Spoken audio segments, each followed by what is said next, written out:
Guys know the drill by now. We got to let the stream breathe for just a second here and make sure that everything is nice and stable all across the YouTube platform.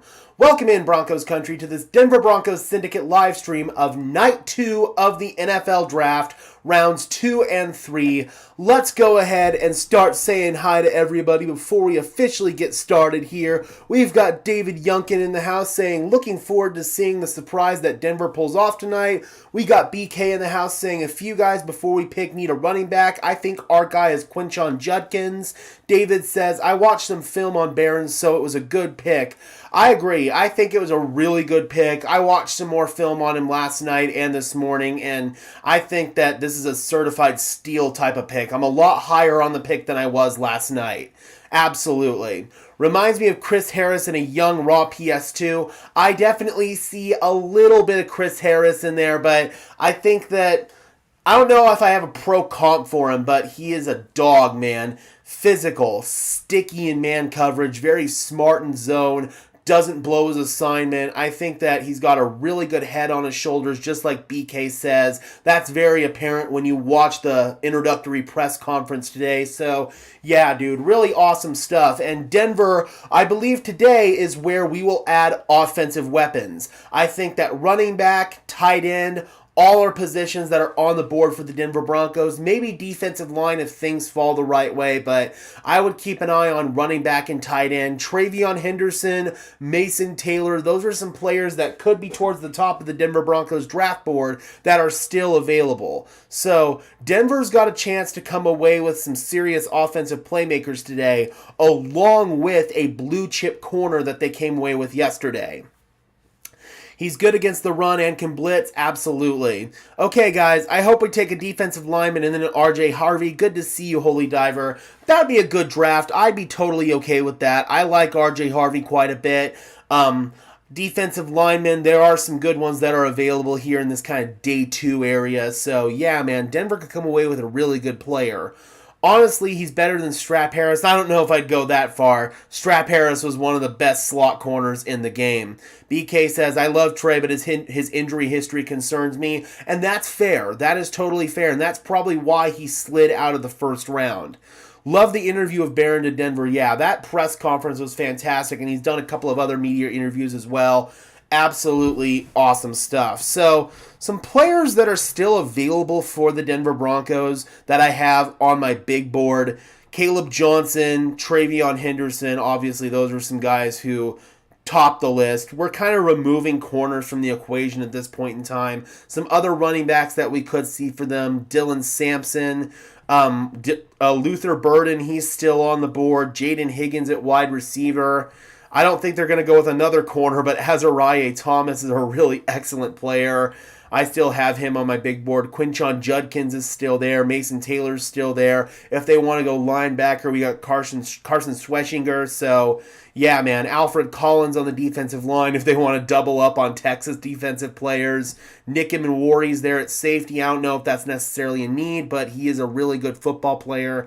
Jack Besh at wide receiver. So, yeah, man. The Denver Broncos have the opportunity here to come away with some really, really good players. Oh. Go ahead and make sure that this is correct. There we go. Boomity, boomity, boom. Boomity, boom. Okay, perfect. I already got that one.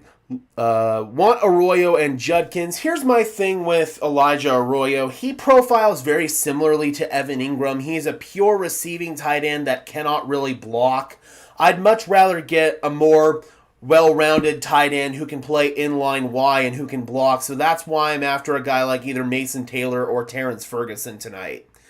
We got Orange Crush in the house. Hey, brother, let's go Broncos. Good to see you, Orange Crush. We're going to have a killer defense, Robert says. Yep, I totally agree. I think that this has potential to be the best defense in the league, and they were already one of the best last year. So if everybody can stay healthy, knock on wood there, this team has really special potential on the defensive side of the ball. Jade is a day 1 starter. Yep, I would definitely agree with that. I think that he's going to be your starting nickel right off the gate, and maybe even in base packages, he'll come inside and play on the, or go outside and play on the boundary. I could totally see that. Jack Besh, Efton Chisholm, or Isaac Tesla. Yep, those are all good names for sure. Dre Greenlaw is a huge ad. Hope he and Hufanga stay healthy for sure. for sure.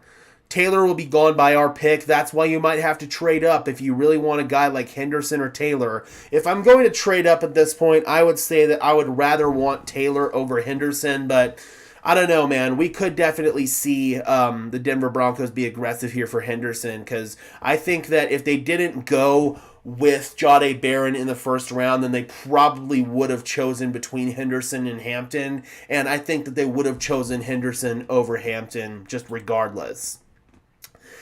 Is there a nose tackle? Yes, Alfred Collins out of Texas is one that I immediately like.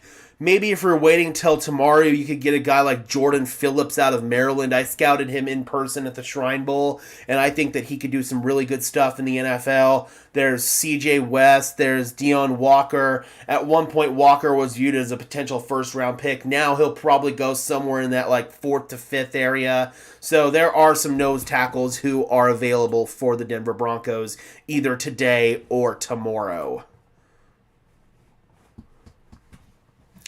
We can wait on tight end or running back, honestly. I don't know if you can wait on tight end because there is a little bit of a drop-off as you start to get towards these mid-round tight ends. But running back, I would agree that you could generally get away with waiting, but I know that people here in Denver probably wouldn't be endorsive of doing that. Yep, JJR says, agreed, I want Mason Taylor. For sure, man. He's towards the top of my board at this point in time. He could be your inline Y tight end. Evan Ingram can be your H tight end, your move guy, your slot guy, whatever you want to call him. But Ingram can't block. That's why he can't play inline as a true tight end.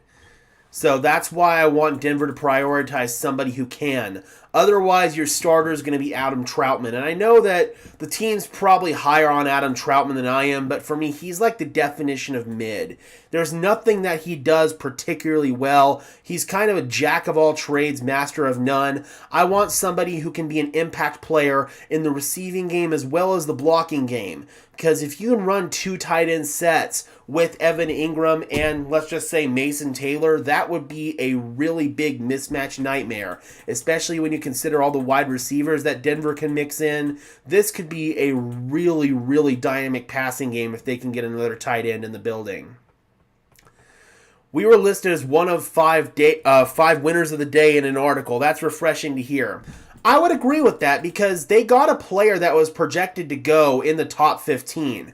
I had Jahdae Barron mocked to go to the Miami Dolphins at pick 13, so I believe the Denver Broncos got excellent value. They got a blue chip player at a premium position, and even if he plays inside at nickel, that's still a starting position in the modern NFL. So the Denver Broncos came away with excellent value. He's a high football IQ guy. He loves the game, and you can tell that he's just one of those high character type of players that the Denver Broncos are going to love to have in their locker room. I came away extraordinarily impressed with that introductory press conference. All right, guys, we are about 5 minutes away here from starting up the second round. The Cleveland Browns kick things off with the 33rd pick, and right now it is looking like the Cleveland Browns are going to be after offensive skill position players. There's worry here for the Broncos that Cleveland could snatch both Henderson and Taylor because they have picks 33 and 36. 33 was theirs already, and then they got 36 in that trade with the Jacksonville Jaguars yesterday. So, yeah, man, that is very concerning. Then at 34, you've got Houston, and 35, you've got the Tennessee Titans. So, we're going to be seeing some really good football players that fell out of the first round come off the board relatively early. I want who Sean and George want. End of story. Well, absolutely, because I trust them to build up this football program like they have. I think that Sean and George haven't done wrong by this football program so far, so I wholeheartedly agree. I want who Sean and George want at the end of the day. Diggity says, can never have a strong enough defense, 100%. And cornerback is one of those positions that you can never have too many of. Corner, edge, interior defensive line. wide receiver, offensive line. These are all positions that you cannot have too many of. So just because it wasn't a quote-unquote immediate need for the team doesn't mean that the Denver Broncos didn't come away with an excellent football player that is going to make a big impact on this team. We got D-Rock in the house. Good to see you, my friend. Hope you are doing well. Holy Diver says, Diggity, I want the 85 Bears defense on steroids. Well, that's going to be really tough because that's a historically good defense. But if we could get somewhat close to the 2015 Broncos defense that won it all, I will be happy. I just hope we're patient and don't spend capital trading down. Well, I think you might mean trading up. I'd rather not trade up if we don't have to, but if there's a player that the Denver Broncos really like, then I do believe they will trade up. We got Gabe in the house. Good to see you, my friend. Yo, I love the Baron pick. We now have depth and a suffocating secondary. Could not agree more. Yep, trading up. I got you, Orange Crush. I got you. BK says, I'm getting a Baron jersey for sure. Chisholm would look awesome on my back as well. I would really love to get Chisholm. I don't know if he's going to go today or maybe early tomorrow, but I do think that Chisholm is going to go a little bit higher than certain people would expect. All right, guys, we are just about 3 minutes here from the Cleveland Browns being on the clock. And again, guys, this is where we could see some really good skill position players come off the board at the top of this second round. So if Denver wants to be aggressive and come up, then we might see it for a guy like Travion Henderson, maybe Mason Taylor. Or they'll do what they did yesterday and just let the board fall to them. BK says someone's going to get a steal and nick him and Worry. I agree. I thought he was going to go yesterday, so he'll probably be one of those guys as well that's going to go up pretty high. Mike Green available is crazy as well. I don't know if that one is quite as crazy because there are some significant character concerns with Green. He had 2 separate incidents both in high school and in college with a woman. I can't go into the specifics because this stream will get demonetized, but teams clearly were very concerned about that, and it's evident that he didn't go in the first round because he's an excellent football player, but the character concerns must really be glaring with Green because I feel like he was definitely a first-round talent and, in my opinion, the second best edge rusher in the class, and he didn't even go in the first round, so that goes to show what teams feel about his character. Do you think Sanders will go to the Browns here shortly? It doesn't sound like it based on reports. It's kind of sounding like that if he doesn't go to the Raiders here at, what pick do the Raiders have? Pick 37, then probably he might fall all the way down to the third round, according to Ian Rappaport. I think that all kinds of mistakes would be made if that happens, but I've also heard that if he falls into the third round or falls maybe in the middle of the second round at around pick 50, a team could trade up and potentially try to get him there because the value would be really, really good. Denver could take advantage of that if somehow, some way, Shedeur falls to 51, but I think that would be incredibly stupid, and I just don't understand why these teams are being so tough with Shedeur Sanders, because I feel like he is definitely a first-round talent quarterback, and I'm not even a Colorado Buffs fan. I live in Denver, I live in the area, but I'm not a Colorado Buffs fan. I have no loyalties whatsoever in college football, but I believe Shedeur Sanders is a first-round quarterback, and these teams are making a big mistake, and I understand it's because they don't want to deal with his father, but still, man, it's crazy. Training camp will be very, very interesting for sure. Browns waiting for next year. They're building the foundation, and you can do that when you have 2 first-round picks. That trade that they made with Jacksonville was excellent for them, in my opinion. Yes, I would be fine with Quinshon Judkins. I don't know if he'll be there at 51, but I do feel like I would be happy with Quinshon Judkins there. Yep, Dak was a third-rounder, but I think Shedeur Sanders was a more widely heralded prospect coming out than Dak Prescott was. I think they're getting ready to move Riley Moss to safety. Can you imagine how shut down that's going to be with the Texas corner PS2 and the kid we got from the 49ers? I don't think that's what's going to happen. What's probably going to happen is Jahdae Barron takes over for Jaquan McMillan at nickel. McMillan had some tough games, especially down the stretch, so I think that's ultimately who is going to get replaced. I think that Riley Moss is going to stay right where he is on the boundary. All right, guys, it is officially 5 o'clock. That means the Cleveland Browns are on the clock. I don't know if Rodgers going to go up and do a speech and all that garbage and then put him on the clock, but once the pick gets rolling in here on Twitter, we will announce it. And once the Denver Broncos are on the clock, I will let you guys know once I have the pick. That way you can get out of here in case you want to hear it announced on TV. They're saying Cleveland might not even take him in the early second. Yep, that's what it's looking like. That is definitely what it's looking like. I'm thinking it's either going to be the Raiders here in the second, or he might fall down to the middle of the second, maybe even the third. Maverick in the house. What's going on, my man? Good to see you. Merry Draftmas to you as well, my friend. Yeah, Riley I can't see as a safety. Maybe eventually they'll swap it to where Barron will be on the outside on the boundary and Riley could be inside at nickel, but I don't exactly see that. Having good defensive players still left kind of worries me. I don't know, man. I think that the Denver Broncos are going to be in position here to get a really good player. What were some of the bad games McMillan had? I thought that despite making that really nice play to seal the game, he had a rough game in the Browns game, the Bengals game, the Bills game, the Ravens game. So those are just a few that I can think of that McMillan kind of struggled in. All right, here we go, guys. The Cleveland Browns have officially been put on the clock. Night 2 of the NFL Draft is underway.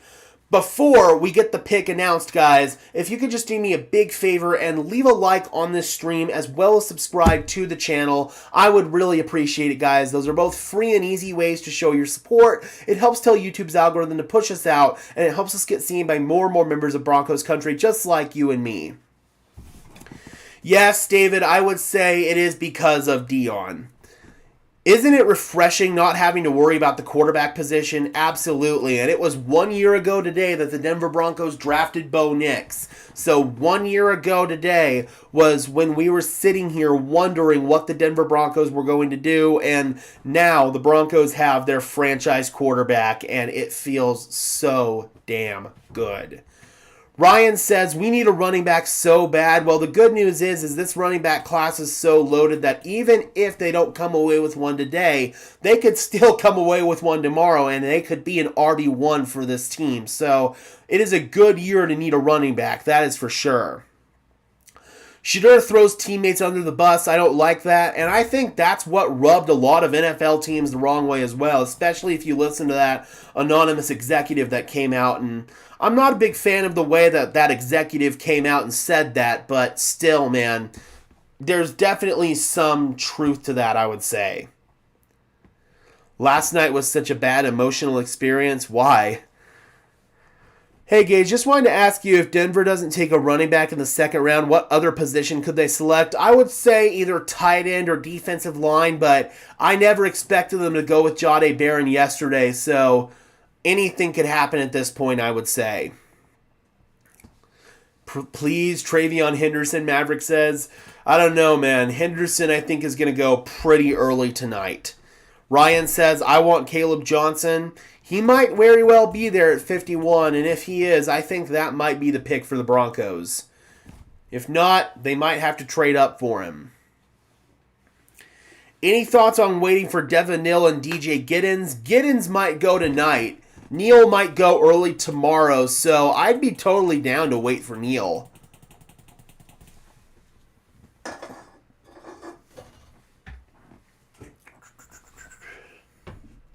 Yep, RJ Harvey.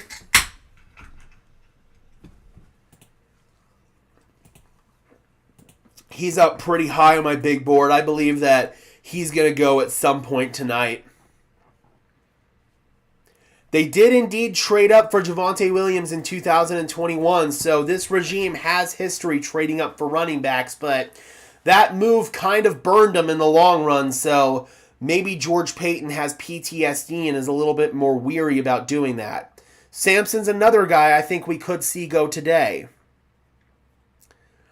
Dude, Devin, yes, Ja'Cory Krosky-Merritt is a beast. I got to see him in person at the Shrine Bowl and absolutely fell in love with him.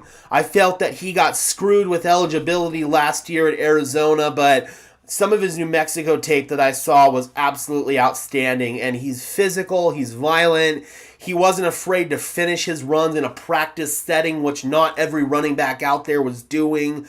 I fell in love with him, and he was a great interview as well. I would love to get Ja'Cory, man. He would be one of my favorite players if we could get him.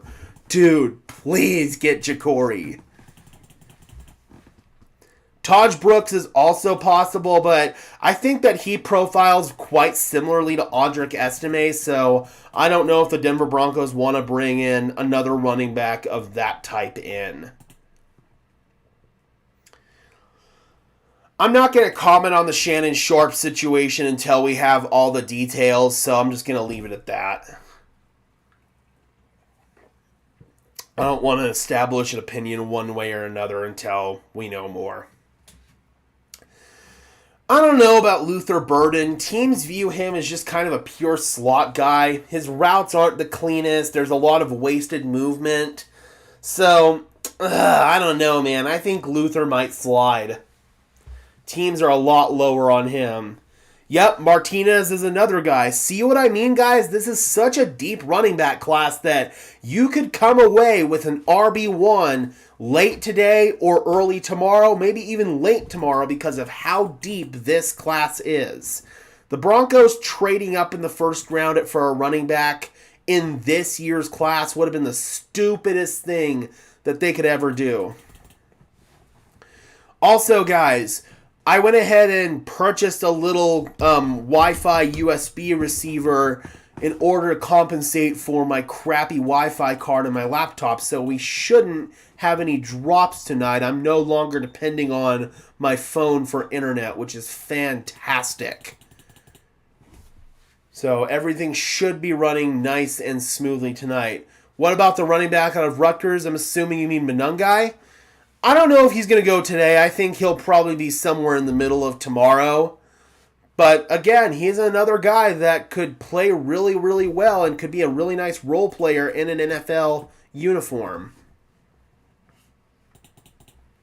Yeah, I haven't heard of Jonah Coleman, so 2026 guy, I'll definitely get to him next year.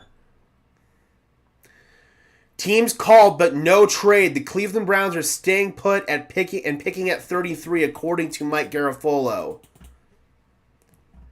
Blue could be really fun, too, and he could probably be like Sean Payton's Joker-type player.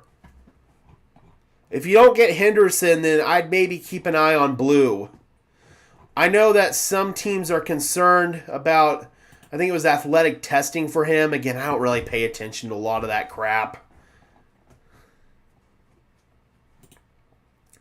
Washington running back, all right, I'll keep an eye on him next year.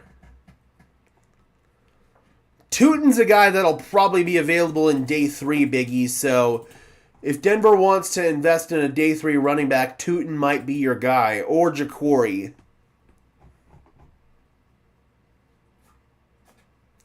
Cleveland could go Sanders and a few picks later. Henderson, I don't think it's going to be Sanders. I'm kind of worried it's going to be Taylor and Henderson here for Cleveland unless somebody comes up for one of them. Yeah, that was another thing with Blue. It was fumbling issues.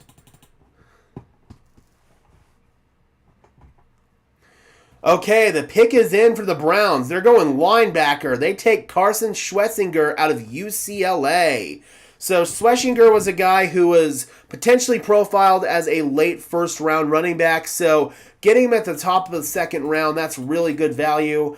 That was one guy that I felt like Denver would show some interest in. Jeremiah Owusu-Koramoah suffered a really scary injury last year, and we still don't know what his long-term prognosis is from that. So the Browns decide to address that position and bring in a really solid linebacker, in my opinion, in Carson Schwessinger. So really good pick there for the Cleveland Browns. We now have the Houston Texans on the clock, pick 34. That is the pick that they got when they traded down with the Giants yesterday, when the Giants came up for Jackson Dart. Estime barely fumbled at Notre Dame. Then we all know what happened with Denver. Yep. And those were problems that he had both in-game as well as in practice. And that's why the Denver Broncos just never trusted him.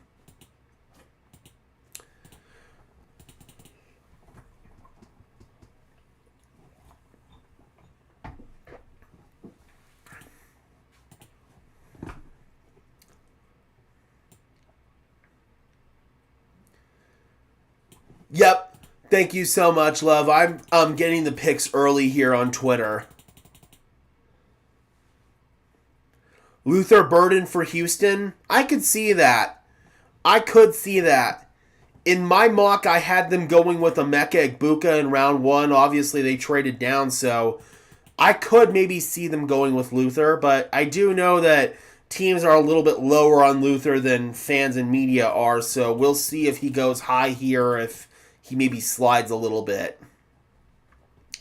We got 65 people in the house. Thank you guys so much for tuning in. I greatly appreciate each and every single one of you for helping grow this community. Couldn't do this without you guys, so wanted to give a shout out to this Broncos Syndicate community for showing up to these draft streams each and every single year. The pick is in for Houston. This is a player I really like. It is a wide receiver, Rodney, but it's not a wide receiver that I was expecting to go quite yet. Jaden Higgins at 34. Big body dude. He's going to be an ex-receiver in the NFL, and that's kind of interesting because they already have Nico Collins, but now they've got Collins, they've got Tank Dell if and when he gets healthy, they've got Christian Kirk, and they get an excellent weapon for C.J. Stroud. I think this is an A-plus pick, man. I didn't expect Houston to go with Jaden Higgins here, but that is an A-plus pick. Yes, Rodney, I would take Caleb Johnson at 51 if he were there. Absolutely.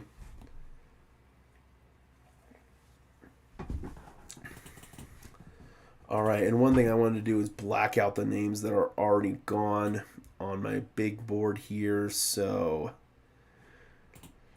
linebacker, get rid of Carson.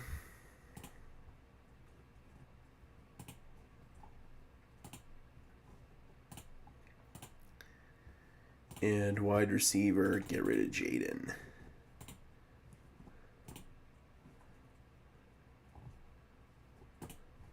There we go. M. Thang says we need to trade up. We might see it, but I could also see him just standing pat. Damn, man, I really like Jaden Higgins. That sucks.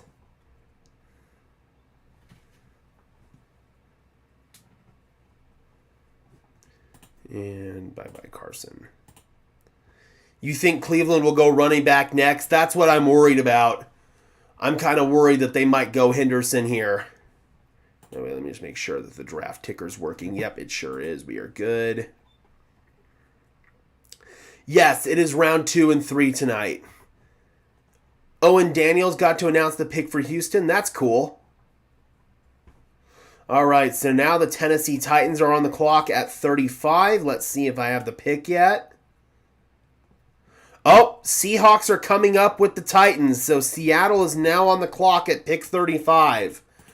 Who could Seattle be after here? So they had pick 50, so it looks like they're coming up. They took Gray Zabel yesterday. So could this be corner? Could this be D-line? Could we finally see Will Johnson come off the board here maybe? Mike McDonald came from Michigan. I think this could be Will Johnson. If I had to guess, this is Will Johnson. I don't know about Green. I think this might be Will Johnson here.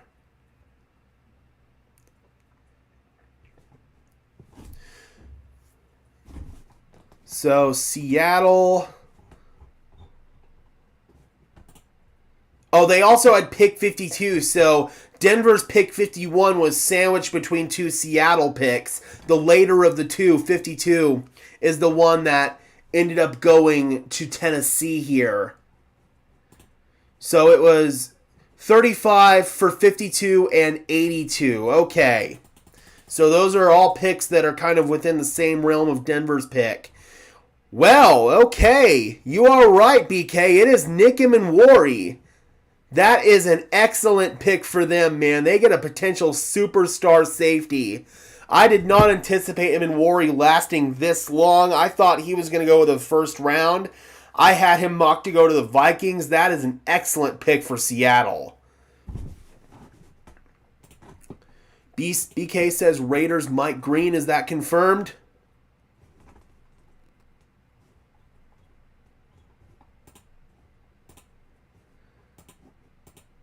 Where'd you get Mike Green for the Raiders? Or is that just you guessing?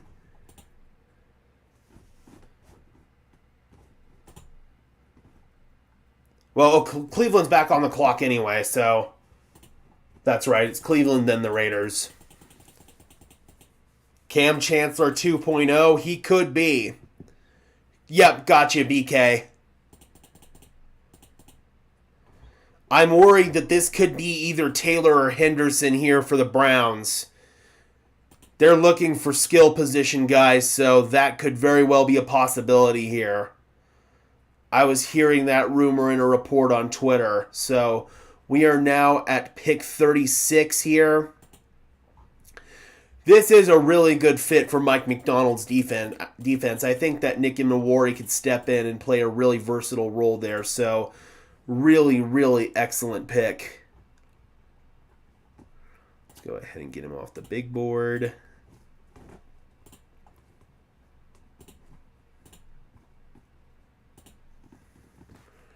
Come on, George, get on the phone, BK says.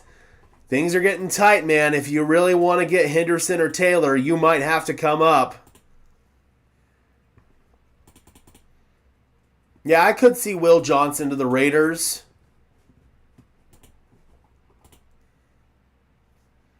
But I think this is probably going to be some skill position player here for Cleveland if I had to guess.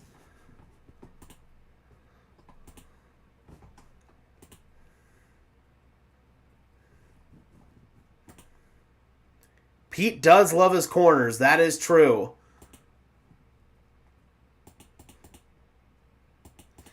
Yeah, it was injury concerns with Johnson. That's why he dropped.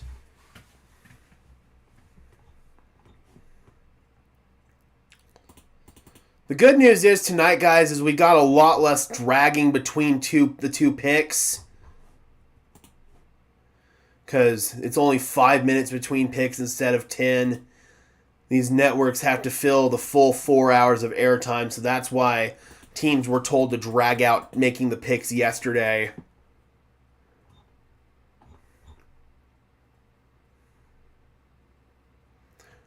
All right, the Browns are staying pat here and making their pick at 36. They've already gone 2 defensive players in Schlesinger and Mason Graham. Let's see if they go offense here. Wow! Oh boy! So the Cleveland Browns are going with an Ohio State running back, but it's not Travion Henderson, it's Quinshon Judkins. You know what? For Cleveland, I actually think Judkins makes more sense than Henderson. He's going to come in, he's going to be the new Nick Chubb. They already have a guy who profiles similarly to Henderson and Jerome Ford, so now they have their thunder and they have their lightning. Wow, wow, wow, wow, wow. Yep, makes sense, BK. Makes total sense. I was hearing Henderson, but when you think about it, it makes complete and total sense. So Quinshon Judkins is going just up the road to Cleveland. That's a really good pick for them. I think that that's an excellent fit for Judkins. All right, so Judkins is coming off of my big board.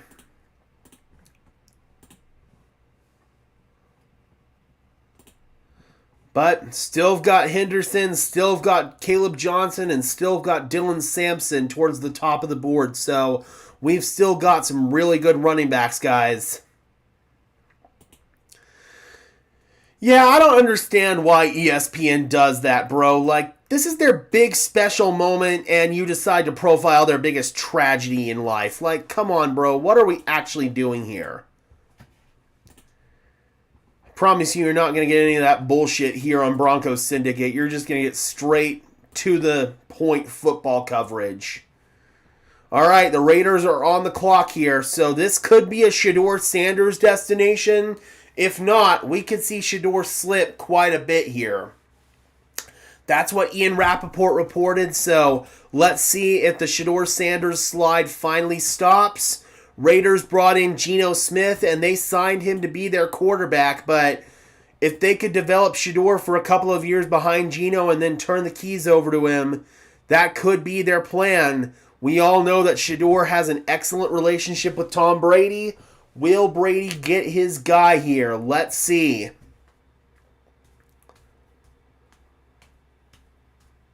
All right, so Travion Henderson, that was one destination that I was worried about for him. He is one pick closer to the Denver Broncos at 51. Yep, that's all we know here, Mark. No BS, no fanfare, no stalling, just pure unadulterated football. Watch the Raiders get Milroe. I've heard Milroe could go ahead of Sanders. I've heard that Tyler Shook could go ahead of Sanders. That's the most common one I've heard. So, we'll see, man. I think these teams are making a massive mistake. If I'm wrong, that'll be one of the bigger L's I've taken in my football analysis career. But, I don't know, man. I think that teams are just overthinking this. I really do. I understand some don't want to deal with Dion. Some think that Shedeur's selfish. But at the end of the day, he's got talent to be a really good quarterback. Pete Carroll's old. He's not developing a quarterback. I think that Pete's kind of trying to set up things for bridging it over to the next coach. So Geno's going to be their quarterback for at least the next 2-3 years. Why not have a guy in Sanders that you could turn over to the future head coach? I mean, clearly the Raiders hired Pete knowing that he wasn't going to be there long term and knowing that he was probably going to be a bridge. So, I don't know, man. Yep, Judkins is off the board. He went to the Cleveland Browns. Again, it makes sense for Cleveland because they needed a Nick Chubb replacement, so he's going to go up the road there in Ohio and be the new Nick Chubb.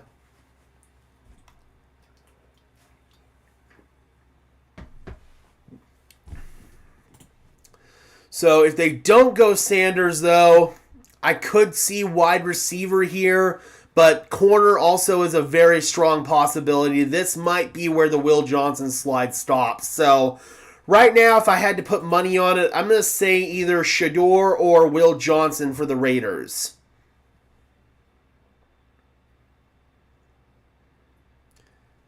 Yep, Chip Kelly is there, so I think that Shedeur could actually play quite well in Chip Kelly's up-tempo, spread-style offense. I don't know if his scheme's changed a whole lot since being in the NFL with the 49ers and the Eagles, but when he was in the NFL previously, it was a lot of up-tempo, quick game stuff, and that's what Shedeur operates quite well in, so I actually think that Shedeur would be a good fit in Chip Kelly's offense. Yeah, Amos could be a possibility as well. I don't know if Johnson's injury concerns are so drastic that teams would... Oh, well, Raiders are trading down. The Dolphins are coming up. So the Dolphins, they had pick 48, so I'm assuming that is going to be the pick that they are trading to Las Vegas. We will get the compensation very shortly here, but Miami is coming up. So yesterday, Miami took Kenneth Grant. Needs for Miami include corner, offensive line, so this might be either a Will Johnson or a Trey Amos destination. What will the Broncos do? I think at this point they're just letting the board come to them. If there's a guy that they really like in striking distance, like if Henderson continues to fall, for example, then I think Denver will be coming up to get him, but otherwise I think they're just going to let the board fall to them. All right, I'm going to laugh my ass off if Miami goes with Shedeur Sanders. Think about it, man. Tua's got injury concerns. They might be moving on from him long term. Whenever Miami had to go to a backup quarterback last year, they sucked. It's their thought process that maybe they'll end up being able to contend if Tua goes down with a Shedeur Sanders. Oh, did Miami trade Jalen Ramsey in this package? Whoa, okay.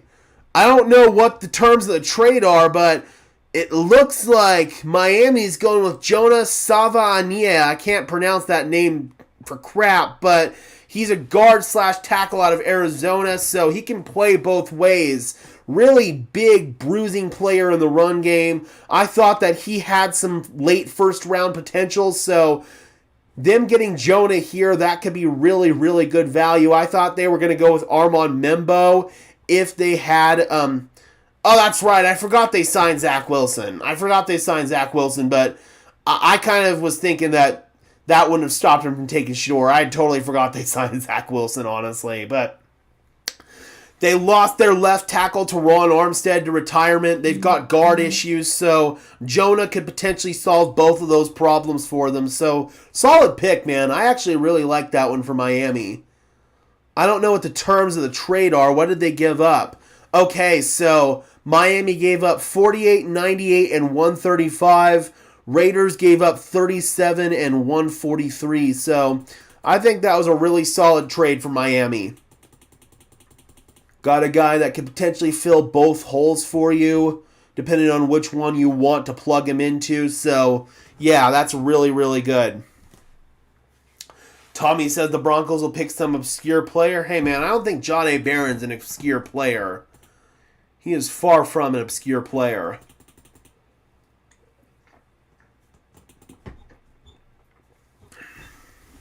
But Henderson continues to fall, guys. The further and further he gets down the board, the more and more Denver might be thinking about trading up. We've now got the New England Patriots on the clock at 38, followed by Chicago at 39, New Orleans at 40, and Chicago again at 41. Which other pod? You can drop names, BK.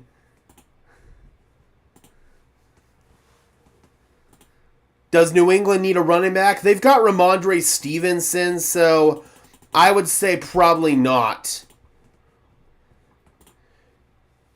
Per NFL, well, running back is listed as a need according to NFL.com, but offensive line, they addressed that yesterday with Will Campbell. D-line could potentially be the pick here. As far as some defensive linemen that I have on the board, you've got Alfred Collins out of Texas. That could maybe be a New England style pick, so maybe we could see that. Maybe, I don't know. Let's see, who else is there on the board? Maybe Shamar Turner, that's another guy who's up there pretty high. Darius Alexander. I'm hearing that New Orleans might go with another quarterback. I'm kind of hearing maybe Tyler Shook there. That's what Ian Rappaport reported today. I do think New Orleans is going to go quarterback. I just don't know if it's going to be Shedeur Sanders. All right, so let's see what the Pats do. And again, the draft is moving so much quicker because we have 2 rounds to get through, and there's only 5 minutes between the picks here. And I think that's going to get even shorter once we get to the 3rd round. So we're not dragging ass like we did yesterday, thank God.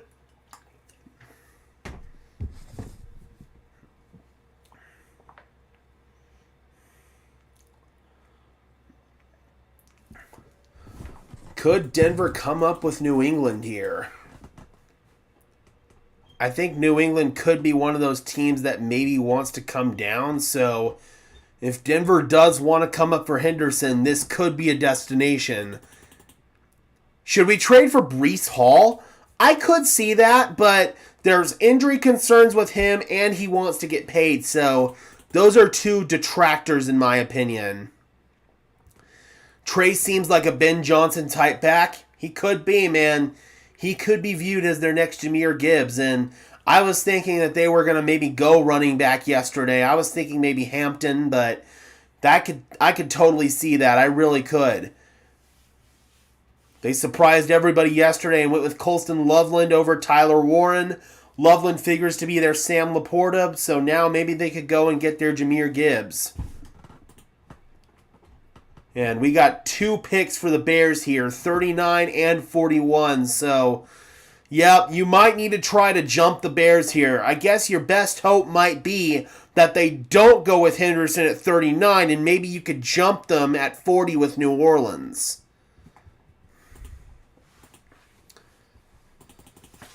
All right, do we have the pick here for the Pats?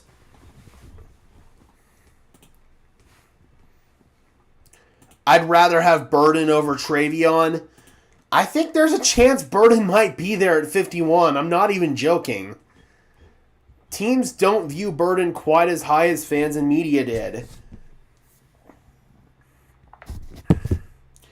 Yep, the Bears are a little bit worrisome. They're trying to get their Jahmyr Gibbs and Sam Laporta. And in fairness, that's kind of what Denver's trying to do as well. We're also trying to get our Jahmyr Gibbs and Sam Laporta. They feel like Audric Estime is going to be the David Montgomery. All right, Patriots are making the pick, and per Jonathan Jones, it is a pick that's going to help Drake May. So, yep, they were on the phone from what I could see, but it looks like New England's going to make the pick. And it sounds like it's going to be an offensive player. I don't have it yet. I will let you know as soon as I do.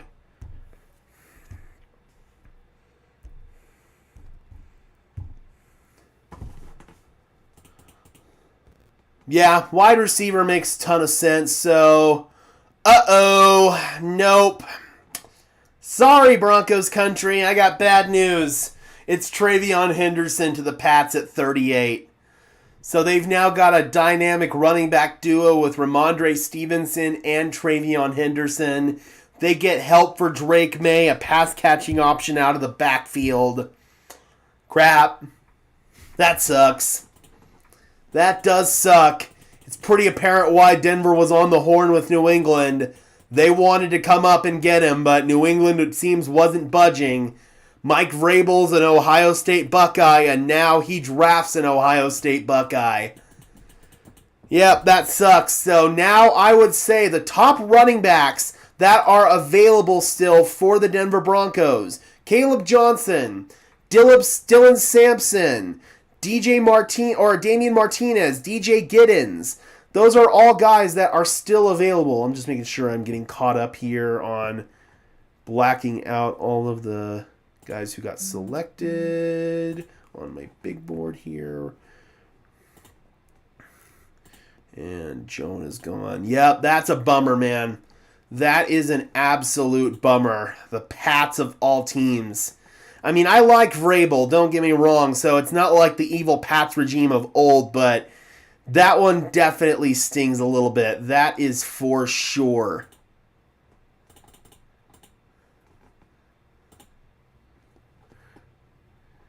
Bye-bye, Travion Henderson.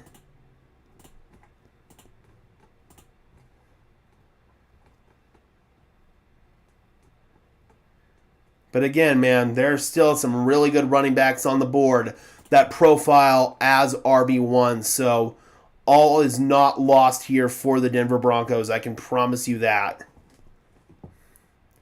God, where is he? There he is.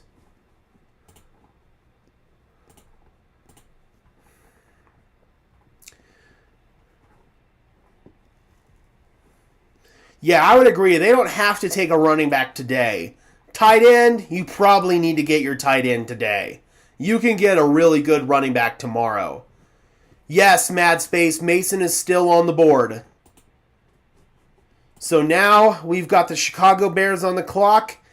They took Colston Loveland, so I don't see this being a Mason spot. Followed by New Orleans at 40 and Chicago again at 41.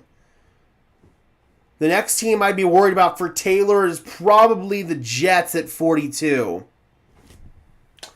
Yep, that one stinks, man. That one absolutely stinks. I see Maverick just found out the news. That definitely stinks. But again, man, this is a good year to need a running back because there are so many of them that are going to be available later on.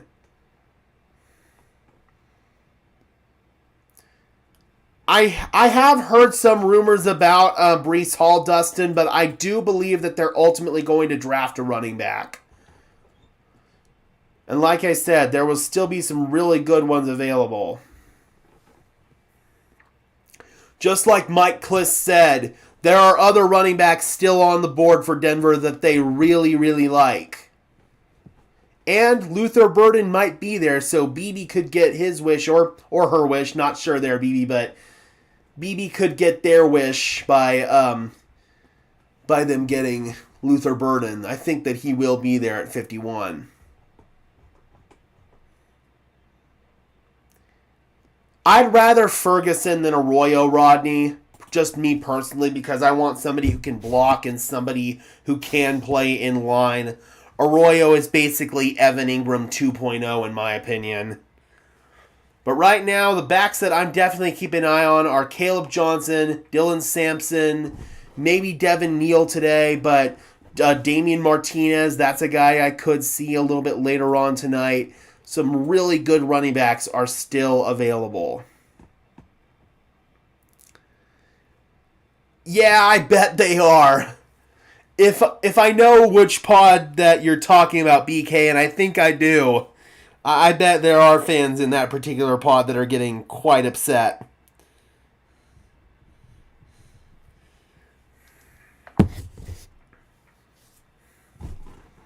A lot of defensive linemen left. I think we're sitting good. I would agree. I would totally agree with that. Still got guys like Shamar Turner, TJ Sanders, maybe an Omar Norman Lott. Joshua Farmer's gotten buzz. Alfred Collins. So you've got some really good defensive linemen that are still available. As far as tight ends that are still going to be available, obviously you've got Mason Taylor. You're going to have Terrence Ferguson. If you want just a pure receiving tight end that's kind of a backup to Evan Ingram, you've got Elijah Arroyo or Harold Fannin, but I would not want to go in that direction personally.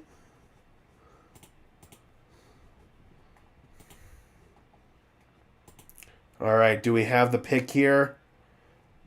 Okay, so I was wrong about Luther Burden. He comes off the board here.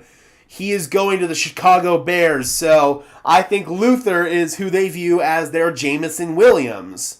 We've got Ben Johnson over here just basically trying to replicate the entire Detroit Lions offense, and they got their Sam Laporta. I thought they were going to get their Jahmyr Gibbs, but Henderson was picked right in front of them. Instead, they go and get their Jameson Williams and Luther Burden. Straight line speed guy, profiles as mostly a slot guy in the NFL. Again, teams weren't quite as high on him as other fans and media were, but at the end of the day, man, he goes pretty high in the second round, and I think that's a good fit for him. We need to take swings on big play guys. Well, there'll still be some big play guys available at 51. I can promise you that. I don't know, BB. I would disagree with that. I think that Burden's more of a second, third round kind of guy, personally. Patience, Tommy, patience. I promise you, the Denver Broncos are going to come away with a good player. Still plenty of good running backs, tight ends on the board. We're good, guys. We are good. Burden comes off the board. And there's even some good receivers available if they want to go in that direction. Jalen Royals, Jack Besh, Trey Harris, maybe Torrey Horton tomorrow or Tez Johnson. So again, guys, we are all good.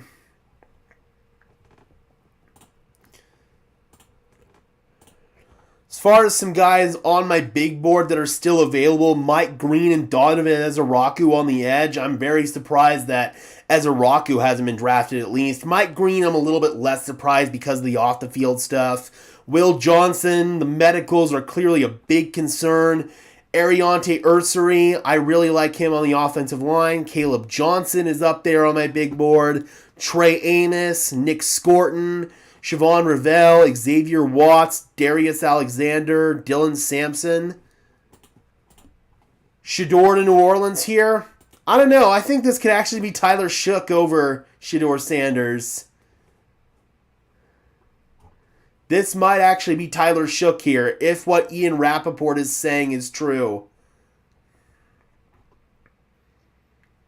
$5, it's a tight end or nose tackle for Denver. Yep, I'd take that bet. I would agree with that.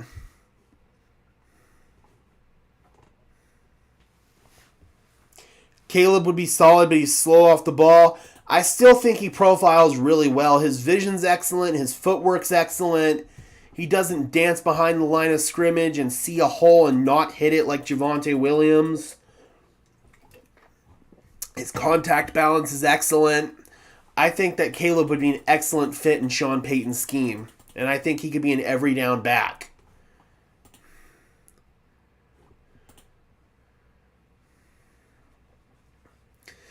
At this point in draft defense, last time I checked, we won a Super Bowl with defense. Hey, they drafted defense yesterday, and a lot of fans weren't happy about it. I think fans will revolt here if they end up going defense. But I trust Sean and George to make the right decision for this football team. So whatever they do, I trust them. BK, I will be so happy if Mason falls to us. I will cry tears of joy. Hey, I called it! Let's go! Tyler Shook to the Saints. Ian Rappaport was right. Holy crap. So, Tyler Shook becomes the third quarterback off the board. Shedeur Sanders is still sitting there. Oh, wow. I think Shedeur is going to fall pretty far after this, guys. I think that if he's there at 51, Denver might trade down just to take advantage of a team that might want to come up for him. But holy crap. New Orleans goes Tyler Shook over Shedeur Sanders. In terms of just pure arm talent, Shook's got it, man. He's got the physical tools. Injuries have been a concern with him. That's why he was in college for it felt like 9-10 years. But wow, dude. I can't believe that. Holy shit. Rap Sheet was right. Yep. I didn't think that Shedeur was going to fall this far. I thought he might fall out of the first round, but I didn't think it was going to be this bad. Holy shit. Dude. Wow, wow, wow. Tyler Shook to the Saints. So now we've got Chicago back on the clock here at number 41, the New York Jets at 42, and the 49ers at 43. Yep, swear jar. I don't have a quarter with me, or I'd put a quarter in the proverbial swear jar. I am a little bit worried here about Mason Taylor to the Jets. They were named as a possible Tyler Warren spot. Armand Membo dropped to them, so that was too good for them to pass up, but I do think that we could see Taylor coming off the board here. The Jets do need a tight end. I agree, BB. I think it's ridiculous that Shedeur's falling too, but teams clearly don't want to deal with his father. Additionally, you're dealing with a player who's a little bit self-centered at times. I don't think that he's immature, but he can come across as self-centered, and the blaming the teammates thing is something that I think turns off a lot of teams. Daniel says, George Payton's having a bad night of the draft. He doesn't know how to trade anymore. It's not that he doesn't know how to trade. I just don't think he's found the right trade that works for the Denver Broncos yet. They're smart. They're letting the board come to them. Who's the best running back still available? Caleb Johnson. Caleb Johnson, hands down. Followed by Dylan Sampson, and then I'd say Damian Martinez and DJ Giddens. That's my order right now. D-Max getting triggered about Shedeur falling. I can't believe the nonsense that D-Mac put out yesterday about comparing the Jahdae Barron pick to Bradley Roby and Shane Ray. Last I checked, Bradley Roby and Shane Ray were massive contributors on the Super Bowl 50 team, so your argument isn't even what you initially were trying to get at there, D-Mac. I like D-Mac. He's a great dude. I've met him a few times, but that's such a bad take. My God. On a couple different levels, that's a bad take. But yeah, guys, now that Shedeur has been passed on by all these teams, I think he's going to continue to slip and fall. We need Caleb to salvage this night. I think it's coming. Oh boy, Bears are trading down. They have traded number 41 to the Buffalo Bills. Buffalo had 56, so they are coming up quite a bit here. We'll see what the compensation is, but Buffalo is coming up. Chicago is coming down. Oh boy, oh boy. So, Buffalo went with corner yesterday. They went with Maxwell Hairston. D-line's a need for them. Wide receivers a need for them. So maybe we could see them going with one of those two picks. Maybe Jack Besh here. I don't think this is too early for Jack Besh. He could fit in Buffalo. If they want to go defensive line, maybe Shamar Turner, Josh Farmer, maybe an Alfred Collins here. I know Shedeur ain't going to Buffalo. I can guarantee that much.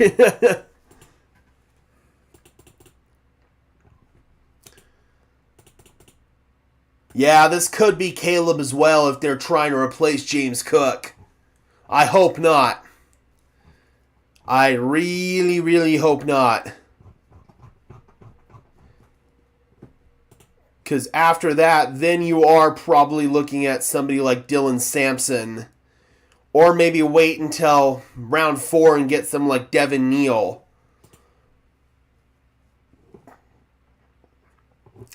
Buffalo trades 56, 62, and 109 to Chicago for 41, 72, and 240. So basically 3 picks get swapped there between the teams.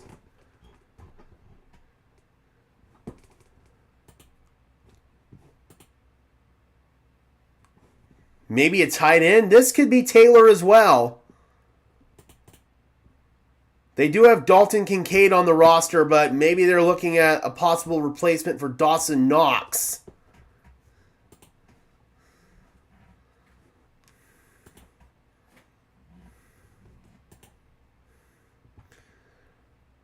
All right, let's see what Buffalo wants to do. After Buffalo, it's the New York Jets, the San Francisco 49ers, and the Dallas Cowboys.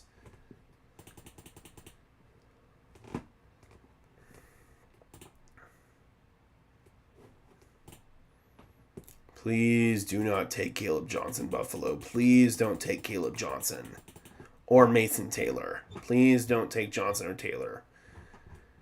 They already got a corner, so I don't think this is going to be Will Johnson here unless they want to double up. Buffalo has doubled up on defensive players before, so might not be the craziest idea in the world, but I don't think that's the direction they would go.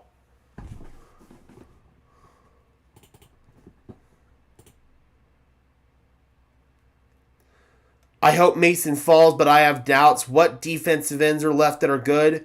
Like edge rushers? As far as edge rushers are concerned, there's still a few guys that are left. You've got Donovan Ezeraku. You've got Mike Green that are available on the edge.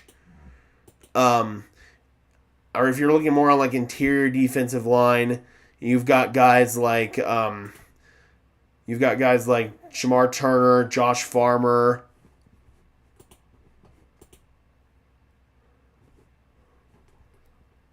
And Buffalo goes defensive tackle. They go with TJ Sanders out of South Carolina. Okay. So TJ Sanders comes off the board.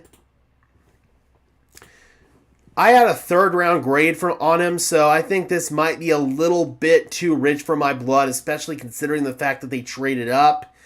I would have gone with a guy like Turner or Farmer over him, so not exactly my favorite pick there for Buffalo, but hey man, if you're trying to bolster the trenches, I can always respect that.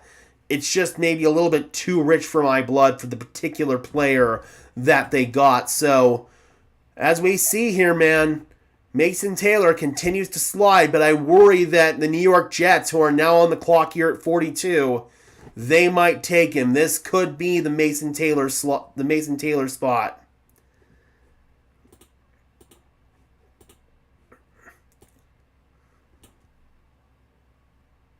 Yeah, I did not expect TJ Sanders to go quite that high.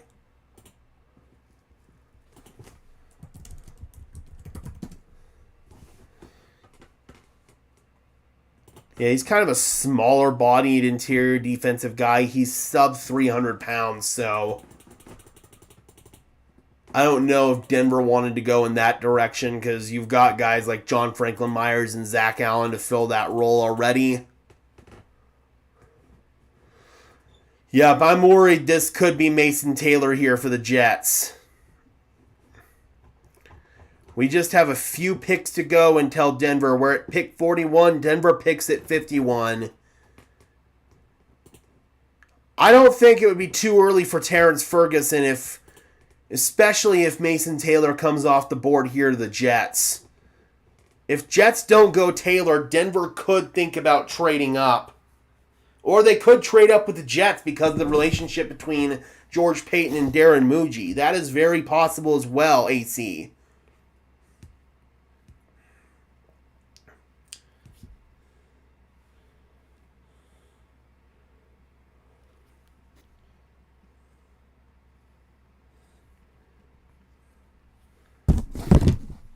All right, come on, Jets. Please don't take Mason Taylor. Please don't take Mason Taylor. Come on, obviously the Jets know. No! They took Mason Taylor! Damn it! No!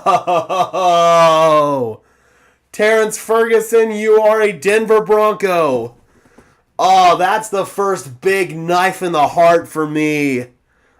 Oh!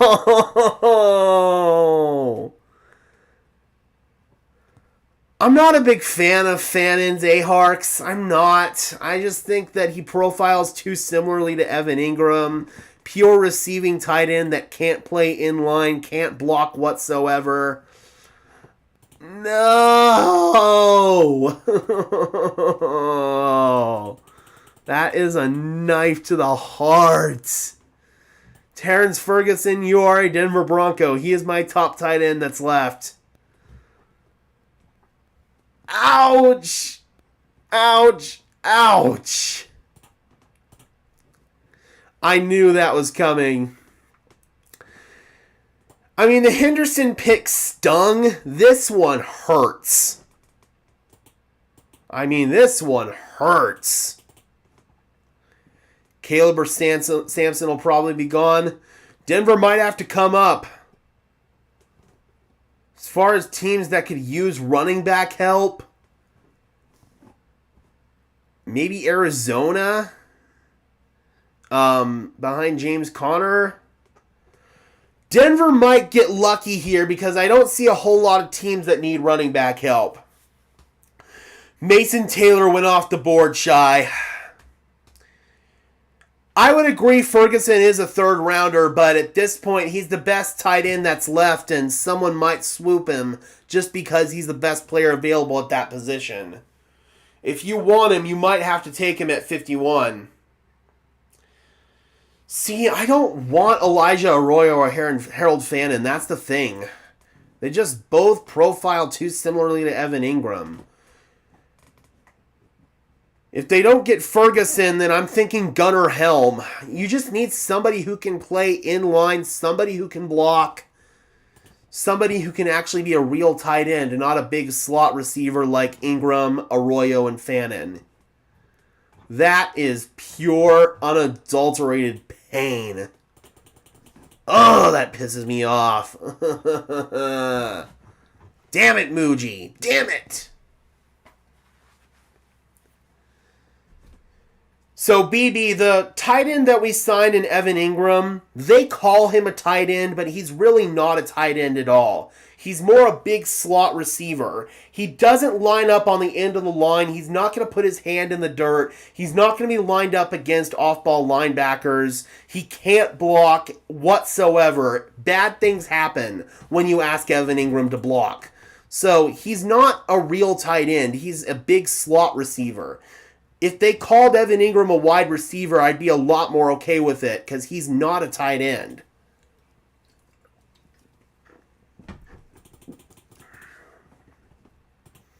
And it's kind of the same thing with both Elijah Arroyo and Harold Fannin. They're not tight ends. They're really big wide receivers.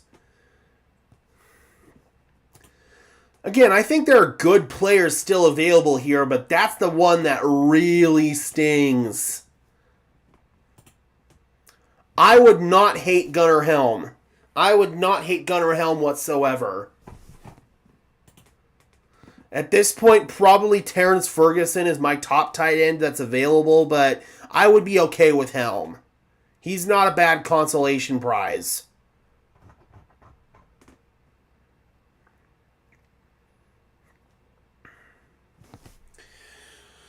Ouch. Frickin' ouch.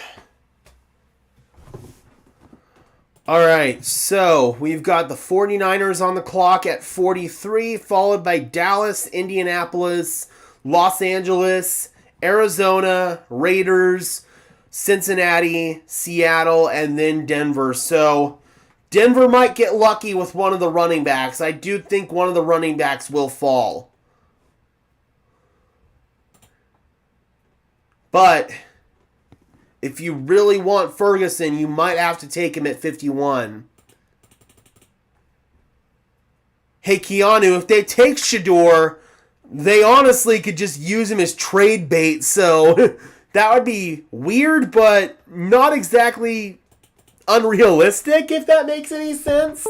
Because obviously he wouldn't be your starting quarterback, but you could use him as trade bait. I would laugh, honestly, if that happened. If some team just drafted him that didn't need a quarterback just to use him as trade bait.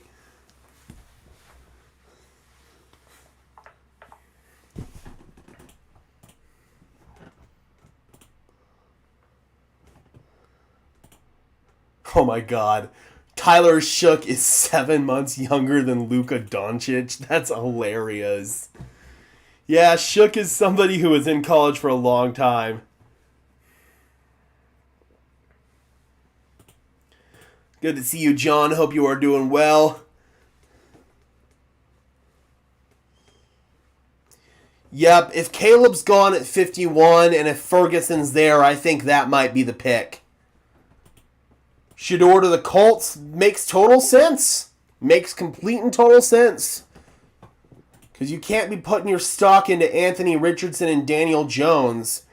Jones is for sure a lost cause, and Richardson is almost certainly a lost cause. There's a reason he's falling in the draft. He wouldn't be worth trade bait. If there's some team that gets desperate enough for a quarterback, but again, that's not happening.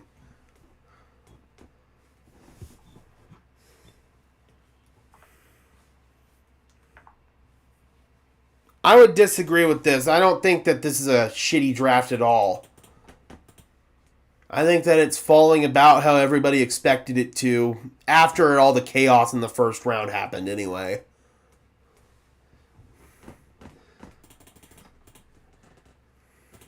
Yeah, I could see some team out there just getting Shedeur Sanders, and by the time training camp rolls around, if some team out there realizes that their quarterback stinks, or if there's a quarterback injury, then they could just use Shedeur as trade bait.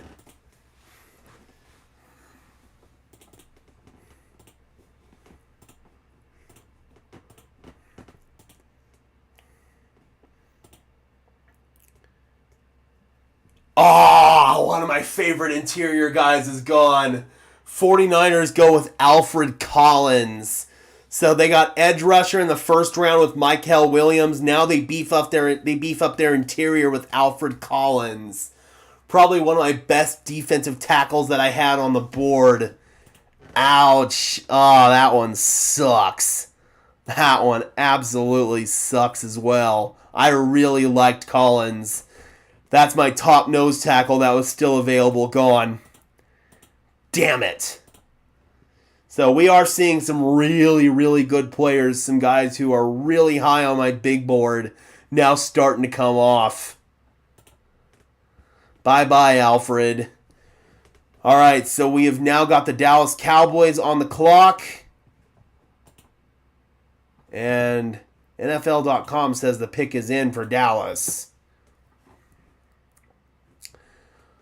And Dallas goes with Donovan Ezeraku, edge rusher.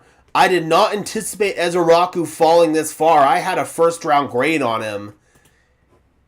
He was my third edge rusher behind Mike Green and Abdul Carter. So, yeah, man, I'm kind of surprised that Ezeraku fell this far. Dallas just got a really, really good player there. One of the better edge rushers in this class. Has good hands, very athletic. And the Mike Green slide continues. Those character concerns with Mike Green must be really scaring teams away. And quite frankly, I don't blame him either, because if that is indeed true, what he's been accused of, it's disgusting, and he shouldn't even be drafted, quite frankly. Still a ton of really good players on the board, but Alfred Collins and Donovan Ezeraku both gone.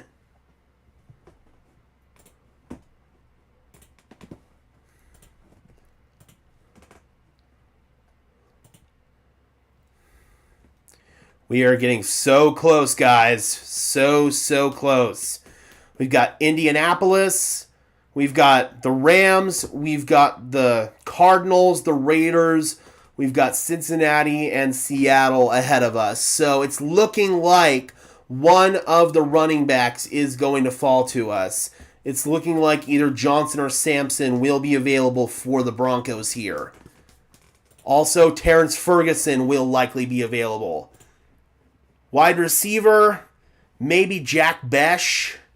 Little early for wide receiver for Denver, in my opinion. I could see Denver maybe going offensive line here. There are some really good offensive linemen that are still available. Marcus Imbo at center if they really want to upgrade that unit. Obviously, they like Luke Wattenberg, but maybe Imbo could be an upgrade.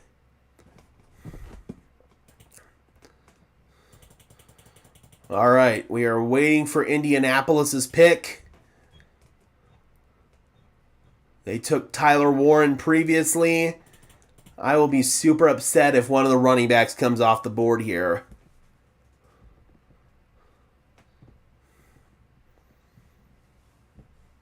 I don't think that's out of the realm of possibilities, Orange Crush. If some team out there wants to get Sanders and again use him as trade bait, I don't know if Denver would do that, but yep, Wattenberg is in a contract year, so that could be all the more reason to go center here. I don't think it would be Arroyo if they go tight end here. I think it would probably be Terrence Ferguson.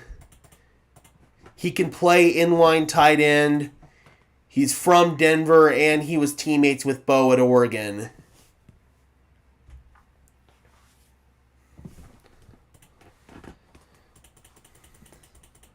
All right, come on, Indianapolis.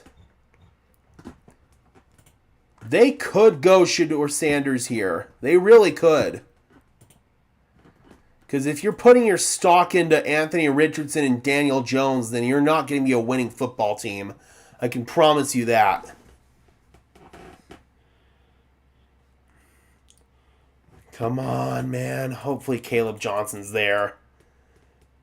Caleb Johnson or Terrence Ferguson?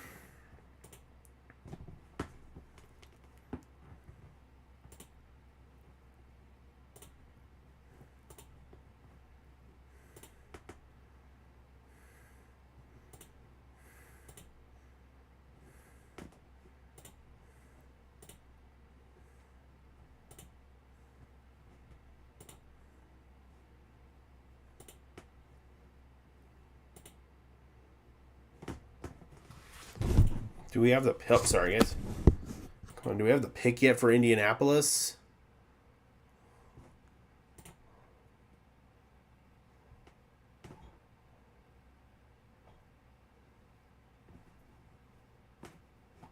Still don't have the pick yet for Indianapolis.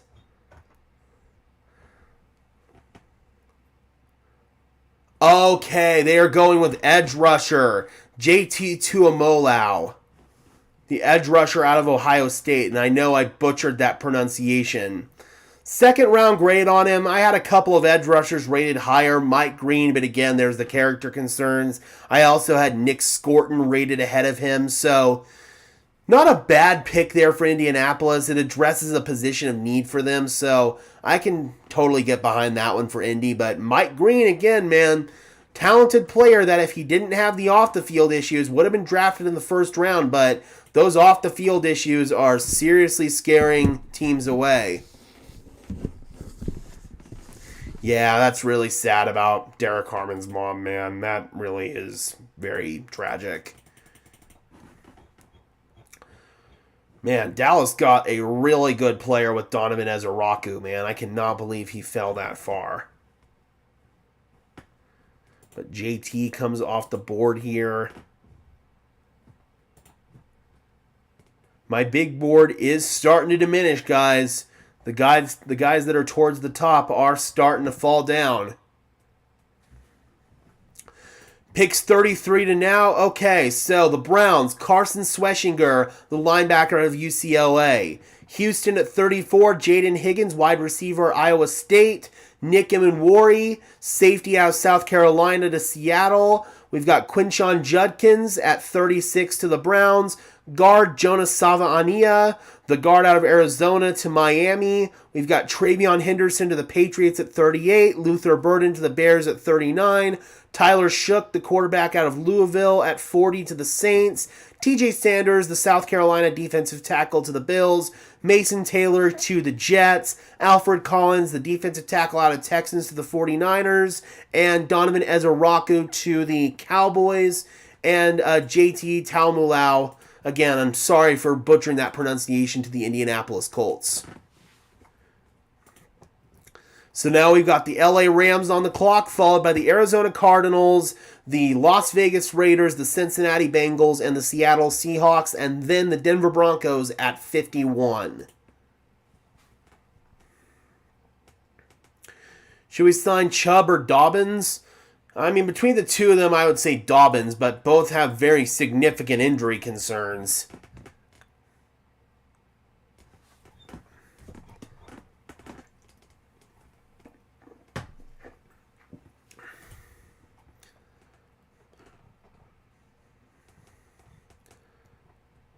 I could possibly see the Raiders going offensive line here. Maybe corner as well. Those are the positions that I would probably say for the Raiders, Scott. Yeah, none of these teams really need running backs, so that's good news for Denver because that means that Caleb Johnson and Dylan Sampson are probably both going to be there at 51. I'm surprised the Raiders didn't draft a kicker at number 1. Raiders doing Raider things. I will say, though, man, Pete Carroll and John Spytek actually seem like they have their stuff together. This seems like a halfway competent front office for the Raiders for the first time in forever. They could go Shedeur Sanders as well. It is very possible. Will Shedeur go in the second, or will he fall out of the second and into the third? We will see. Yep, I got a few fans in the comment section on my videos that are not very happy. I agree, BK. Do not sleep on Geno Smith. In my opinion, he is a top 10 quarterback in the NFL. He can make every single throw in the book. No! Oh, God. The Rams just took Terrence Ferguson at 46. You're killing me, dude. Goodbye, Terrence Ferguson. So now tight end is getting really slim here for Denver for inline guys. I like Caleb Johnson more than I like Dylan Sampson. And now for tight ends for Denver, I am looking at Gunnar Helm tomorrow, baby. Not a fan of Elijah Arroyo or Harold Fannin. Maybe Thomas Fedoni out of Nebraska, but at this point in time, I am looking at Gunnar Helm. Oh, that one hurts. That one hurts. Bye-bye. Ouch. Ouch. Ouch. Ouch. Ouch. Ouch. Again, the problem that I have with both Elijah Arroyo and with Harold Fannin is they are both basically the same player as Evan Ingram. Big slot receivers that aren't really tight ends at all. Yeah, and that's why I said tomorrow for Helm in the 4th round. But they're both big slot receivers that can't block. They don't put their hands in the dirt and line up in line to play tight end. Oh, that's frustrating. But that's just how the board falls sometimes, man. Sometimes you're not going to have the opportunity to get the player that you like. That is the downside of not picking high, but again, the Broncos would rather this than pick high in the draft. I can guarantee that. Luke Lachey is also a possibility, Maverick, out of tight end U, Iowa. Absolutely. Lachey would definitely be in that day 3 category. Yeah, I agree. I'd rather not trade up if you don't have to. And additionally, it takes 2 to tango, and sometimes you want to trade up, but you just don't have a dance partner. That is very possible here for Denver. I still think they are going to get a good player. Again, man, it's easy for fans to say trade up, and it's easy to trade up and say Madden, but this is real football, man. Sometimes it's not that easy.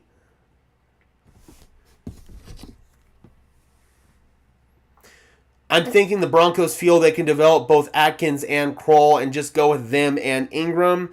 I mean, I would agree with Atkins. At this point, I'm done with Lucas Kroll. I think that he's shown that he's probably hit his ceiling in the NFL, and I don't think that ceiling is very high. But I definitely do like Atkins, and I think they have something in him, so I could see that. And Will Johnson comes off the board to the Arizona Cardinals at 47. The slide stops for one of the top corners in this class, had injury concerns that got him out of the 1st round, and now he goes to Arizona with a defensive-minded head coach in Jonathan Gannon. Arizona is doing a really good job, in my opinion, filling positions of need. So that is an excellent A+, awesome value pick there for Arizona. Good job with them getting Will Johnson there. I absolutely love that pick for Arizona. He was the 2nd player left on my big board. Really, really good. I don't know, man. Troutman just doesn't do it for me, Keanu. He'll show flashes here or there, but there's just nothing he does particularly well. He's not a great receiver. He's not a great blocker.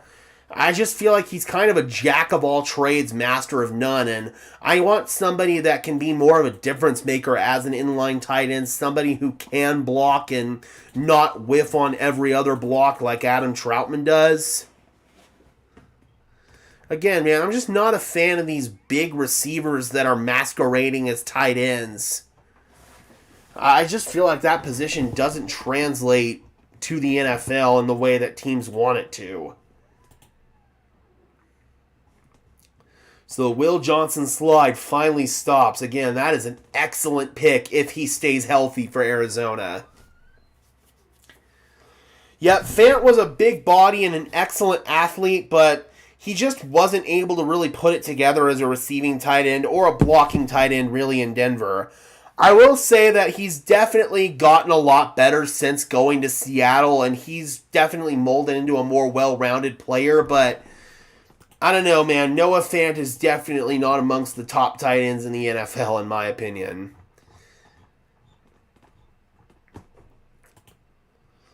All right, here we go. We've got the Las Vegas Raiders on the clock at pick 48, followed by the Bengals at 49, the Seahawks at 50, and then the Denver Broncos at 51. It's looking like either Caleb Johnson or Dylan Sampson is going to be available for Denver there at 51. You could use Vele as a big slot, big catch radius for sure. And I think they will. I think they'll interchange guys like Vele and Evan Ingram in that role. I was a fan of Owen Daniels. He was a massive contributor on that Super Bowl team. Move the arrow to the right. Hold on a second.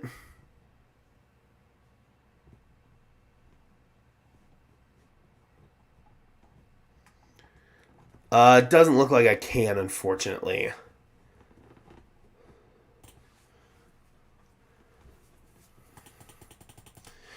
This could be Sanders here, but I don't know, man. We'll see. I keep hearing that it's very possible Sanders slides into round 3. Mark says Caleb Johnson at 51, Gunnar Helm at 85. 85 might be a little rich for my blood for Gunnar Helm. I think you could probably get him pretty early tomorrow. So I'm going to say probably not Helm today, but I would definitely be good with Caleb Johnson at 51. Again, man, he played at Iowa where the run game is basically their entire offense. Oh boy, here we go. Houston Texans are on the clock at 48. They are trading up with the Raiders. Uh-oh. Could we see Houston go with a running back here? I know they've got Joe Mixon, but do they want a second guy? Ooh. Yeah, AC, I think Mike Green is still on the board because of the significant character concerns. Again, when you get accused of what he's being accused of, then you're going to drop pretty far. If those accusations are indeed true, then he should not be drafted at all, in my opinion. The talent's there. He's absolutely a really good edge rusher. In my opinion, the second best edge rusher on the board outside of Abdul Carter. But with those off-the-field concerns, man, that pushes a lot of teams away. And again, I can't say exactly what he's been accused of on this stream because I'll get demonetized, but I highly encourage you guys to look it up if you guys haven't seen it. I tweeted something out. I shared a tweet from Marcus Whitman of that franchise guy that went a little bit more in depth on the situation with Mike Green. So that's why he's falling out of the first round, in my opinion. Yeah, Maverick, they are real bad. So that will definitely explain why teams are not taking him. And it was 2 separate incidents with 2 separate girls at 2 separate schools. So, yeah, not good. Oh, wow. One of the top players on my big board is gone. Ariante Ursary. He is going to the Houston Texans after they traded up with the Raiders. So, Houston, they traded away their franchise left tackle, Laramie Tunsil. And now they get the second player that was on my big board behind Mike Green. So, the first player that is actually draftable at this point. Now, Caleb Johnson is at the top of my big board, guys. That is the top player that the Denver Broncos could get at 51, in my opinion. Out of all of the players, Caleb Johnson, outside of Mike Green, is at the top of my big board. So that is an excellent pick for the Houston Texans. Was not a fan of the Laramie Tunsil trade, but this at least helps it be a little bit more palatable. All right, guys. It's looking like we're going to have a choice here between Johnson and Sampson, because I don't think Cincy's going to take a running back, and I don't think Seattle's going to take a running back. So things are looking all good and gravy here for the Denver Broncos. And again, guys, just a heads up, we will spoil the pick as soon as it is announced on Twitter. So if you guys don't want to hear me spoil the pick, once Denver is on the clock, I would recommend just getting out of here. That way you can listen to it on TV and then you can jump back in here. I will try to give you a 10 to 15 second warning to get out once I have the pick. But fair warning, if I really like the pick, I will probably scream out enjoy. So I might not be able to contain my excitement and it might get spoiled that way. But I will try to give you a warning before I announce the pick once I get it spoiled on Twitter. Because that will happen probably a couple minutes at least before the TV officially announces it. Just wanted to give you guys a heads up and a warning there. Also, I will be kind of putting the chat on a back burner for a second here once the pick is in, just so I can go into video making mode and get a little minute and a half video up on the channel. So we'll be doing that as well once the pick is officially announced for Denver. So we are just waiting now on Cincinnati, followed by Seattle, and then Denver. We are getting hella close, guys. Caleb Johnson, it looks like he's going to be there. It looks like he is going to be there.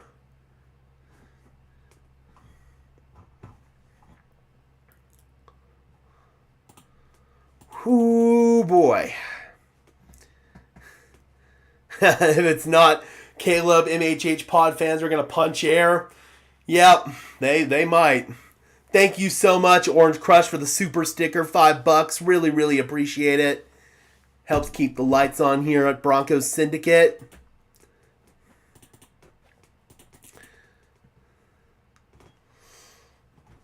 Oh, boy. Come on, Cincy, make the pick. I don't even think the TV's announced Houston's pick yet, so we're still a little bit ahead of the TV here.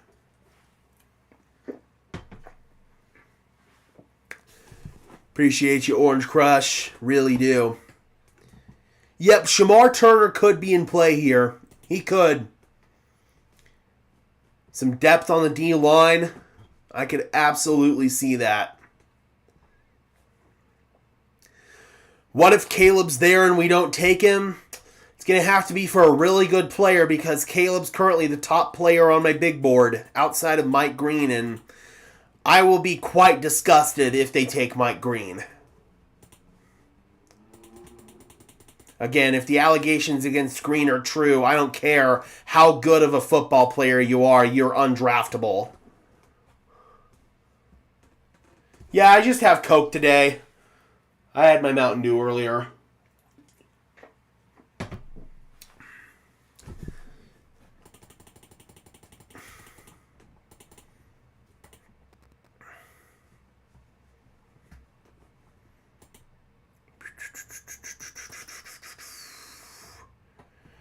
All right, come on, man. Cincy's really dragging this one out. Then we got Seattle, and then we got Denver.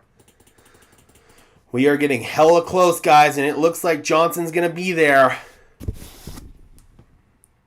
Johnson, Sampson.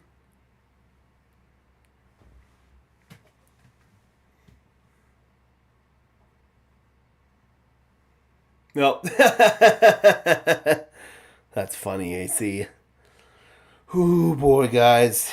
We are getting so close to Denver making their pick.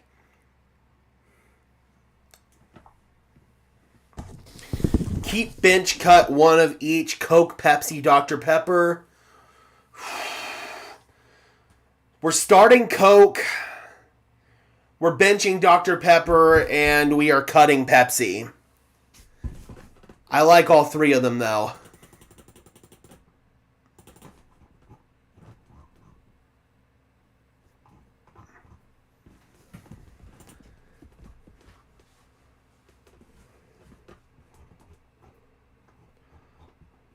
Come on, Cincy.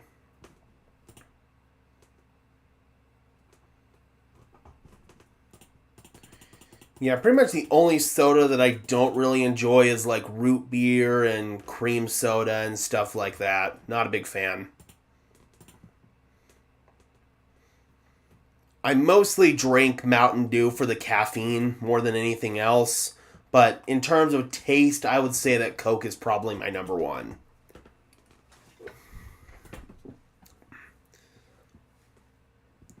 Oh, we got a linebacker off the board. Our second linebacker of the day, Demetrius Knight. Okay, so Knight was a little bit further down on my big board, but he was the top linebacker that I still had on the board. I think linebacker is a position that Denver can address a little bit later on.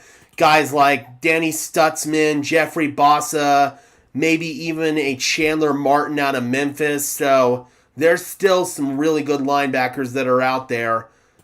Not a bad pick at all, though, for Cincinnati. They needed some linebacker help. So we now have Seattle on the clock at pick number 18, followed by, or pick number 18 in the second round, pick 50 overall, followed by the Denver Broncos at 51. We are getting so close. And again, barring Seattle doing something unforeseen, it looks like Caleb Johnson and Dylan Sampson will both be on the board at linebacker. Yeah, I don't drink alcohol, Scott. I am more of a marijuana guy, personally. I prefer my vitamins T, H, and C. All right, we are one pick away. Seattle is on the clock.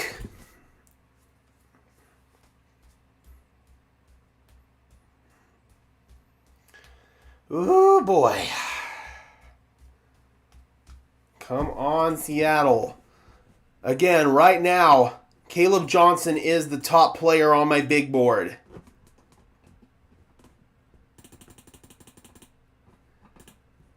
Then after him, I mean, I'm not accounting Mike Green into this. You've got Trey Amos, but you don't need a corner. You've got Nick Scorton, but you don't really need an edge rusher.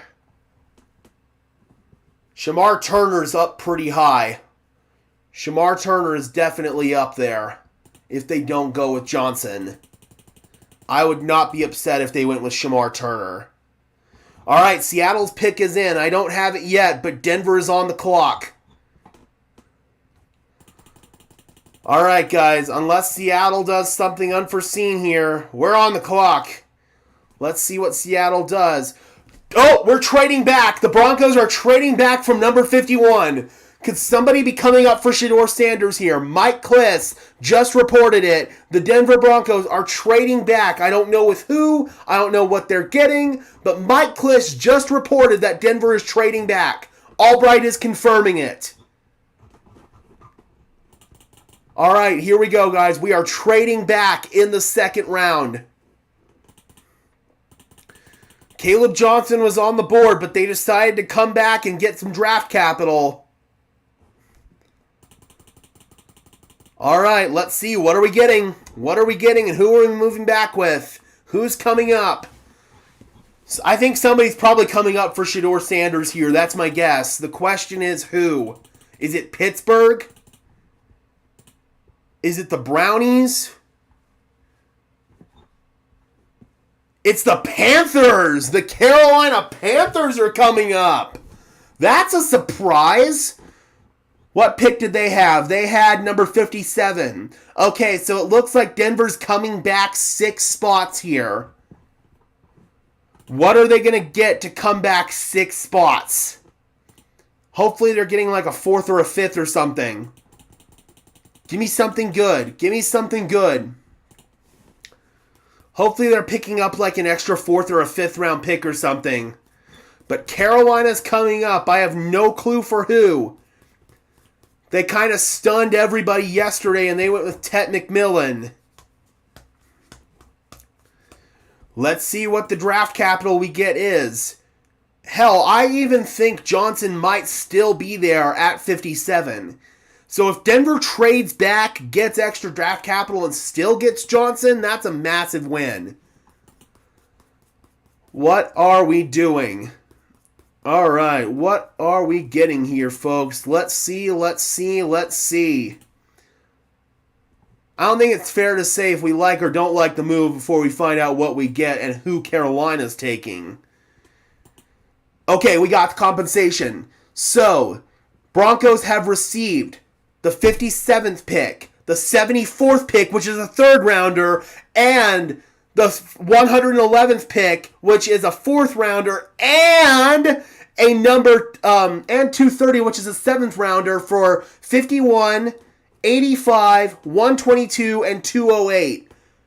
Okay, so Denver's moving up in the 3rd and the 4th round, and they are trading a 7th for a 6th. Okay, I like this trade. I like this trade. You're moving up in 2 rounds. I absolutely love it. I absolutely love it. You are moving up in 2 rounds. Perfect. You get to move up by 10 picks in both the 3rd and the 4th round. So there we go. All right. And Seattle is coming up for Elijah Arroyo. I'm good with that. That was a player that wasn't on my board for Denver anyway. Again, he's a big slot receiver, pure receiving tight end that doesn't really play in line. He can't block. So this was a player that was never on my board. You might have a chance to get Caleb Johnson anyway. You moved up in 2 rounds, and you were able to, well, you ended up turning a 6th into a 7th, but still, you moved up 2 rounds. So moved up in 2 rounds. So that's really, really good. That is really, really good.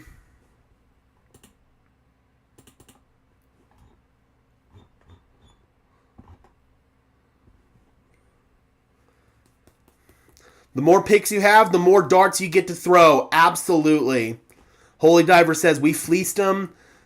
I think we did, man. I think this was an excellent trade for Denver, especially if we can continue to see how this board falls. All right. So, Carolina Panthers, they are now on the clock. Seattle went with Elijah Arroyo. Let's see who Carolina wants.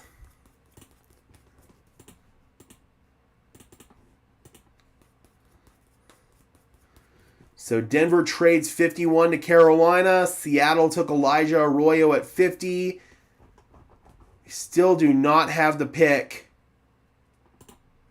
for Carolina. And Carolina goes with Nick Scorton, my top edge rusher outside of Mike Green that was still on the board. All right, that's a solid pick for them. Add some more beef to what has been a really poor defense for them, so not bad whatsoever. There he is. Let's get him blocked out here. So Nick Scorton off the board, and the Mike Green slide continues. Yep, it's kind of looking like Shedeur Sanders might not go till the 3rd round. Raiders have another pick in the 2nd round. That's the only team I could realistically see. All right, it says the pick's in for Carolina. Oh, yeah, it was Nick Scorton. So now we have got the Tennessee Titans on the clock, followed by the Tampa Bay Buccaneers, the Green Bay Packers, the Los Angeles Chargers, and the Chicago Bears.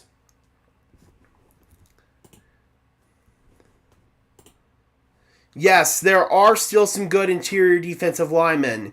You've got Landon Jackson and Jordan Birch, but they're probably more like 3rd round guys. You still have Darius Alexander on the board, Shamar Turner on the board. I really like Turner. I think he could be potentially in play here for Denver. So you still have some good interior defensive linemen on the board here. All right. Titans are on the clock.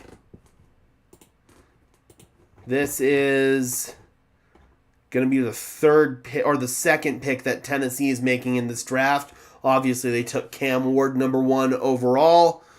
Let's see if they maybe want to add a piece to Cam Ward's supporting cast.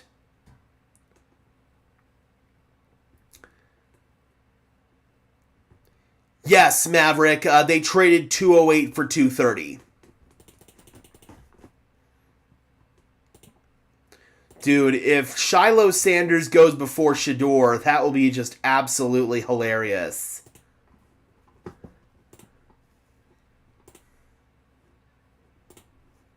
I would legit laugh if that happened, seriously.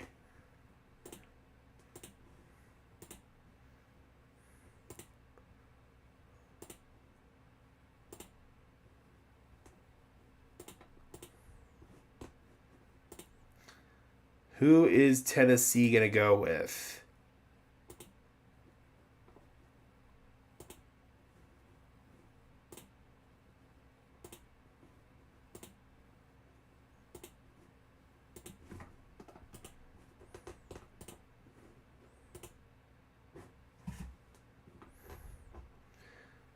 They're going with UCLA edge Olafemi Oladejo. Okay. Gotta be honest, did not do a whole lot of scouting on Oladejo.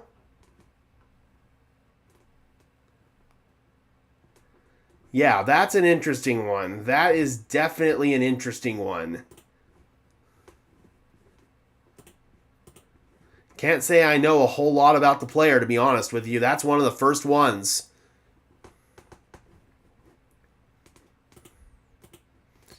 So, can't really fairly grade that pick because have not watched a single ounce of tape on him.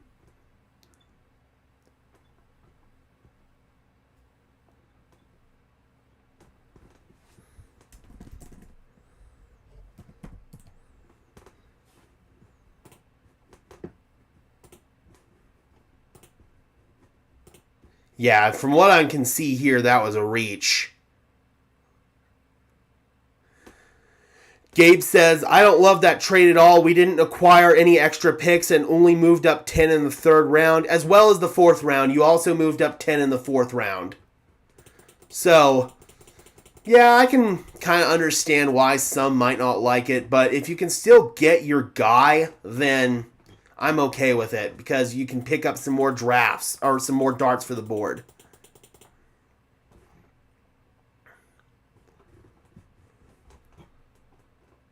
So full terms of the trade, just one more time. Denver is getting the 57th pick in the second round, the 74th pick in the third round, the 111th pick in the fourth round, and the 230th pick in the seventh round. Carolina is getting the 51st pick, the 85th pick, the 122nd pick, and the 208th pick. So you're moving up 10 spots in 2 rounds, and in order to do that, you move down in the second round, and in order to do that, you are turning a 6th round pick into a 7th round pick. But that could be huge, especially as we get into the 3rd and the 4th round, and some of these really good players could be available. So overall, I think this is a pretty decent trade for Denver. They moved down in the 2nd and 6th, and they moved up in the 3rd and 4th.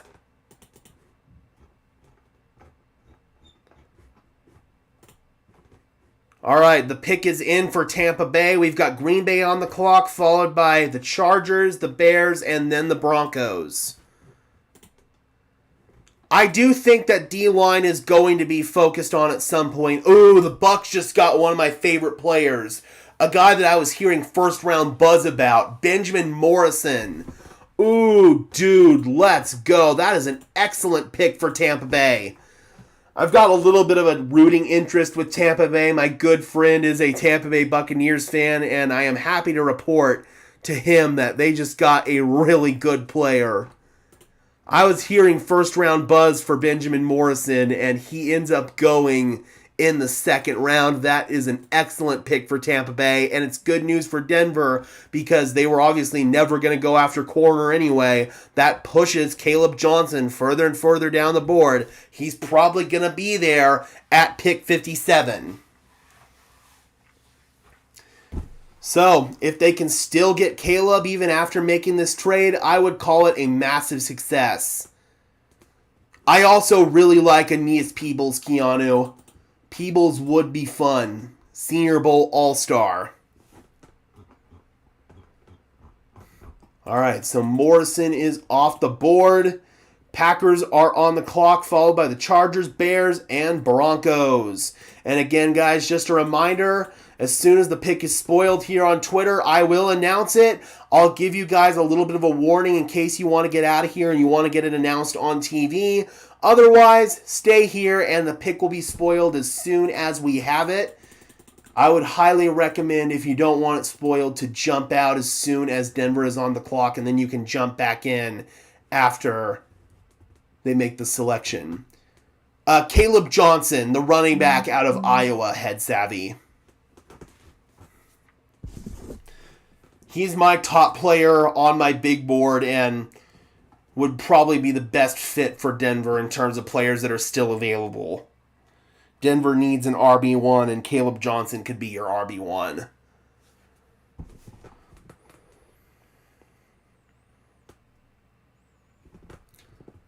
I think fans will be really, really happy if they do go Caleb. And again, guys, just a reminder as well, once the pick is in, we will be going into video making mode. Need to get a little 90-second, 2-minute blurb up on the channel, so if I am ignoring the chat right after the pick is made, that is why. I promise I'm not ignoring you. We will definitely be addressing all of the questions and comments and concerns about the pick when it is made. If Denver traded, it means they are certain that Caleb will be there. If Caleb's indeed their guy, I think so.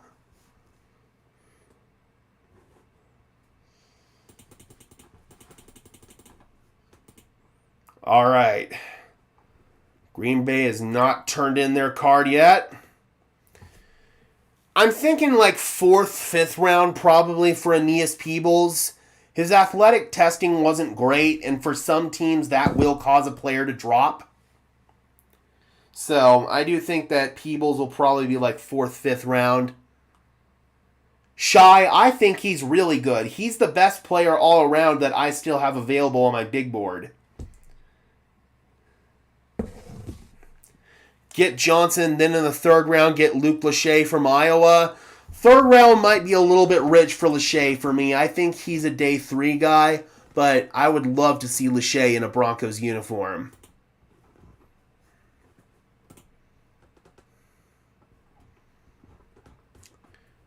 We are still waiting on the Packers. NFL.com says the pick is in. I am waiting for somebody to tweet it out.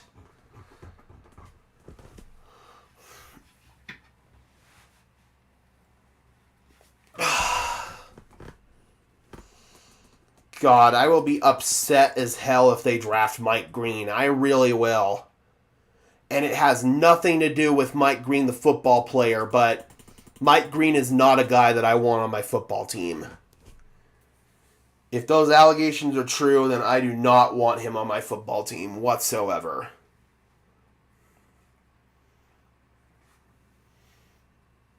Oh, boy. Oh, boy, oh, boy, oh, boy, oh, boy, oh, boy. What if Ewers and Dylan Gabriel go before Shedeur Sanders? At this point, it wouldn't surprise me. It really wouldn't.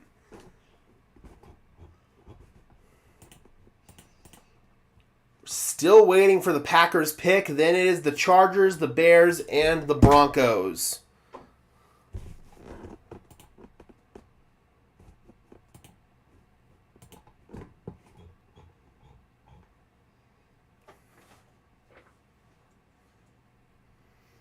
Yeah, I agree, Bobby. I would like to hope that our ownership wouldn't allow that to happen. I also don't think Sean and George would be interested in making that happen either. Just knowing them.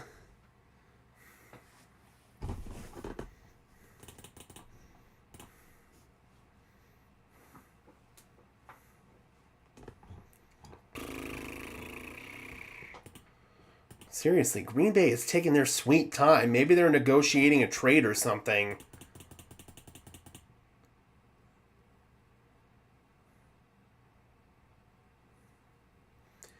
I wouldn't say that he's the last one, Robert, but he's probably the last of, like, true RB1s left.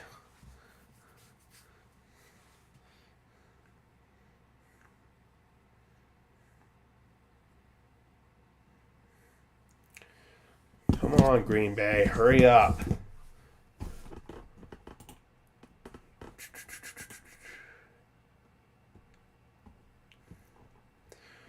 Oh, we got a tackle off the board. Anthony Belton out of NC State. Green Bay continues to beef up that offensive line. Solid pick. I'd give that a solid B for Green Bay. not a home run or anything like that, but they're really good at identifying and developing some of these like day 2, day 3 offensive linemen. So, yeah, I can totally respect Green Bay's decision making with that.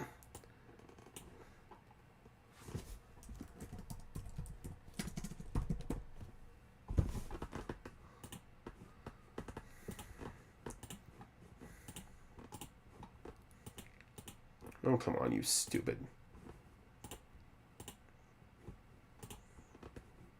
Thank you. Stupid computer. All right. Caleb continues to get closer and closer, guys. I think he's going to be there at 57. If you were able to trade down and still get him, that'd be huge. I might be a little bit worried about the Chicago Bears at 56, one pick ahead of you, but I don't think the Chargers are going to take him. So Chicago is the only one you have to worry about here. They could. They very easily could take him. And if they do, then Denver might think about trading down again.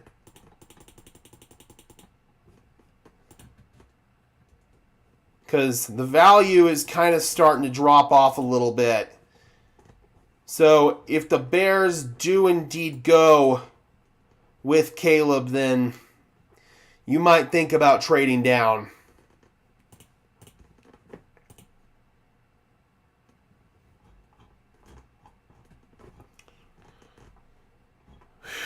I just hope it's not Harold Fannin. I will be so mad if it's Harold Fannin.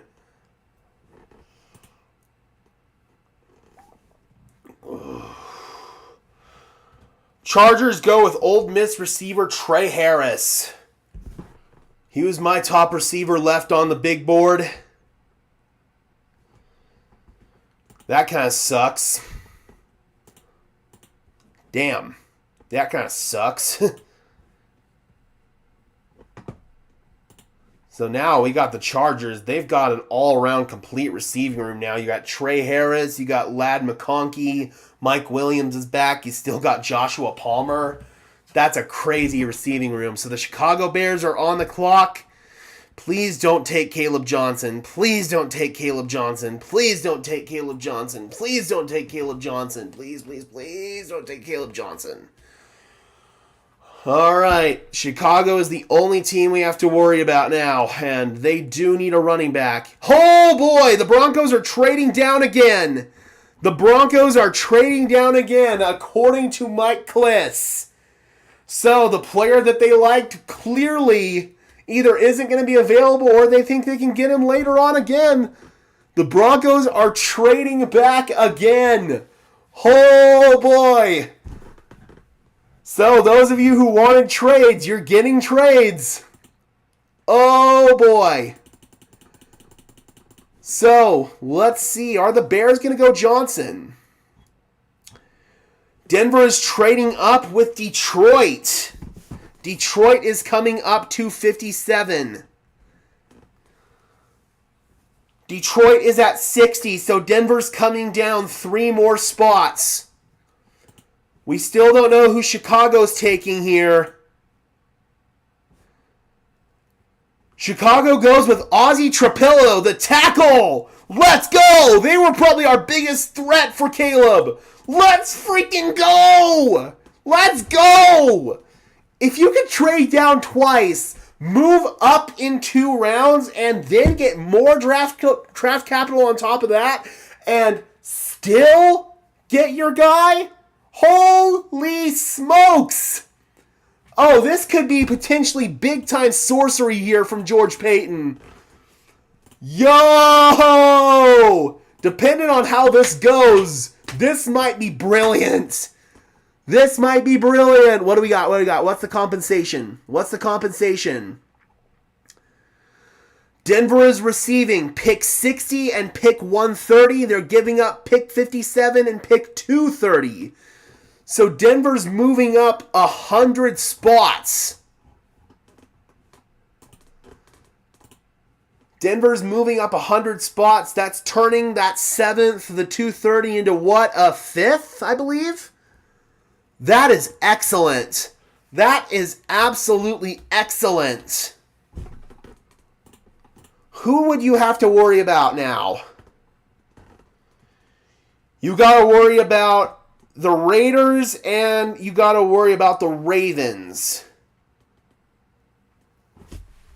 That was an excellent trade, especially if you're not worried about Johnson going on either one of these two. And I don't think you have to worry about that because the Raiders have Genty and the Ravens have Derrick Henry. That was a good trade.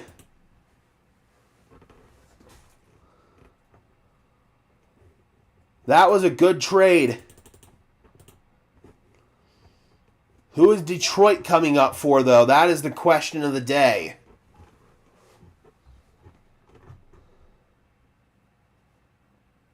Oh, it was a 4th-round pick. So Denver's picking up an extra 4th-round pick. Let's freaking go! Yo, that is an excellent trade. Moving down 3 spots to turn a 7th into a 4th? So now Denver has 60, 74, 111, 130, 191, and 197. A 2nd, a 3rd, 2 4ths, and 2 6s. Alright, who is Detroit coming up for? This might be for Mike Green. This might be for Mike Green. It's not. It's for Tate Ratledge, the guard out of Georgia. That's interesting because the Lions have some really good guards already on their roster. They got Graham Glasgow. Oh, okay. I guess they did have a need at right guard, so that makes sense. That makes sense for Detroit. He was my top guard left on the big board. So that makes sense for Detroit. Things are looking good for Denver here, guys. We might still be able to get Caleb Johnson at 60. Dude, that is such a good trade. That is such a good trade. Holy crap. There he is. As of right now, Caleb Johnson is the top player on my big board. Yep, if you can move up spots and gain an additional 4th and still get Caleb, that's an A freaking plus. Raiders go Jack Besh. That's kind of a bummer. They skip Shador, though. They skip Shador, and they go Jack Besh. Wide receiver out of TCU. Really fun player, man. So the Raiders receiving core gains another really valuable weapon. Somebody that I would have been happy if Denver had taken, but now the only team we have to worry about is the Baltimore Ravens in front of Denver. Things are looking about as swimmingly as you can imagine here for Denver.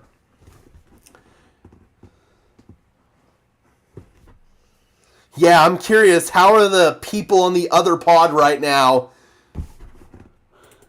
Are the fans still mad?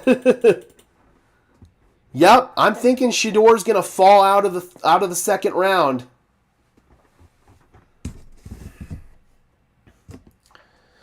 But being able to move up 10 spots in 2 rounds and pick up a 4th-round pick, that is excellent work by George Paton. Now you just got to bring home the bacon and get Caleb.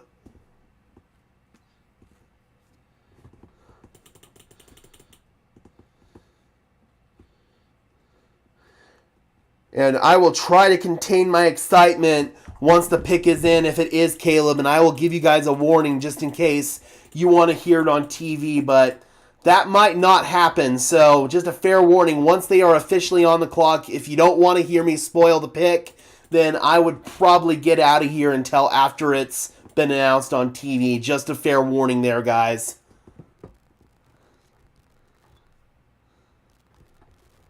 All right. What is Baltimore going to do at 59? And then Denver is up. Moving down twice.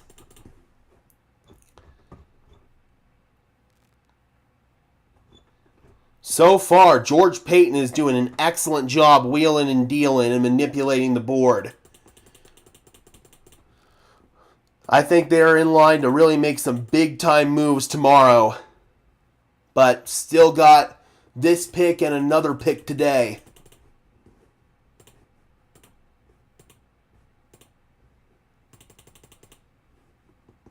Come on. Come on, Baltimore.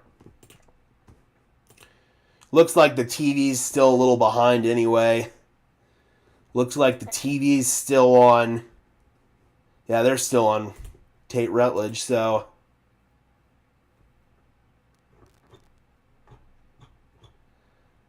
Come on, baby. They better not screw this up, man. They better just take Caleb Johnson and call it a day.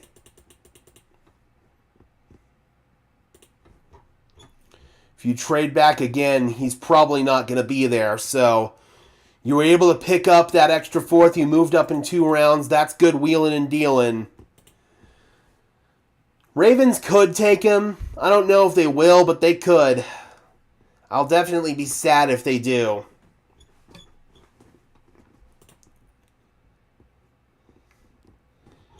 If the Ravens take him, then your decision to trade down might come back to burn you. We'll see.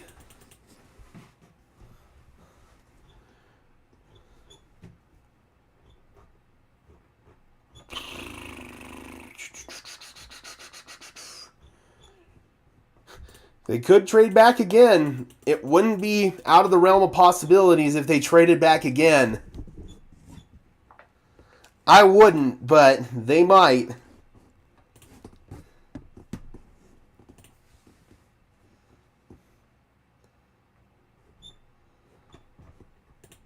The pick is in, guys. The Denver Broncos select Shedeur Sanders. No, I'm just fucking kidding. Oh my God. Quinshon Judkins missed the draft call from the Browns because he was in the bathroom. I guess he wasn't anticipating Cleveland to take him. That's pretty funny. Yes, the Broncos have the 74th pick in the 3rd round. All right, Baltimore, please don't take Caleb Johnson. Please don't take Caleb Johnson.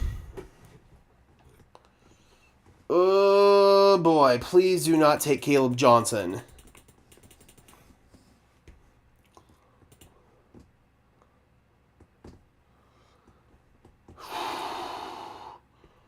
Come on.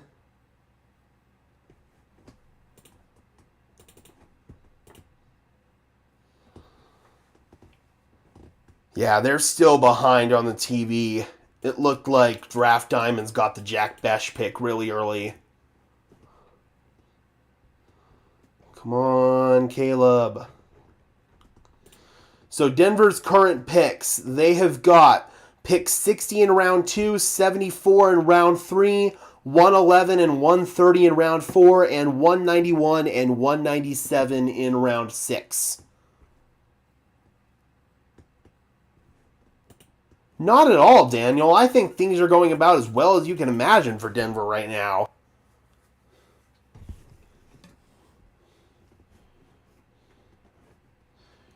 Yeah, JR, Henderson is no longer on the board. New England got him pretty early on today.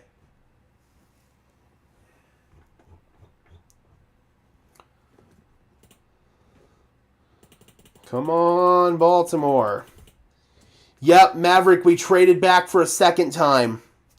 Baltimore goes Mike Green. All right, the Denver Broncos are on the clock. The Baltimore Ravens go with Mike Green. Despite the off-the-field issues, despite the character concerns, they go with him. And now, Caleb Johnson is officially the top player on my big board. The Mike Green slide stops. Yes, Jay, we are on the clock right now in the 2nd round. We are on the clock right now, guys. So if you don't want the pick spoiled, I would recommend you get out of here. Because once I have the pick, I will spoil it. I will spoil it. I'll try to give you guys a warning, but probably won't be able to contain my excitement if they do pick who I think they're going to pick here. So if you guys don't want the pick spoiled, I would recommend dipping out of here right now, guys.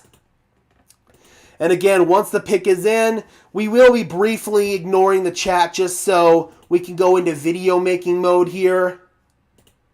And we can get a 90-second blurb video up on the channel. Again, that is the one downside of being a one-man show. The Denver Broncos are on the clock with the 60th pick. And Caleb Johnson, after trading down twice, is right there for the taking. My top player on my big board. Please don't screw this up, Denver. Please don't screw this up. Just take him and move forward. Just do the right thing. Take the top player. Please. Please, please, please, please, please, Denver. Just take Caleb Johnson. Just take Caleb Johnson, please. Ooh, boy. Again, guys, once somebody announces the pick on Twitter, I will spoil it. We got 102 people in the house. Thank you guys so much for tuning in. I really appreciate you guys. Knowing Sean and George, they're probably going to drag this out. Caleb Johnson and Dylan Sampson are both still on the board, guys, and they are both potential RB1s in the NFL. I'll spoil it as soon as I have it.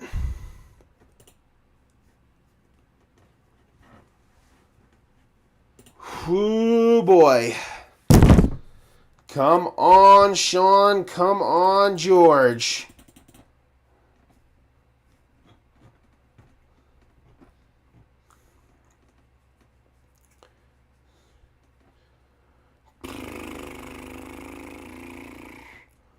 Come on, baby.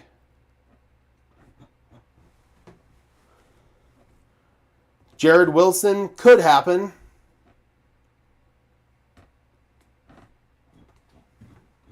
I have not gotten it yet. I will let you know as soon as I do, guys. This better be Caleb Johnson. We got Jay. Thank you for the $2. Really appreciate it. Saying God bless Bo Nix. Oh boy. Here we go. Thank you so much, Jay. Really appreciate it. It helps keep the lights on here at Broncos Syndicate. I am refreshing Twitter every second here, guys. Waiting for that notification from Draft Diamonds. Waiting for the notification from Mike Kliss. Somebody, anybody. Will they trade down again? I doubt it. Come on, just take Caleb and call it a day, please.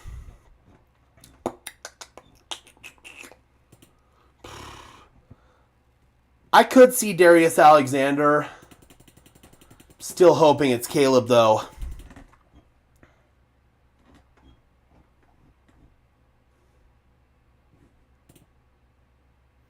Oh, I see that. I'll try to fix it in a minute.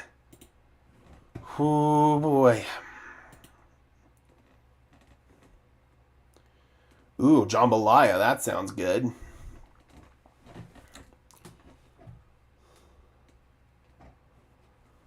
Come on, Broncos.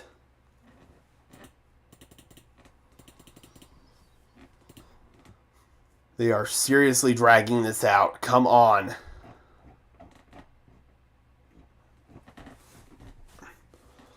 This better be Caleb Johnson.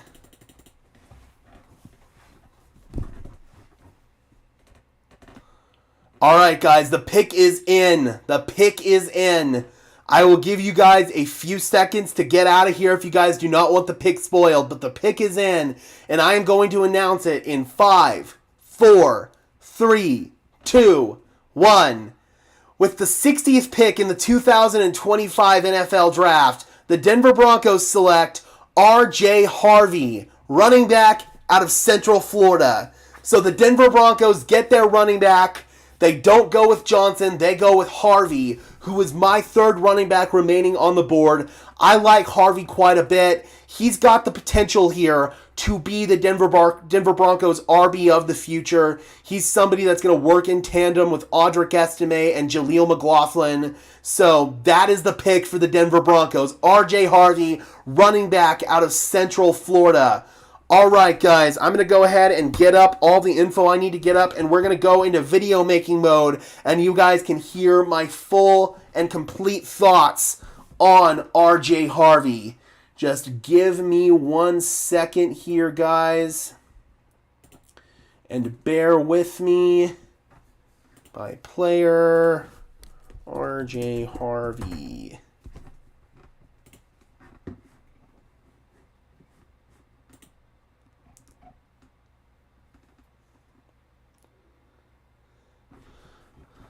Get his stats up.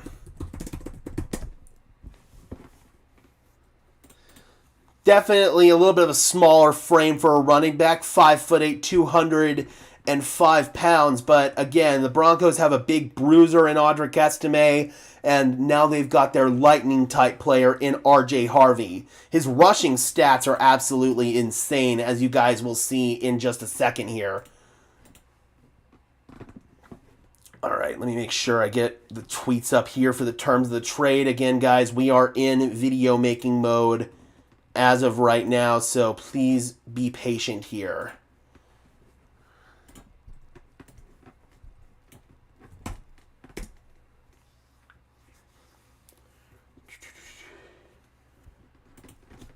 Broncos trade.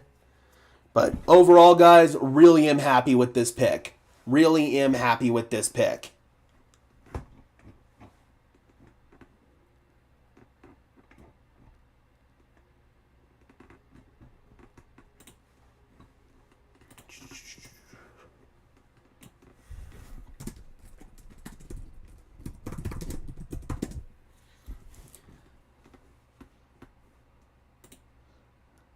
Okay, got the trade parameters.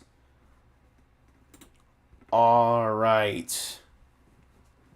And we are good to go. All right, guys, we are going into video making mode in 5, 4, 3, 2, 1. Here we go. The pick is in, guys. The Denver Broncos, after trading down twice in the second round with the 60th pick in the 2025 NFL Draft, the Denver Broncos select RJ Harvey, running back out of the University of Central Florida. Caleb Johnson was on the board here. Dylan Sampson was on the board here.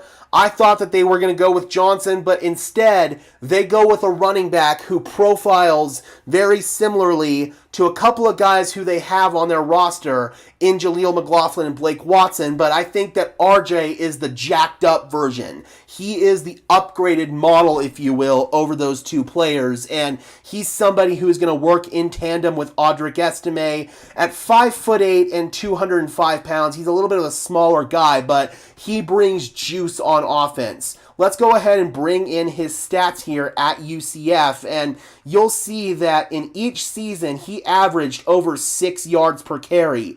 And he made some nice plays in the receiving game as well. 20 catches for 267 yards and 3 touchdowns in 2024. 1,500 yards, 6.8 yards per carry, and 22 bloody touchdowns in 2024. He is a big play machine. He's an explosive threat anytime he touches the ball. And he is a big play waiting to happen in the red zone and between the 20s.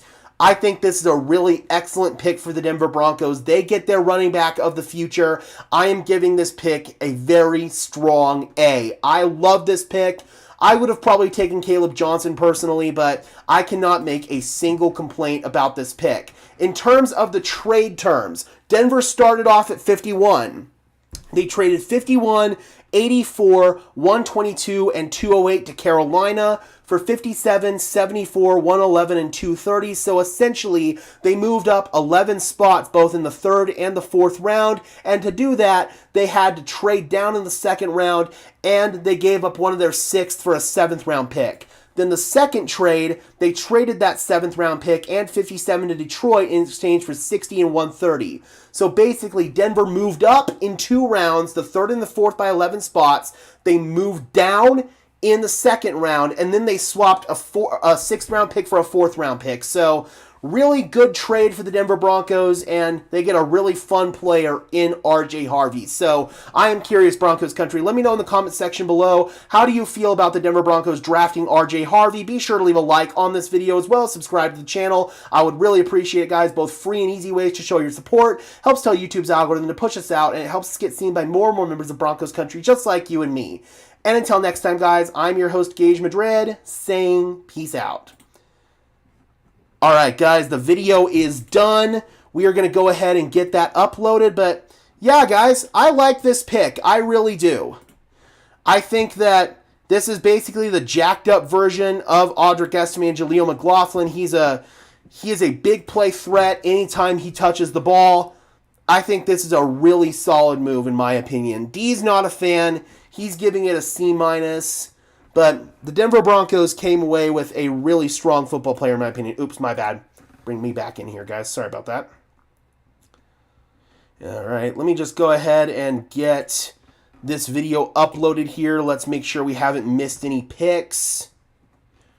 Oh, looks like Washington traded up, so they are now on the clock. Very curious what the Mile High Huddle people are thinking about this pick. Very curious.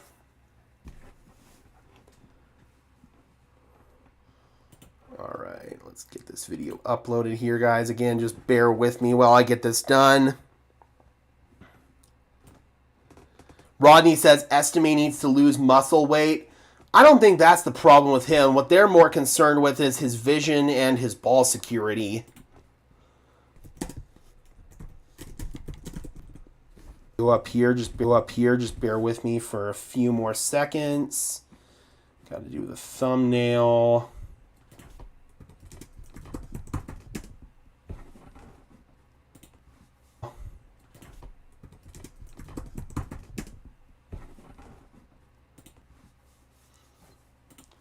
And another thing, Harvey was a team captain at Central Florida, so he's another help explain this pick as well. Again, we will be hearing from George and Sean Payton tonight, so probably not the sexiest pick out there. Potential joker in this Sean Payton offense. So again, man, I know some people wanted them to go with the more sexy.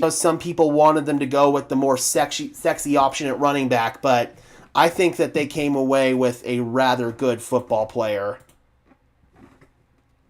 Oh, come on, stop being so slow.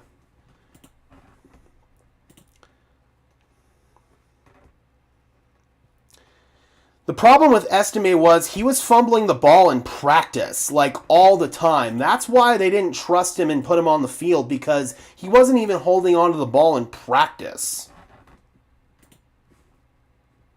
So that was one of the big problems with Estime last year, and one of the big reasons why the Denver Broncos just didn't trust him. But they're still high on him. They still think that he could be a really good running back for this team. I'm not saying that RJ Harvey profiles like Alvin Kamara, but they're maybe thinking that they've got kind of their Mark Ingram and Alvin Kamara, if you will, now with Harvey and Estime.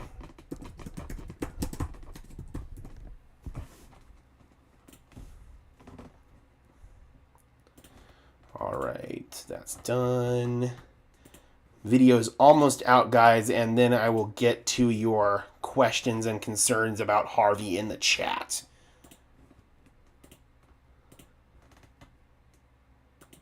I swear, I need to hire a producer. That way they can upload these videos for me. Public. Done. All right, there we go. The video is out, guys. Thank you so much for bearing with me there. Let me get Twitter back up. And let me also get the chat back up.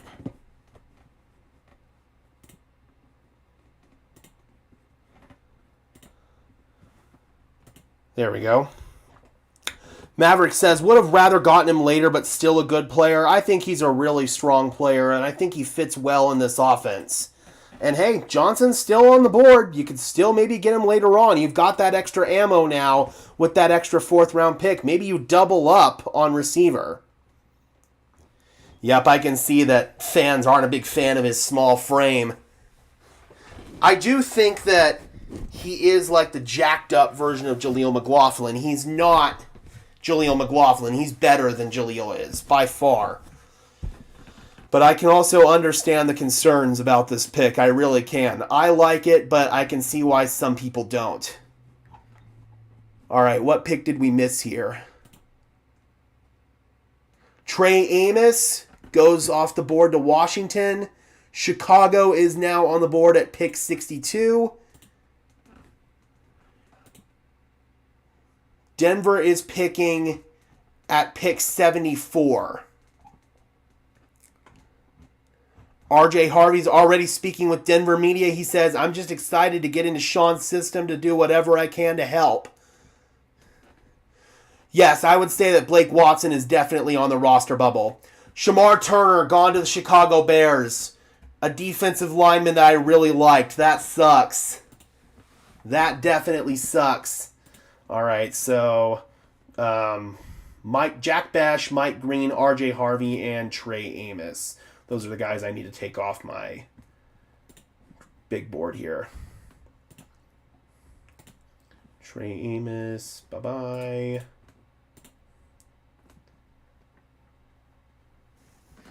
Jack Bash.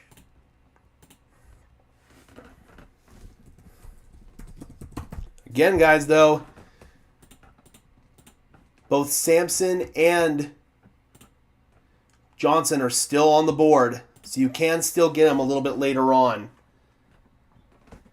Especially now with Ferguson being gone, 85, that might be what you could be thinking about doing here. And what was the last one? It was Turner. Yep, my big board is definitely starting to diminish and diminish. These really good players are starting to go. Harvey, Green, Bash, and Amos.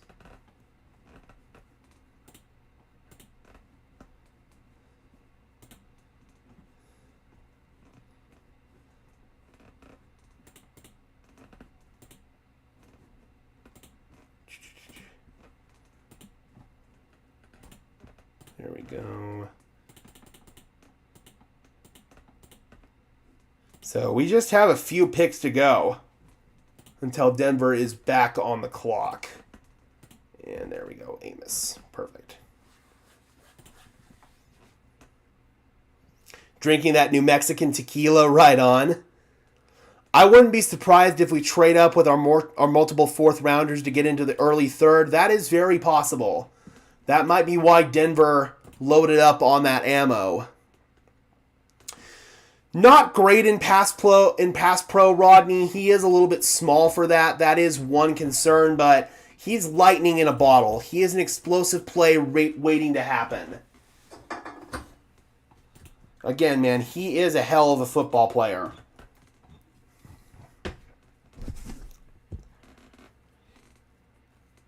And like Sean Payton has historically done, he's never really had just a true RB1. He's kind of gone RB by committee, and I think that's going to continue moving forward.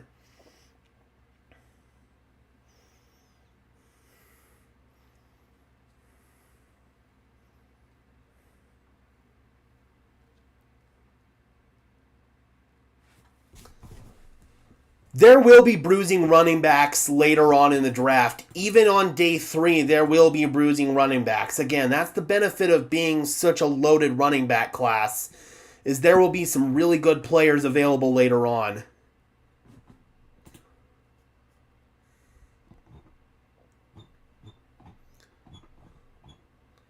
All right, who's on the clock now? It is Kansas City at 31 and Philadelphia at 32. So what does that mean, guys? Shedeur Sanders is going to fall out of the second freaking round. That's insane, dude. So Shedeur Sanders is at best going to be a third-round pick. Wow, wow, wow, wow, wow. So moving into the third round here after KC and Philadelphia make their picks. If it'll hurry up and load. We got the Giants at 65, KC again at 66, the Browns at 67, the Raiders at 68, and the Patriots at 69. Nice.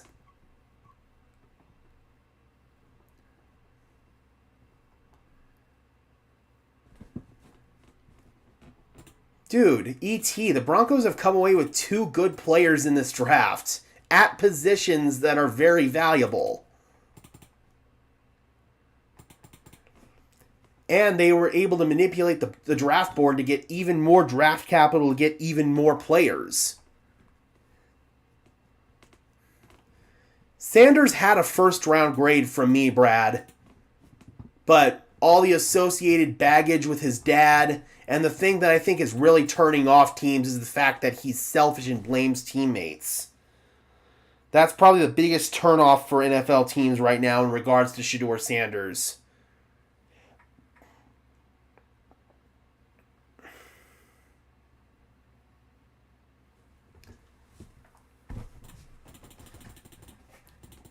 Gabe likes the pick. He says Harvey looks pretty good on his highlights, has burst and vision, looks good to me. Yep.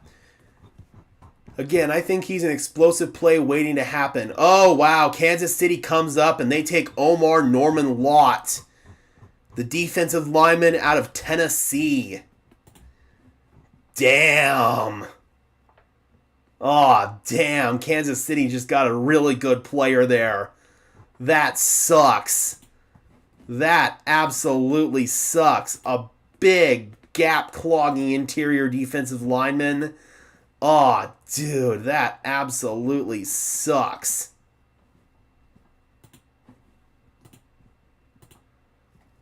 So now they've got Chris Jones and Omar Norman Lott on the same defensive line.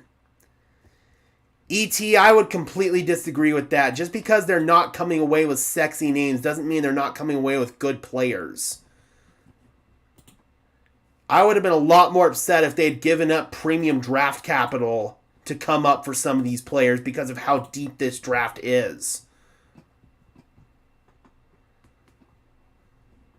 I would have been super upset if they had done that. So for me, this draft is going really, really well.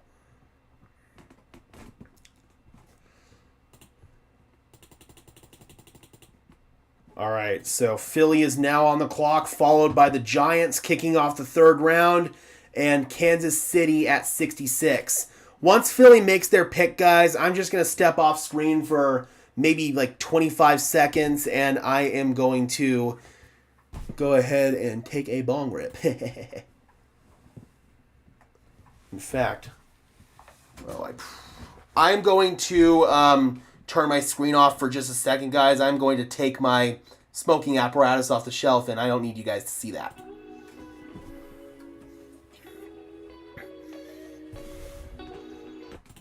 Okay, there we go. We're good. Do not want to get this stream demonetized, and if I show that apparatus, it'll definitely get demonetized.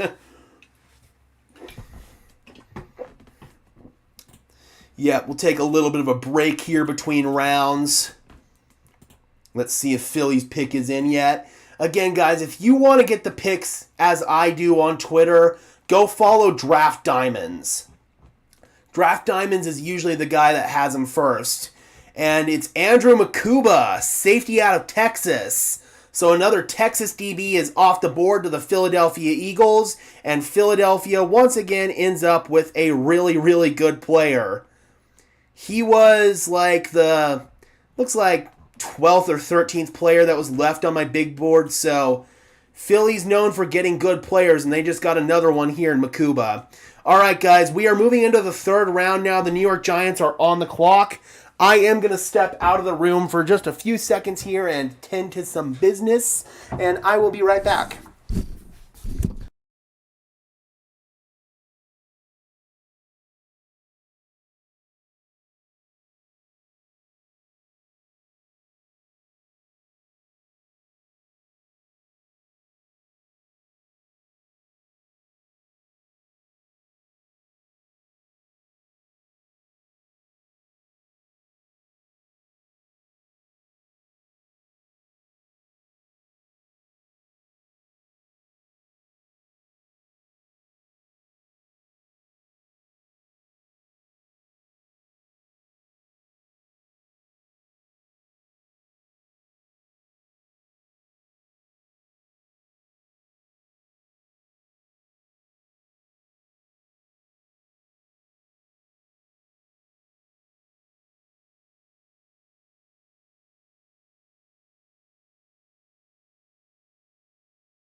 Whew, that one murdered me. Sorry about that, guys. Nope. Not paused. I was just AFK for a second. Woo! That one got me. All right. Giants are on the clock. And they go with Darius Alexander. Wow. Oh, boy. Woo! So, Darius Alexander, another big defensive lineman off the board. Oh, Turner's off as well. I missed that.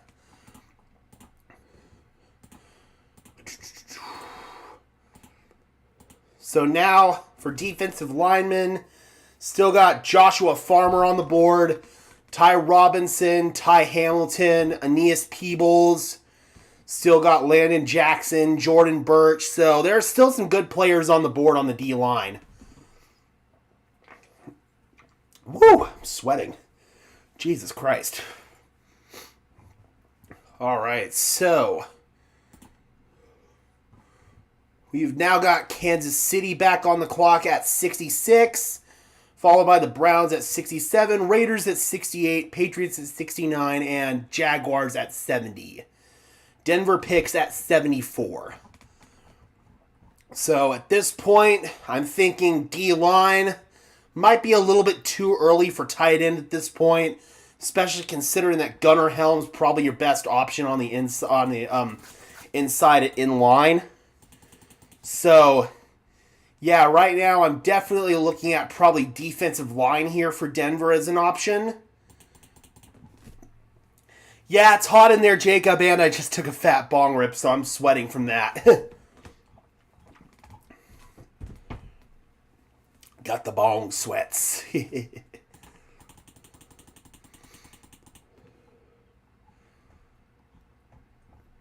Jordan Birch is definitely an option, for sure. I think they wanted Mason Taylor, but they just weren't going to get him. So that was some pupcake, Ron, from a grower here in Colorado. They're called 14er. I think they're one of the better growers in the state.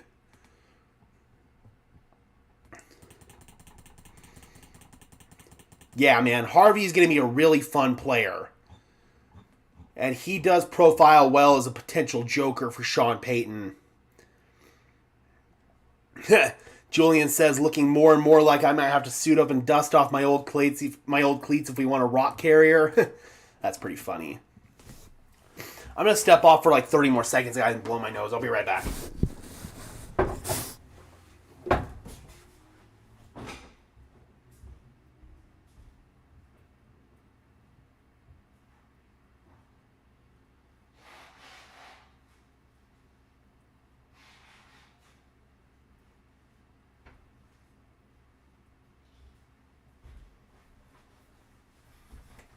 All right.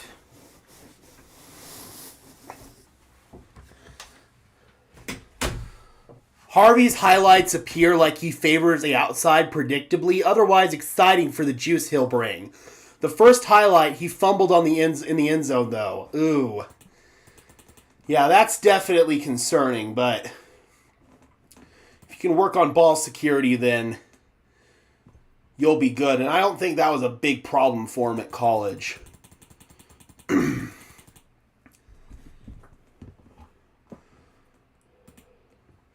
I did not, Rodney. I'm not the hugest wrestling fan. All right, is Casey's pick in? It is not. We are still waiting for KC. Oh, they might be trying to trade back here. Looks like they might be trying to trade back according to reports.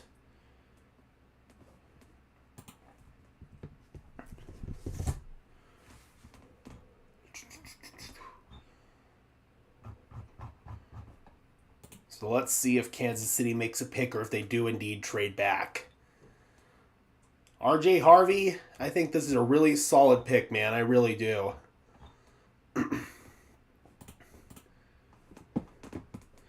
No, Kansas City picks again. They're picking here at the top of the second round. And it's Ashton Gallot, the edge rusher out of Louisville. Okay. Not who I expected Kansas City to go with there.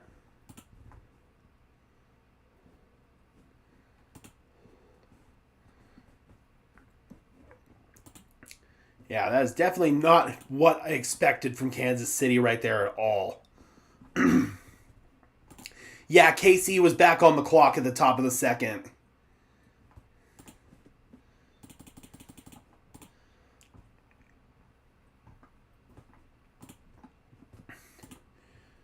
Still got Johnson at the top of my big board. Siobhan Ravel, Xavier Watts. Oh, Darius Alexander went off the board.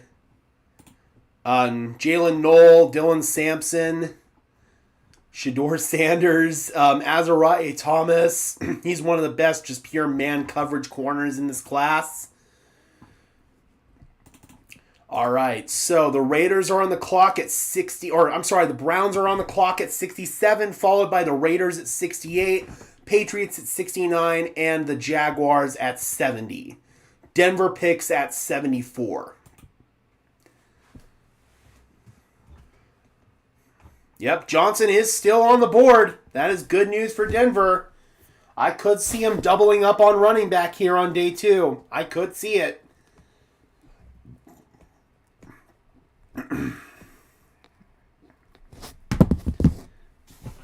And again, you just think about all the success that Sean Payton has had with all kinds of different running backs, from Pierre Thomas, Reggie Bush, Darren Sproles, Mark Ingram, Alvin Kamara. All kinds of different types of running backs Sean Payton has had success with. So it's not like the Broncos were pigeonholed into taking one type of running back. They could really take multiple different kinds of running backs, and Sean Payton knows how to use them all versatilely. Am I cutting in and out? Let me know, guys, if I am, and I'll see if I can fix the audio.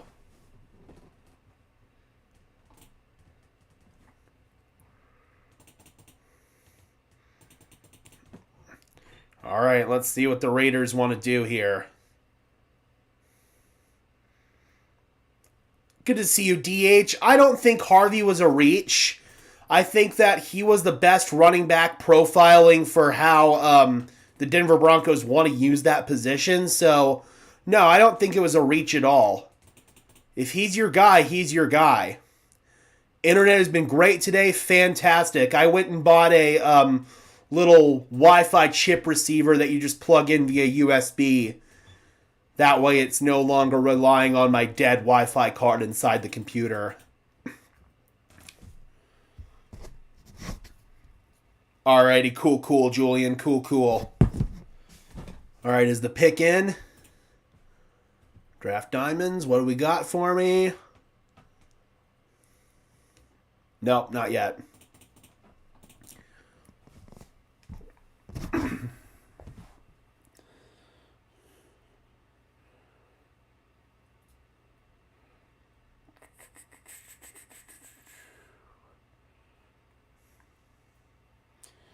I will excuse me.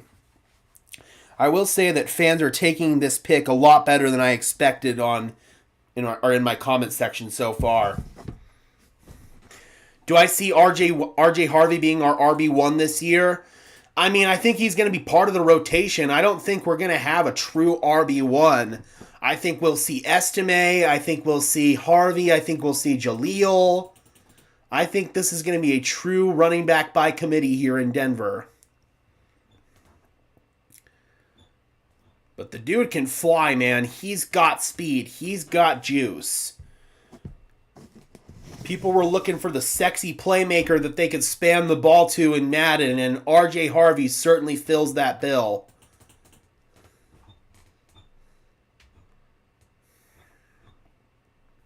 Yep, exactly. I think this is going to be a running back by committee type thing. Oh, I can see D-Mac doesn't like the pick. Good Lord, man. I don't think Shedeur goes undrafted, but I am surprised that he didn't make it out of the second round. This is probably going to be the round that he goes here, though, round 3. Browns taking Harold Fannin. Honestly, thank God. I would not have been happy if the Denver Broncos had taken Harold Fannin. All right, so Raiders are on the clock now at pick 68.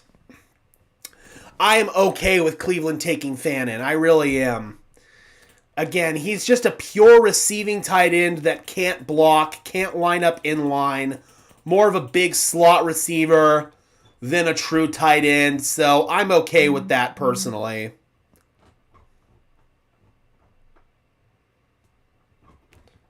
So apparently Detroit has traded up to 70 with Jacksonville. I still have 68 and 69 here that I need to pick on the Raiders and the Patriots. So it looks like Twitter's starting to fall behind a little bit on the picks.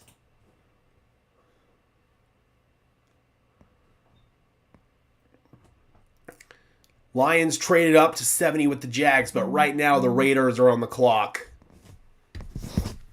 Yeah, I'm okay with missing out on Fannin. The Browns can have him. Not my favorite player, personally.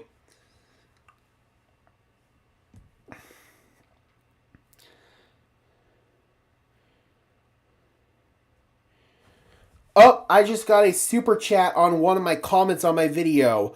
Hot GUK, if you are in the chat, thank you so much for the $10 super chat on the video. Really appreciate it. Help keep the lights on here at Broncos Syndicate. Thank you so much.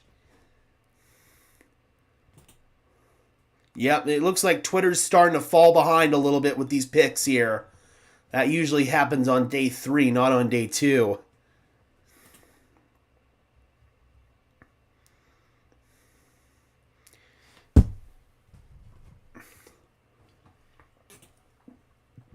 But again, fans were looking for a player that you can spam the ball to in Madden, and I do think that Harvey falls into that category for sure.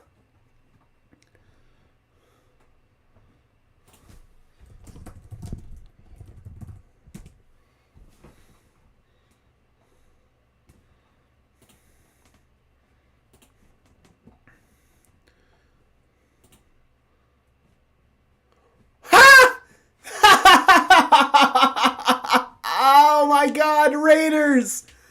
What are you doing? They just took Darian Porter, the corner out of Iowa State. Bro, Porter's a day 3 pick. He is a day 3 dude. What are you doing? Pete Carroll loves his corners, but Savon Jones, Azariah Thomas? Hell, I would have even rather had Kobe Bryant. Oh my God. That's an A-plus pick for the Broncos. That's a big fat F for the Raiders. I think that's my first F of the day. Oh my God, that is a terrible pick. That is such a terrible freaking pick. I cannot believe that they did that. Dude, Porter's a day 3 pick. I don't even have Porter in my top 100 on my big board. Bro, what a reach.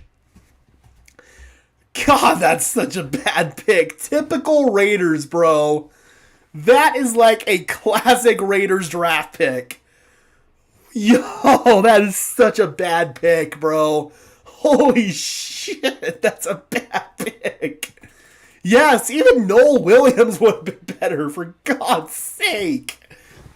Oh, man, that is, I think, my first F of the entire draft. Patriots taking Washington State receiver Kyle Williams at 69. That's a better pick than freaking Porter. I don't think that's a particularly great pick either, but that's a better pick than Porter. Oh my God, that is a horrible freaking pick. I mean, Kyle Williams isn't bad. It's a lot better than what the freaking Raiders just did. But, wow, bro. Raiders gonna Raider. Raiders gonna Raider. That is all I will say. Good God.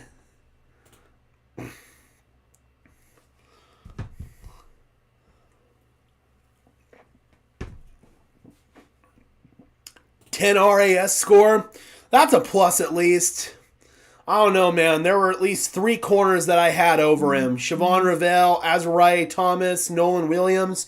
Hell, I would have even rather had Jacob Parrish.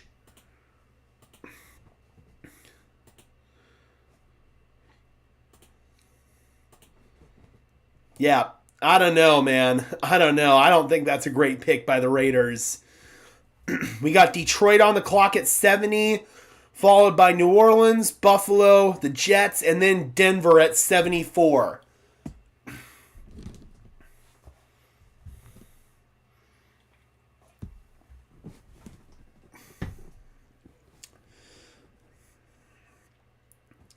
Yep, we'll see if Pete Carroll got this one right, BK.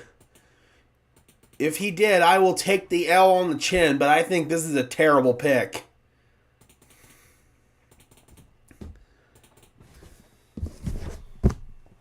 Yep, we could, AC. We very well could. I would be a big fan of it.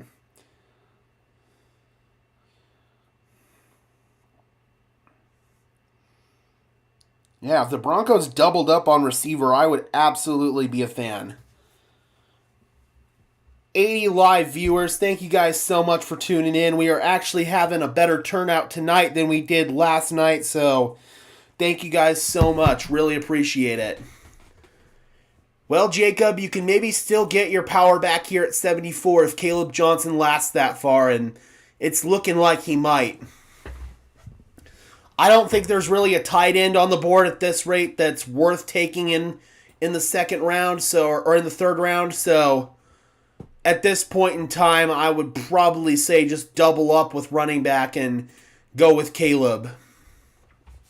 He's my top player that's available on the big board. Outside of Caleb, my big board currently consists of Savon Jones, Xavier Watts, Jalen Knoll, Dylan Sampson, Shedeur Sanders, Josh Farmer, Azariah Thomas, Kevin Winston Jr., Marcus Embo. So some good players still towards the top of the big board that are still available. What's left for tight ends? So for tight ends, you're looking at guys like, if you want an inline dude, You're looking at Gunnar Helm, Jackson Hawes, Luke Lachey. Those are probably the big three right now that you're looking at for inline. Yep, Gunnar Helm's my top tight end that's left. That's a pure, true, inline Y tight end. Lions go with Isaac Tesla, wide receiver out of Arkansas. So we might be seeing a little bit of a run on wide receivers here at the middle of the third round. So Tesla was one of those guys. I wasn't sure if he was going to go today or tomorrow, but he's kind of one of those pick your flavor of wide receivers in mid-round, and I can totally understand the reasoning behind the pick. There's some other receivers I have rated higher than him on the board still. Jalen Knoll, Jalen Royals, Isaiah Bond, Torrey Horton. But not a bad pick. Not a bad pick whatsoever. Pick is in for New Orleans at 71, followed by Buffalo at 72, the Jets at 73, and Denver at 74. And again, just a reminder, guys, once the Broncos get on the clock, the pick could be announced at any time. Once I get it on Twitter, I will announce it. So if you don't want the pick spoiled and you want to hear the pick announced on TV, then I would probably dip out of here once the Broncos are on the clock and come back once the pick is announced. But things are looking good. We might get Caleb Johnson to fall to us here at 74. Double up on running back? Hell yeah. Oh no, Luther's gone.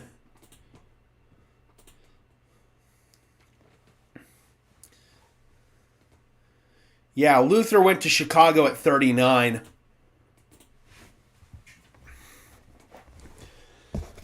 All right, do we have the pick for the Saints?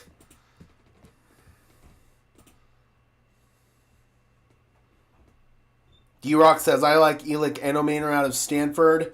I will admit I have not done the most research on him. And a big defensive tackle off the board, Vernon Broughton to New Orleans at number 71. Caleb Johnson continues to fall, guys. We might be able to come away with both Harvey and Johnson.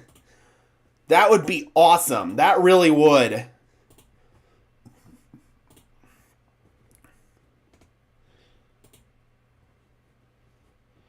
All right.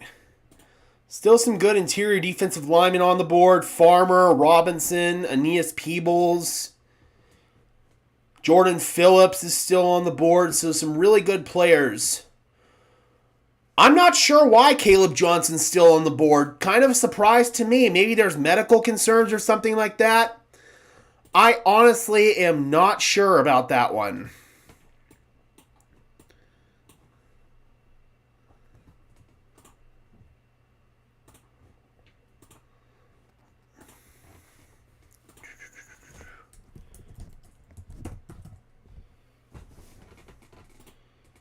There we go.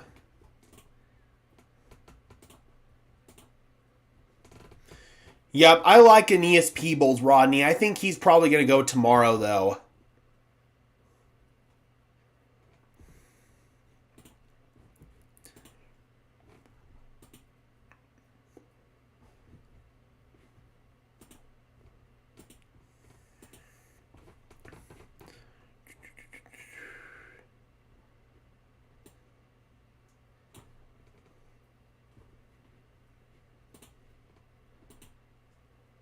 And Landon Jackson, defensive end, comes off the board. So in terms of like 3-4 defensive ends, you're probably looking like Jordan Birch at this point.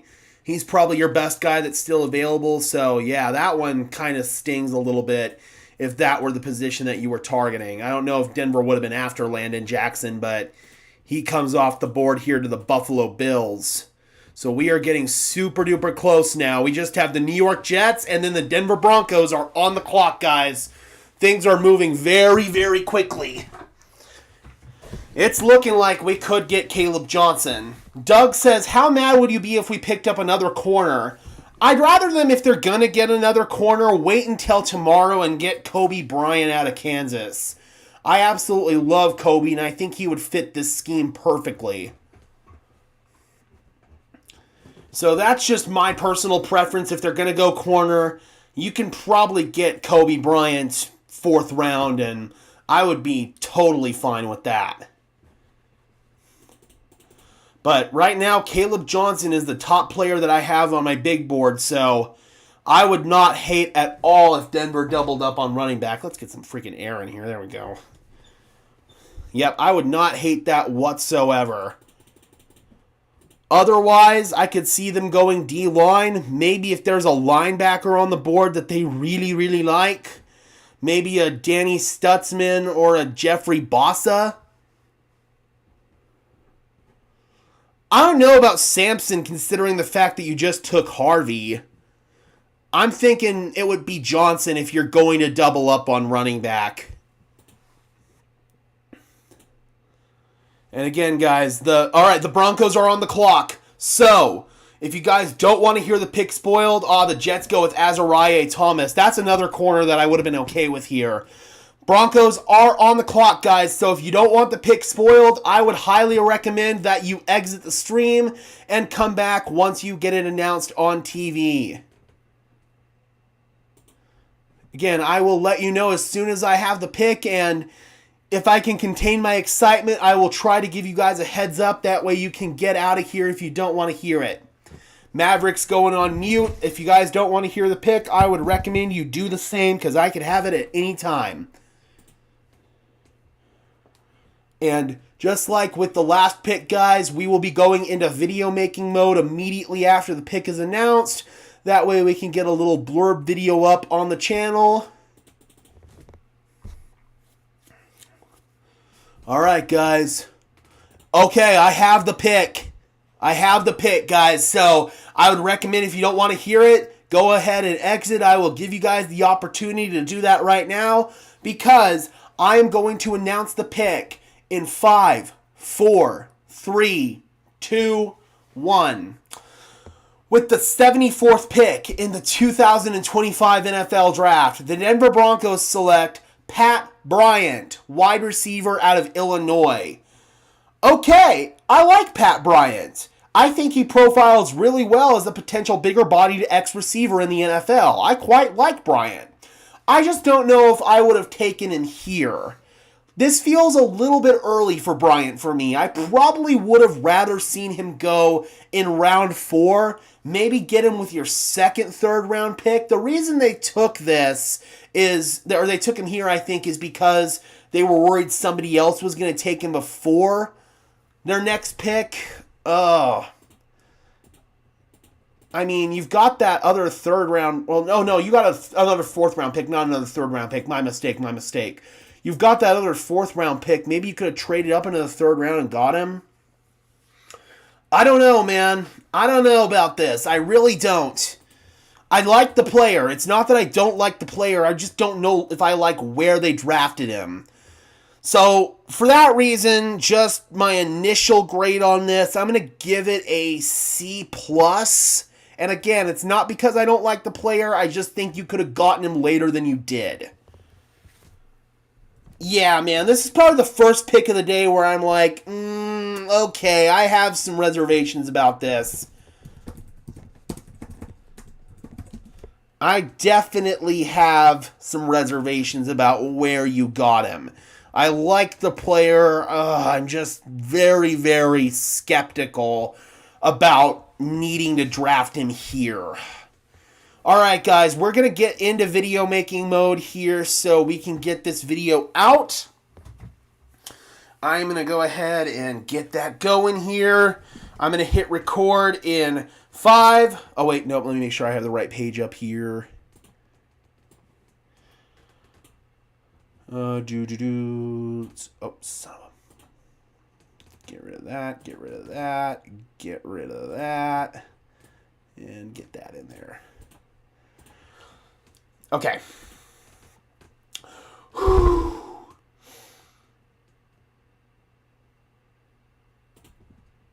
The pick is in, Broncos country.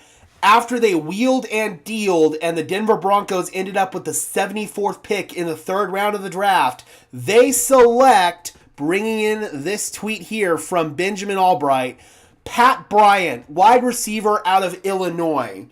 I want to make it perfectly clear right off the bat. I like Pat Bryant as a player. I think he profiles really well as a potential X receiver in the NFL. I think that as a backup to Courtland Sutton, this is a really solid move. But I also question why you felt that you needed to take Pat Bryant at 74. I feel like he would have been available in the 4th round where the Denver Broncos have 2 picks.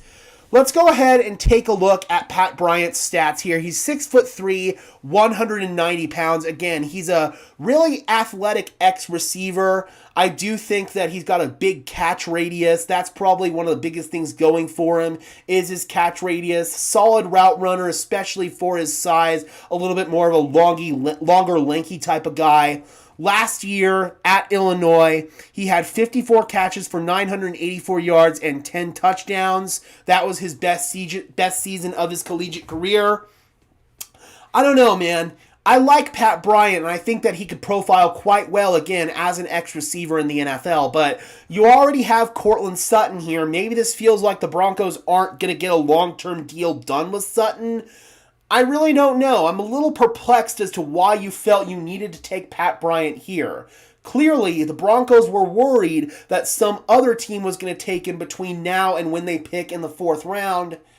Yikes. I don't know, man. I just think this was too early for the player, even though I think he's a good player. So, it is for that reason that I am going to give this...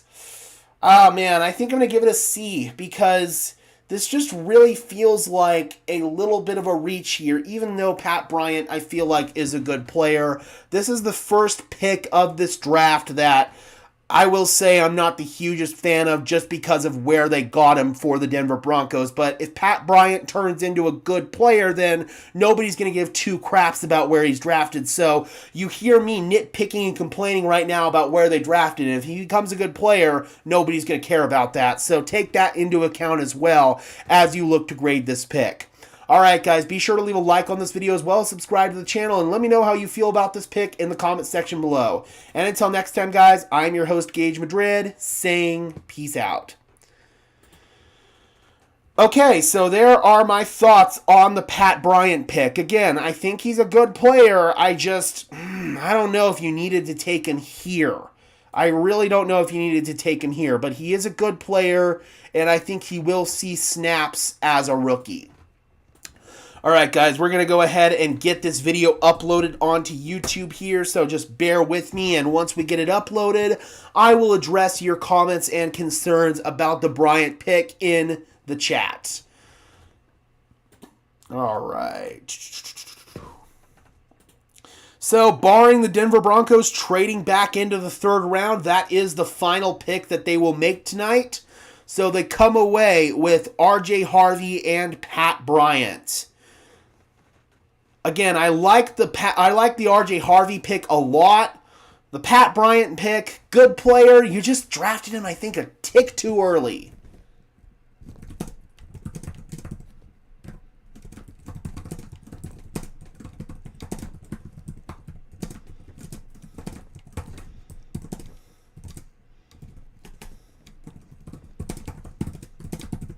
Use some signal.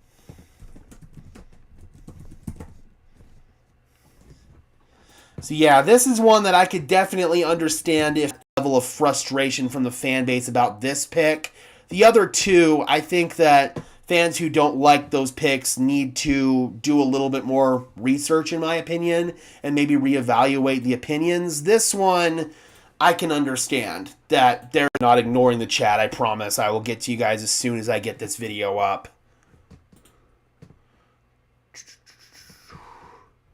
Let me just make sure I haven't missed a pick yet. Okay, it looks like the pick's in for San Francisco. We are good there.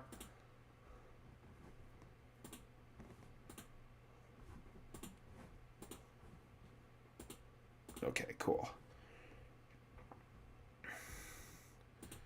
Hurry up and load, please. Thank you.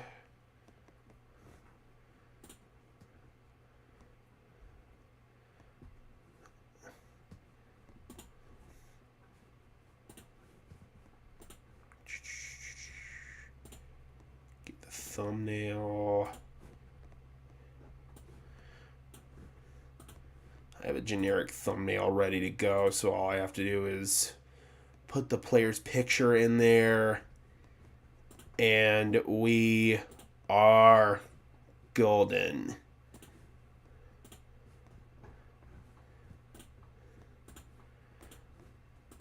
All right, video is live. Let's go. Thank you guys so much for bearing with me while I uploaded that. And now, barring the Denver Broncos coming back up, we can sit back, relax, and enjoy the rest of this round. But, hey man, Caleb Johnson's still on the board. He's still available until he's not for the Broncos. All right, guys, let's see what the chat is saying here. 12.2 yards per catch, 10 touchdowns in 2024. Sounds pretty good to me. Conklin says mid-pick. We just got 2 reaches. Great. I would say Bryant's a reach. I would not say that Harvey's a reach. That's just my opinion. But again, the Broncos must know something that we don't here. They were worried that somebody else was going to get him. So that's why they took him where they did. Reminds me of a Seth Williams type of pick. Yeah, I would say that that is a bit of a similar comp, but hopefully they go about using him a little bit more correctly than the Broncos went about using Seth Williams. I remember them roasting the Vele pick last year, and he turned out good. Yep, that was one of my biggest L's. I roasted that Vele pick, and I thought it was a horrible pick, and that turned out to be a really good pick. I took that L on the chin, and if I am wrong about Pat Bryant, then I will own that L as well. And I think Bryant is actually a really good player. Again, I just am wondering why you felt you needed to draft him here as opposed to in the 4th round.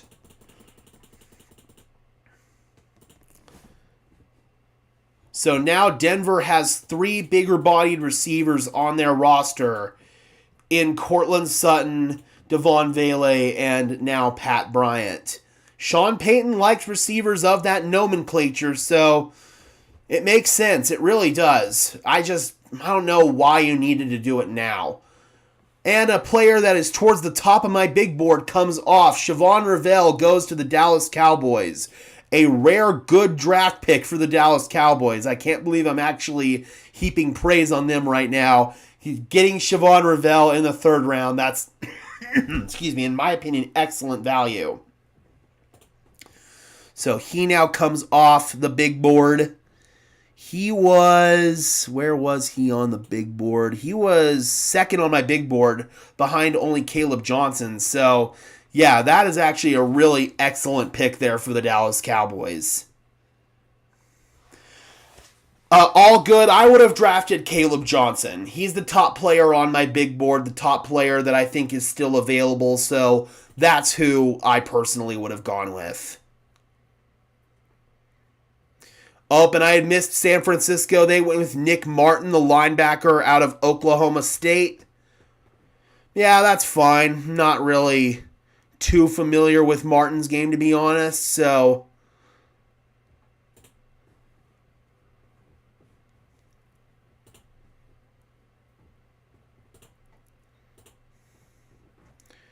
oh, come on, you stupid. I'm trying to block out all these names on my big board here. That way I know who's left.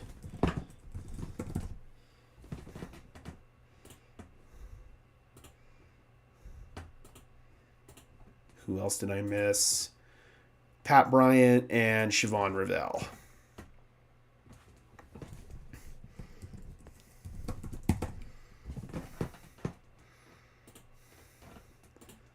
Yeah, man, I don't know. I had a 4th round grade on Bryant. I felt like you could have got him in the 4th round.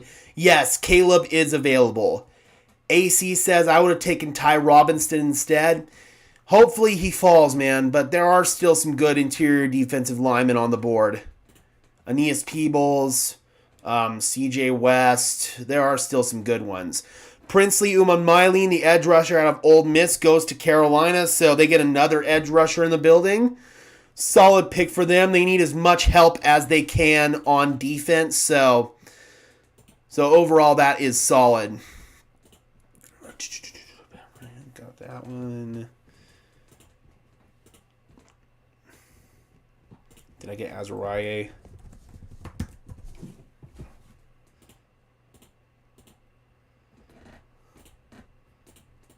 No, I did not. He got to black him out still. Sorry, guys. I'm just trying to black out all of the players on my big board who have been taken so I can keep track of who's available and who's not.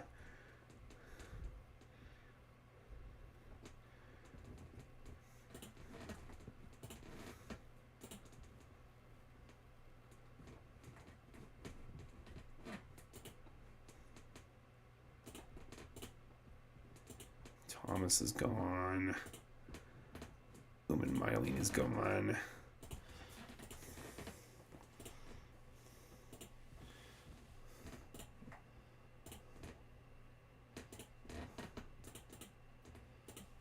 Okay, I think I'm caught up now.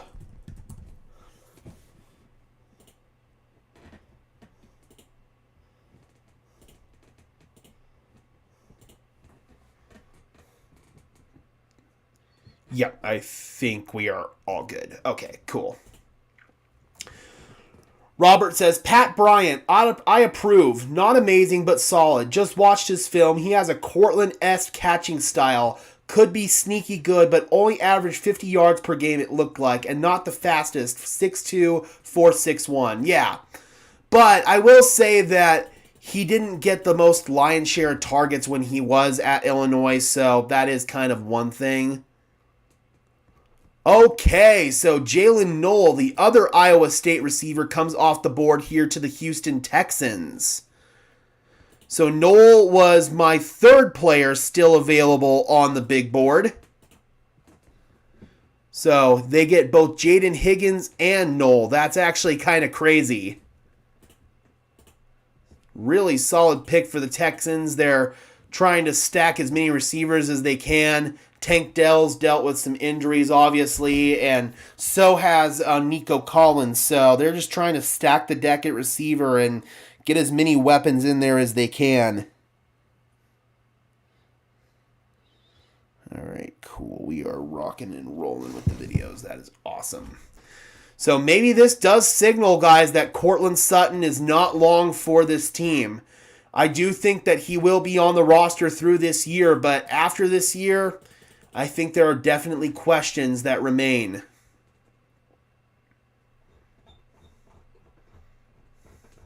Yeah, the Texans are having a really excellent draft, Rodney. Who knew? Once you actually get competent management, then you will have good draft classes. Yes, Tommy, we got a wide receiver, Pat Bryant out of Illinois. I thought it was a little bit of a reach, somebody that they could have gotten in the 4th round personally, but clearly the Broncos felt like they were worried about somebody taking him before their pick in the 4th round. So, yeah, man, not my favorite pick that they've made so far.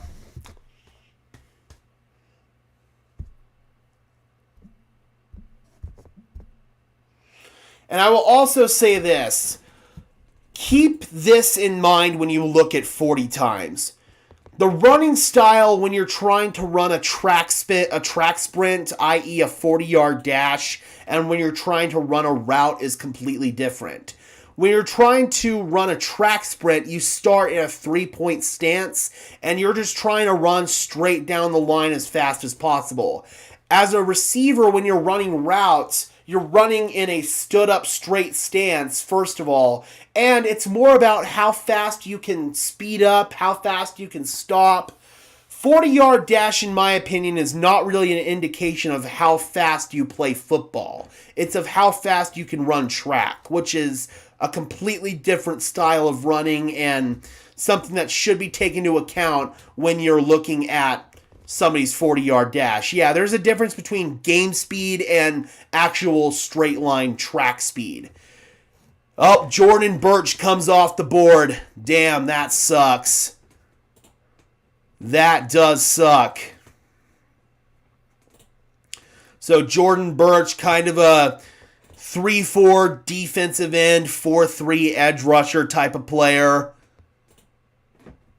somebody that I felt like would have played on the inside here in Denver. He ends up coming off of the board right here to the Arizona Cardinals at 78. We've got Houston on the clock at 79, followed by Indianapolis at 80, Cincinnati at 81, and Tennessee at 82.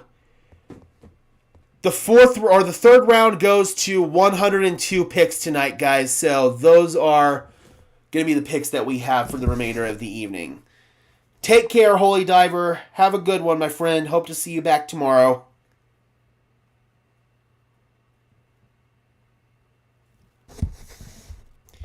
Yeah, I think Cortland is safe this year, but I don't know about next year, D-Rock.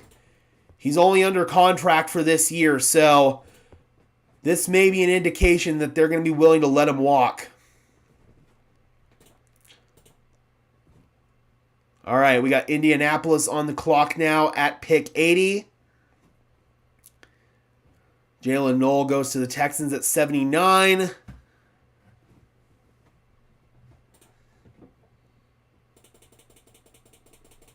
Again, guys, I'm still pulling for Caleb Johnson to fall to the Denver Broncos until it's no longer an option. I think that doubling up on running back would be ideal for this team. Cheers, D-Rock. Have a good one, my friend. What picks do we have tomorrow? We've got 2 fourth-round picks. So let me double-check and make sure I got them right here.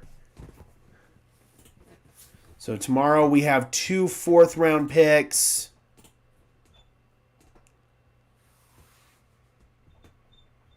We have 111 and we have 130. So the 9th and the 28th pick. Had a 5th to begin with. We never had a 5th to begin with. So it's 2 fourths and 2 sixths. And I think a 7th.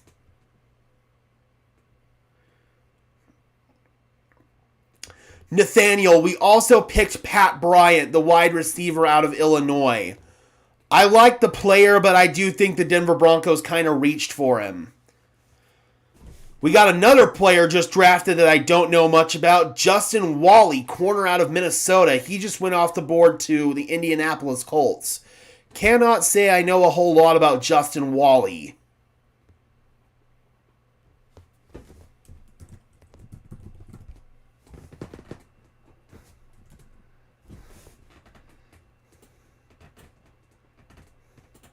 Yeah, I do not know much about this cat at all.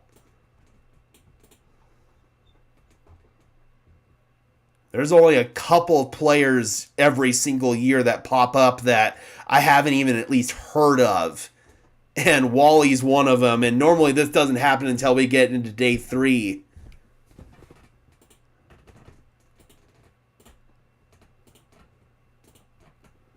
So, yeah, again, not sure if this is a good or a bad pick for them. Given the fact that I haven't even heard of the guy, that's not usually good news.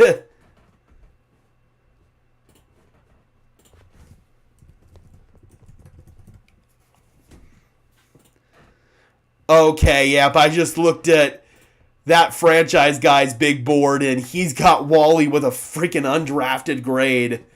Oh, yo. Okay, Indy. All right, you go ahead with your bad self. Take an undrafted graded player. Okay, you go for it. So yeah, again, I can't really speak to it. I don't know much about the player, but I trust Marcus Witten's valuation. If he's got him with an undrafted grade, then this guy must not be a really good player.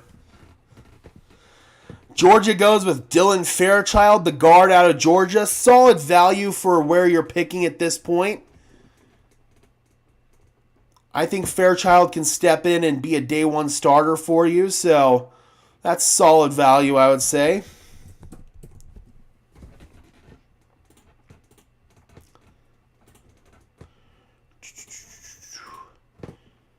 Again, I'm just filling these guys in on the big board as they come in just so I can keep track of who's on the board and who is not on the board.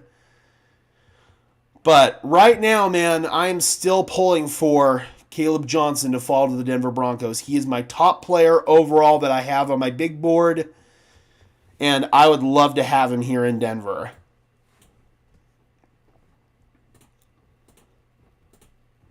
All right, we've got Tennessee on the clock at 82, followed by Pittsburgh at 83, Tampa Bay at 84, and New England at 85.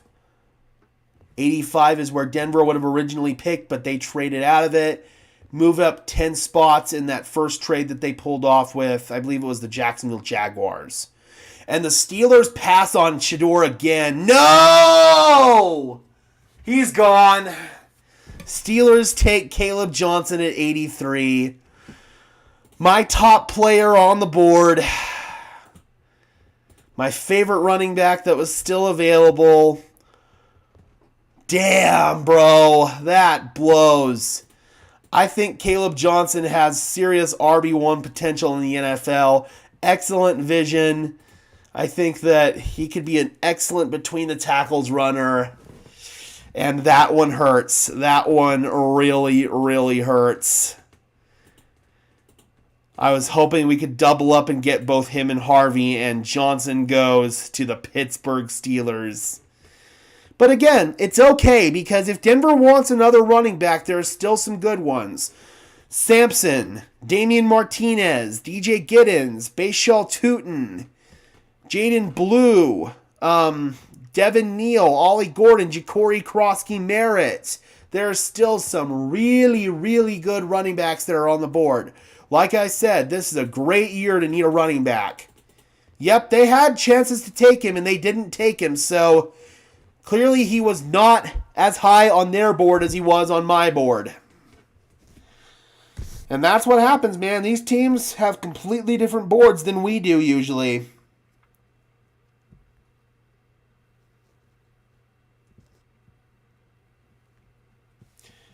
Yep, at least the Chiefs didn't get him, for sure. But it's funny, he's already basically wearing a Steelers uniform at Iowa. Their uniforms are so similar. So he's basically going to wear almost the exact same uniform that he wore in college. That's pretty crazy.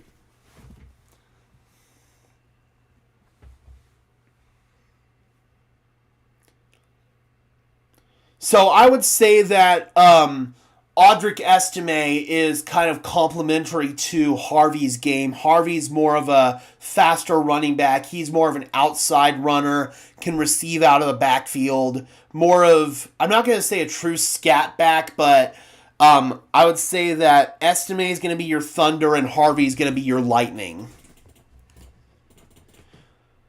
Still got 42 people in the house despite the Denver Broncos seemingly being done for the evening. Thank you guys so much for sticking with me. Really appreciate it. If you could just do me a big favor, smash the like button on this stream as well as subscribe to the channel. I would really appreciate it, guys. Those are both free and easy ways to show your support. Helps tell YouTube's algorithm to push us out, and it helps us get seen by more and more members of Broncos country just like you and me.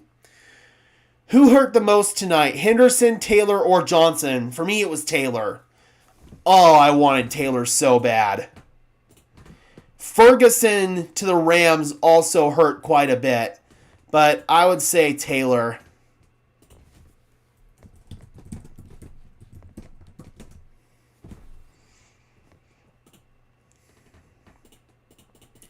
Yep, so far I think Denver's gotten pretty good value outside of that Pat Bryant pick. But the fact that they picked up an extra fourth-round pick when they traded down, I'm at least a little bit feeling a little bit better about it after that.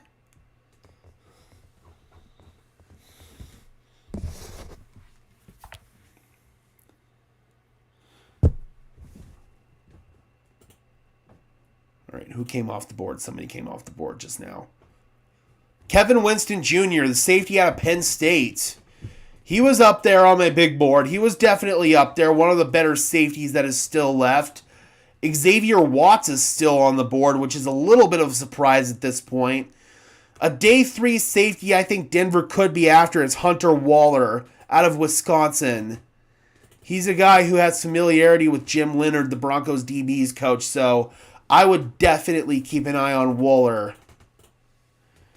But yeah, Winston was my 1, 2, 3, 4, 5th guy that I had left on my big board. I think the Raiders are unfortunately going to be a lot better than they were last year. I think Geno Smith is one of, if not the most underrated quarterbacks in the league. I think that the Ashton Genty pick was excellent. They've gotten some other weapons as well. I think that this Raiders team is going to be a lot better than people here in Denver are thinking they're going to be.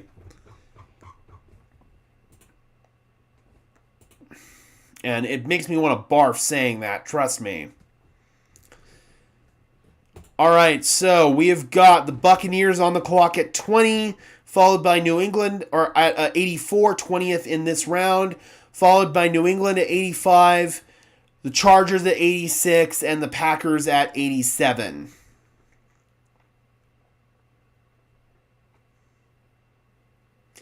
I don't hate the Pat Bryant pick because Bryant's a bad player. I just think that you could have gotten him a little bit later on. I think that Bryant has potential to be really, really good in the NFL. I think he could be a really good X-receiver. I just don't know why you felt the need to take him where you did. Oh, Kansas City is trading up with Tampa Bay. They are now on the clock.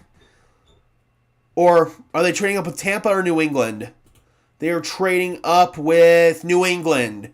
So the pick's in for Tampa. We'll have that in just a second. Kansas City's coming up with New England.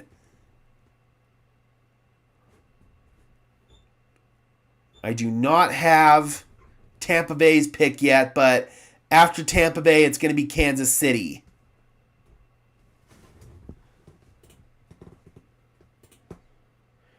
Check out highlights of that receiver, Bryant. From what I saw, he has great hands and coordination for adjusting to the ball. He does. He really does. That's one of the first things that stands out on his tape. And I think even though his 40 time sucked, I think that he's a lot more athletic than what his 40 time lets on. Again, like I said, game speed and track speed when you're running a 40-yard dash are two completely different things. Okay, so Jacob Parrish, corner, coming off the board here to the Tampa Bay Buccaneers. So Parrish was my second-rated corner that I had left on the board. Noel Williams is still pretty high on the board for me. Kobe Bryant is also pretty high on the board for me. So overall, that's pretty good value there for where you're picking. Tampa Bay needed the help in the secondary, so not bad whatsoever.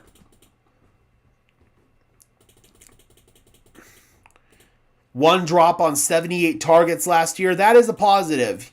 He doesn't put the ball on the carpet. That is a positive.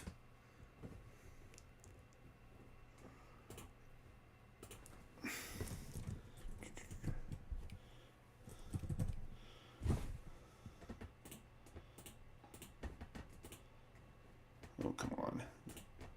There we go. All right, so KC is now on the clock after they traded up with the Patriots, followed by the Chargers, the Packers, the Jaguars, and the Texans. Again, we are going down to pick number 102 tonight. The first pick for the Denver Broncos tomorrow will be the 9th pick in the 4th round. So that would be, I believe, pick number 111.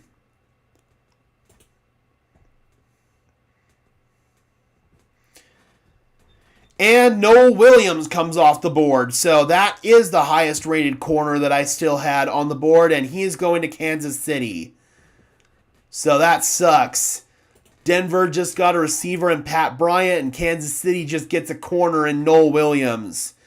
So Chargers now on the clock at 86. Followed by the Packers at 87. Make sure I get Williams off of the big board. There we go.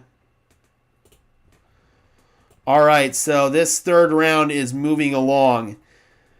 Top player that I now have available on my big board is Xavier Watts, followed by Dylan Sampson, Shedeur Sanders, Joshua Farmer, and Marcus Imbo. Damian Martinez is another running back that I still have high on my board. Oh, I just realized Ozzie Trapillo, he went already. He's gone. Oh, I did not know that Harvey played quarterback, so Maybe that means a potential Wildcat type package here in Denver. Sean Payton hasn't been hesitant to do that before. I could see that.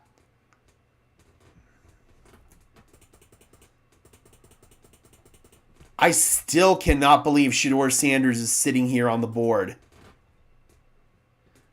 I'm trying to think, like, where could he go? Maybe New Orleans at 93 or Cleveland at 94? Here we sit, and Shedeur Sanders is still on the board.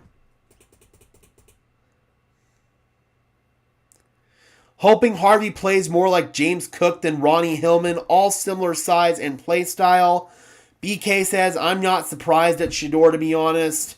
I'm surprised he made it this far. I could see sliding out of round 1, but sliding out of round 2 and coming down this far in round 3, I'm shocked.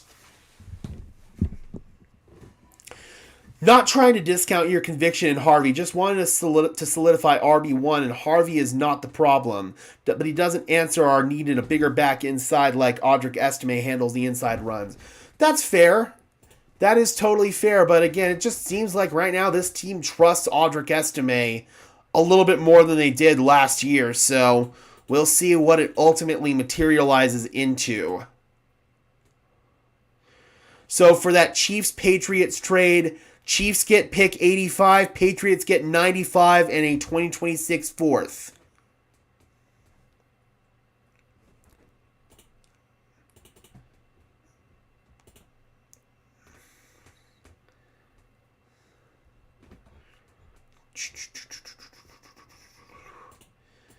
I cannot imagine what is going through Shedeur Sanders' head right now.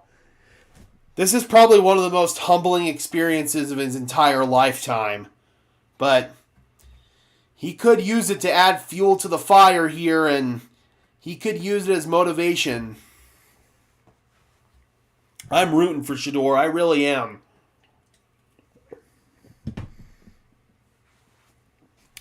But I also wouldn't be surprised if at this point, if some team that didn't need a quarterback maybe decided to take him just to use him as trade bait.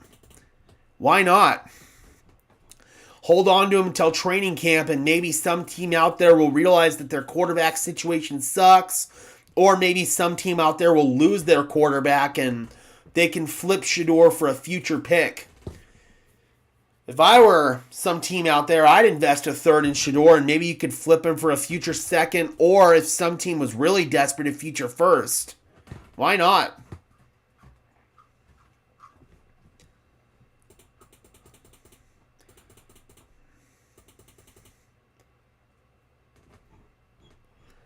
And again, guys, just a reminder, once we are all done with tonight's festivities, Sean and George Payton will be live on the podium, and this time we will be using Twitter to stream it instead of Facebook. That way, we don't have to deal with the skipping from last night. That stream that the Broncos had on Facebook of the press conference was absolutely pathetic. Mad Space, thank you so much for the $2, man. Really, really, really appreciate it. If you pick Sanders and he's a bust, you lose your job. Not at this point. At this point, he's just a flyer pick in the mid-rounds.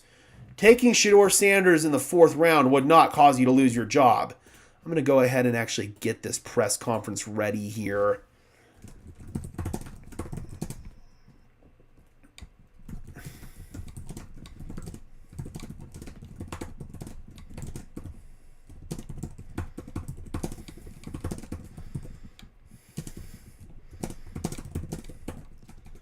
So that way this is ready to go, because they were on the podium pretty quickly after we were done here. So I want to make sure that's all set up real quick.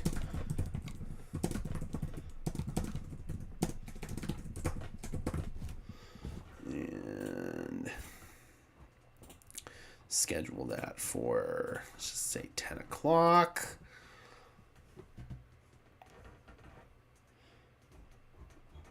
Okay, cool. Got that ready to go. Awesome.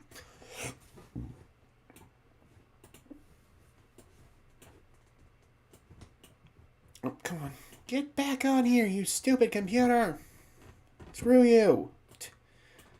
Stupid technology. Has there ever been another player in the conversation for number 1 overall to slide to day 3? I don't think he was ever in conversation throughout the league to go number 1 overall, not even in the first round, I don't think. That was just more of a fan and media thing, I believe, than actual league scuttlebutt. I do, Shy. I have high expectations for this Broncos team this year. I'm expecting an AFC Championship game appearance. Oh, Jaguars just traded up to pick number 89. All right, so they already were picking at 88. Now they're picking 88 and 89. Green Bay is on the clock as of right now. Let's see if Green Bay's pick is in. But the Jaguars are coming up to 89. So they now have back-to-back picks. Chargers go with Jamari Caldwell, the defensive tackle out of Oregon. Okay. Probably not the player I would have picked if I was going after a nose tackle. Jordan Phillips and Cam Jackson are still available. So, probably not the player that I personally would have gone with here.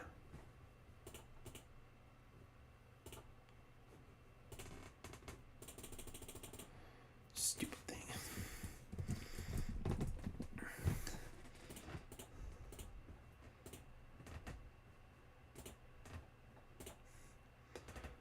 How far can the Broncos go?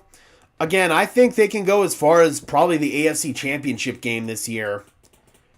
Nope, Farmer's still on the board, Mad Space. Sanders has a bigger personality than teams that will pick him. Johnny Manziel type shit. I don't think it's fair to compare Manziel to Sanders. Manziel had a raging drug addiction. Sanders does not have anything like that. As far as I know, he doesn't partake in anything of that nature. There's just concerns about maturity with him. Sometimes he blames his receivers and his other teammates when things go wrong. Additionally, I just think that teams don't want to deal with the baggage associated with his father. That's probably the biggest thing of them all, in my opinion.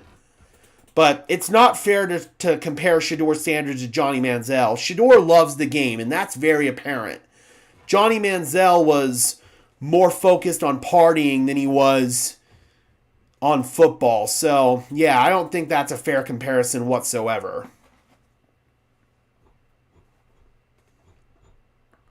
And if leagues are looking at it, or if the league's looking at it that way, then I think that they're just flat out wrong. I could be wrong as well, but I think that teams just letting him sit like this, especially teams like the Steelers that need a quarterback, they're stupid. They are absolutely stupid.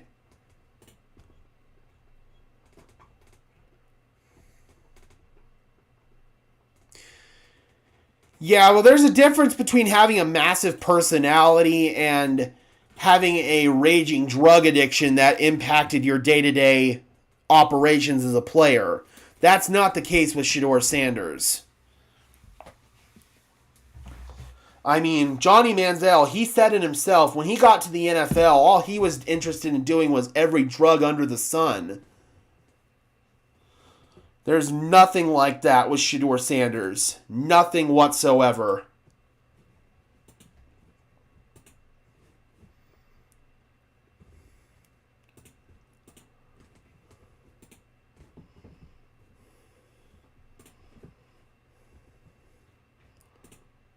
All right, Jaguars go with Caleb Ransaw.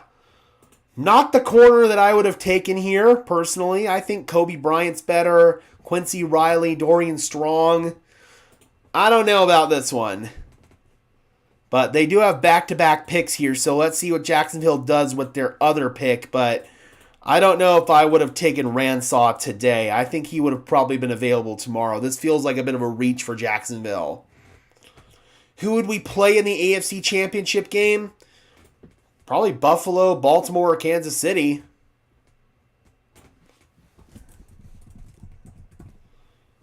You have to say those teams until somebody proves it otherwise.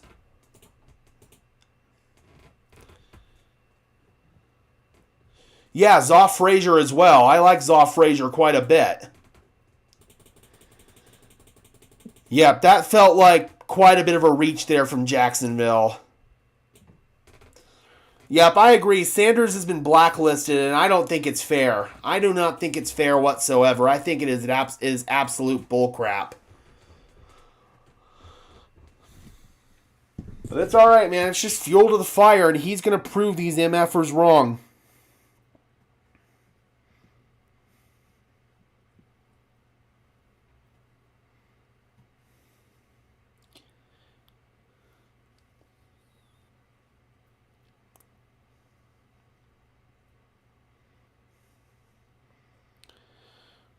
Well, the Pat Bryant pick is also getting a little bit better received from fans than I initially thought. So it seems that Broncos country is a lot more patient with this team than they were a couple of years ago. I know that some of these same fans would be throwing absolute fits right now.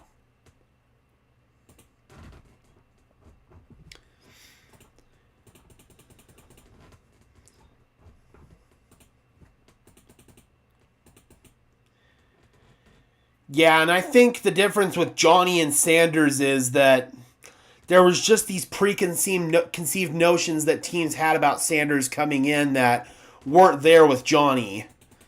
I think Sanders is about on par talent level wise with Johnny, if not more talented than Johnny was. I thought that Johnny was extraordinarily overhyped coming in, and that had nothing to do with his off the field problems. I just thought that he wasn't really that good of a quarterback. I don't think he was very talented. He didn't have arm talent. He never had anything really special about him. He made flash plays, but Johnny Manziel never, in my opinion, should have been drafted as high as he was. He was not a first round talent.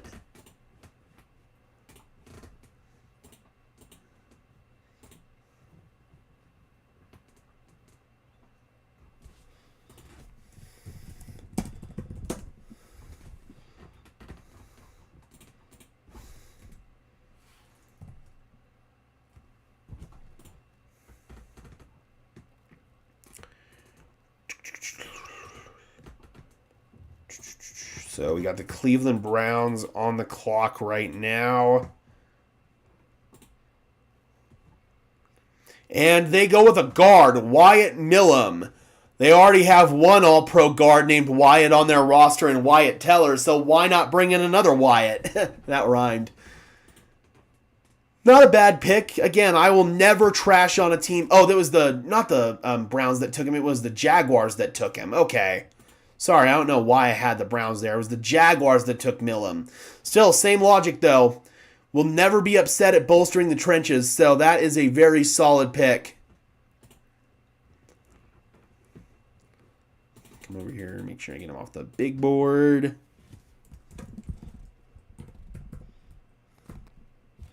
Hey man, if getting swept by the Chargers is the price that we have to pay to go to the playoffs, then I'd be willing to pay that price. I don't think that happens personally. I still think Denver's a better team than the Chargers. They just kind of got unlucky the couple times that they played them and just kind of ended up making a few bad plays. Obviously, Surtain getting hurt that first Chargers game. I don't think the Chargers would have won that game if Surtain hadn't gone down.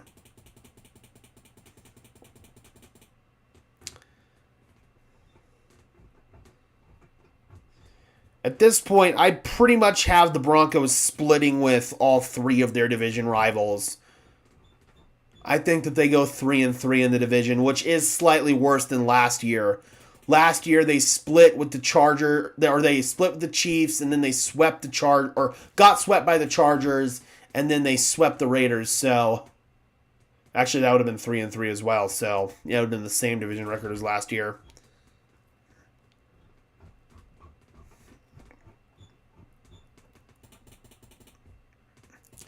Yep, the biggest question right now for the Chargers, in my opinion, is will Justin Herbert deliver in the big moments, or will he crumble back up into his little cocoon like he normally does? That is the big question of the day for me for the Chargers.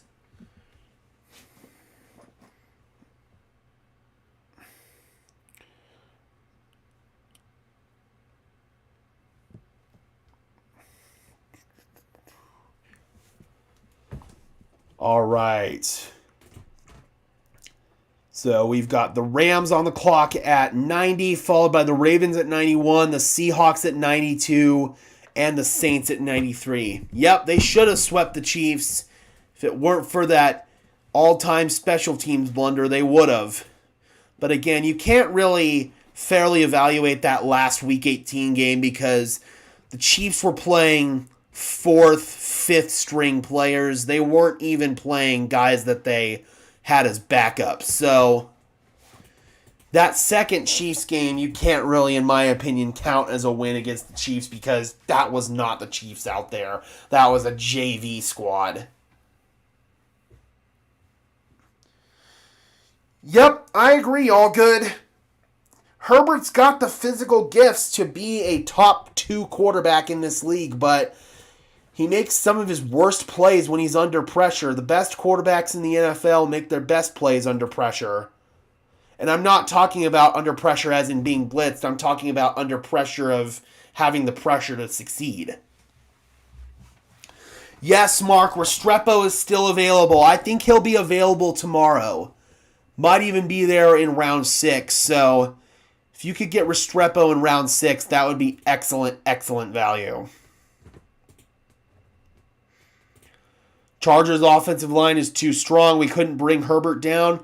Well, that's why you need more additions on your defensive line.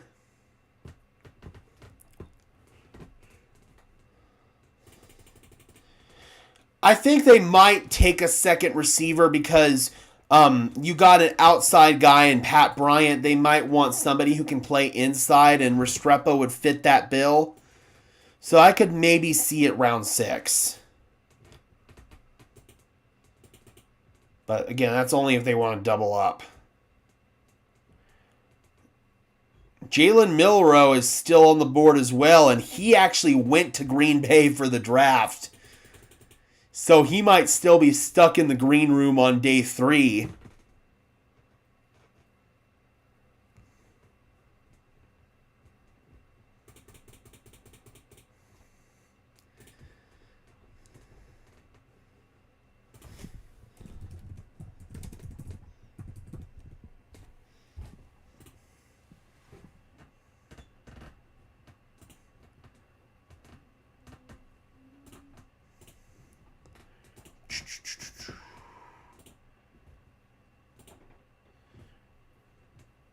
And we got an edge rusher off the board, Josiah Stewart out of Michigan.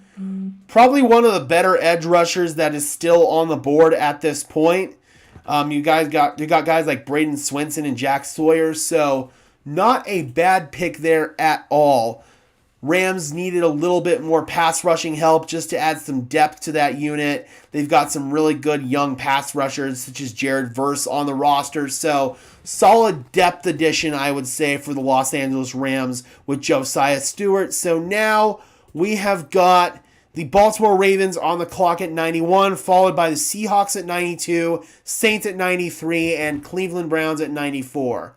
And again, guys, barring something unforeseen and the Denver Broncos come back up into the 3rd round, they have made all of their picks for today. So the next pick for Denver will be the 9th pick in the 4th round, pretty early tomorrow morning. So the draft festivities for tomorrow get started at 10 a.m. Mountain Standard Time. We'll be going live at about 9:45-ish, so I hope you guys can tune in for that.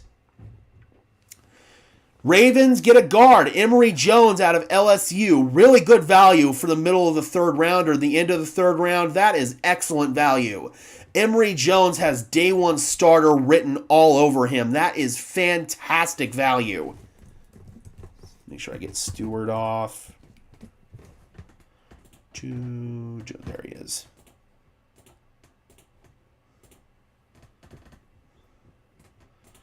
All right, he is off the board.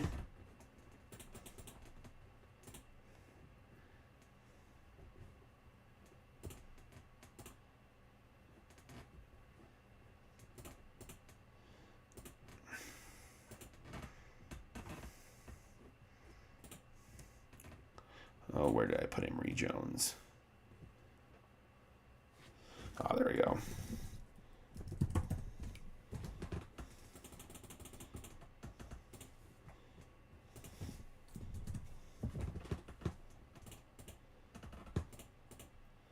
Oh, come on.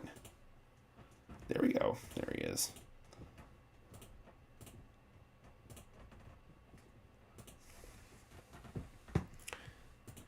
What are our remaining needs? Defensive line? Yep, I would say defensive line.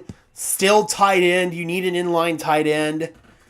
So those are the top two, I would say, as of right now. But again, as I like to say, the draft is not for filling needs. The draft is for adding talent to their roster. And that is something that the Denver Broncos have embraced throughout the course of this draft.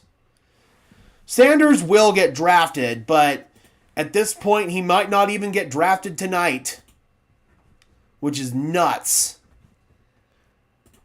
The Raiders still have an opportunity. Actually, they have two opportunities. They've got a pair of compensatory picks at 98 and 99, so there is still a chance for Sanders to come off the board tonight. Also, New Orleans is on the clock. Whoa! Jalen Milroe went off the board. Seattle takes Jalen Milroe as their developmental quarterback behind Sam Darnold.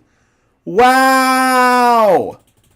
There are still, I think, about 4 chances for Shedeur to go tonight, but obviously they just got slimmer now. Holy crap. God, what the hell did Shedeur do?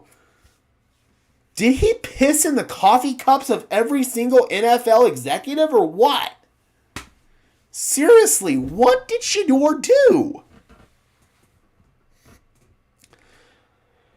Saints are on the clock right now at 93. Well, they just took Tyler Shook, so they're not going to take him. Browns at 94. And then the Raiders at 98 and 99. These are the only teams that I can realistically see going after Shedeur. Wow, dude. Wow. Like I said, man, this has got to be the most humbling experience of Shedeur Sanders' entire life.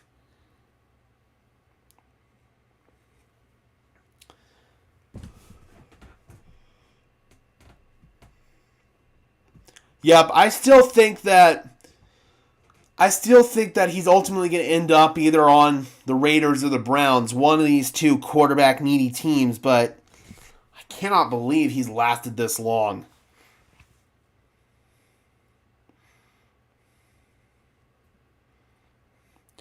Damn, 700 views in 48 minutes on that Pat Bryant video.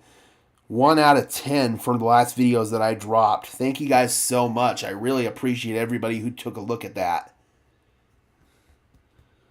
We are absolutely cooking right now with the draft content that we're putting out. I disagree, Louie. I don't think Denver wasted 2 picks. I think the Harvey pick was a really good pick. The Bryant pick, I think you could have probably gotten him in the 4th round, but hey, man, clearly the Broncos were worried that somebody else was going to take him. In Sean and George, I trust. Of course it's Dion, but at this point, man, teams need quarterbacks. The Raiders need a quarterback long term. Because Geno Smith, man, you're probably only realistically going to get about 2 or 3 years out of him. The freaking Steelers are prepared to start Mason Rudolph. Mason Rudolph! I don't understand this. And again, I live in Colorado. I live in Denver, but I am not a freaking CU fan. I understand that teams don't want to deal with the baggage, but at this point, man, if you need a quarterback, hell, if Shedeur goes to the Broncos, man, obviously it would be for trade bait purposes, but hell, crazier things have happened at this point. If Denver has the opportunity to take him in the 4th round, why not? Because you could probably trade him down the line and probably get some good draft capital for him.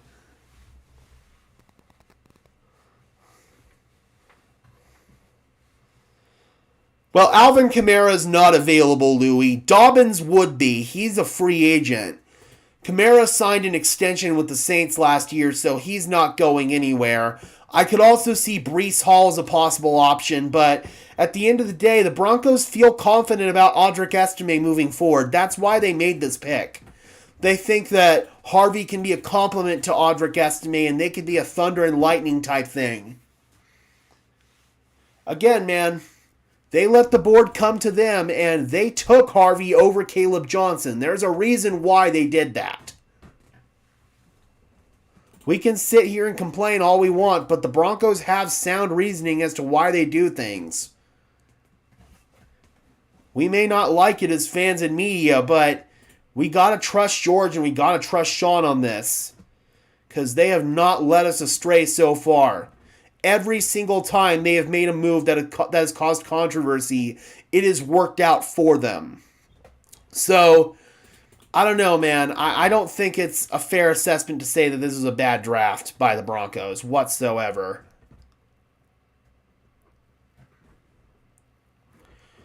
Well, I don't think you'd bring in Shedeur Sanders to actually play quarterback here in Denver. If you were to draft him, it would be so he would be trade bait.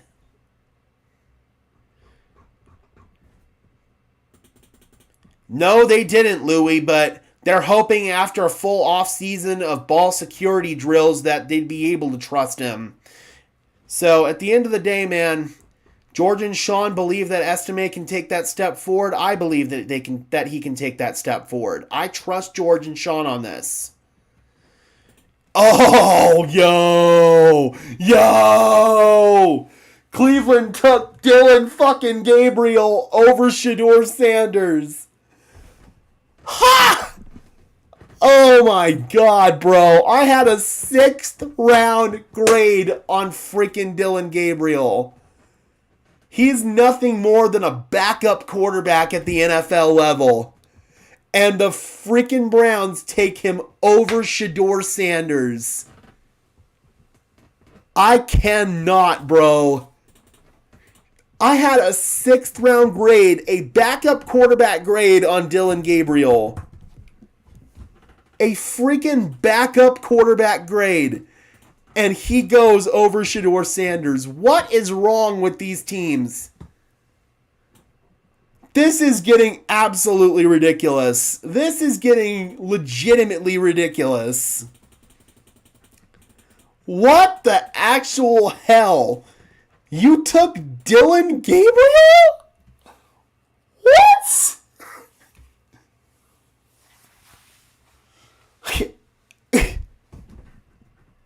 Wow. Again, man, Dylan Gabriel has the arm talent of a backup quarterback, and they take freaking Dylan Gabriel over Shedeur Sanders. Brown's gonna brown. Brown's gonna brown. Mad space. I am not a Colorado Buffs fan. I do not have a college team whatsoever. The only time I even really watch college football is when I'm scouting. I don't really want to watch an inferior level of football. I actually think that the UFL is a better product than college football is. Hot take, but I'd rather watch real football at full speed than half-speed football in college. And anytime I hear people say, like, oh, the best college team in the league would smoke the worst NFL team, that's a bunch of garbage. That's a bunch of garbage. They're completely different sports. Like, I guarantee you if the Georgia Bulldogs, for example, played the worst NFL team, the Tennessee Titans, last year's Tennessee Titans, Tennessee would still smoke the hell out of them.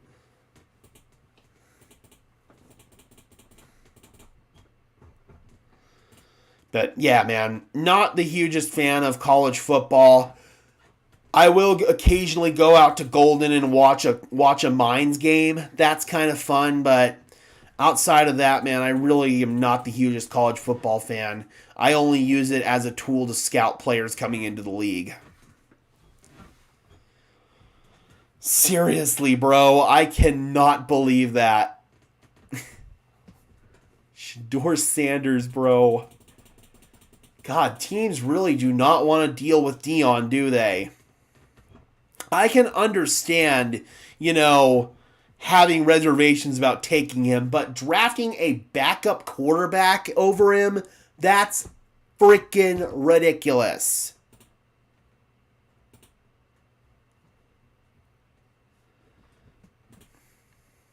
Refocus. Oh, no, we're back. We're good.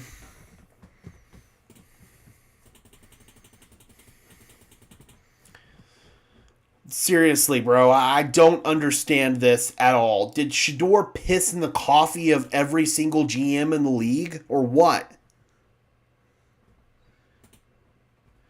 I guarantee you, if Shador Sanders becomes something in the NFL, this will never get lived down. Teams will have to take this on the chin for a long time. Especially some really respected organizations in the NFL. I'm looking at you, Steelers.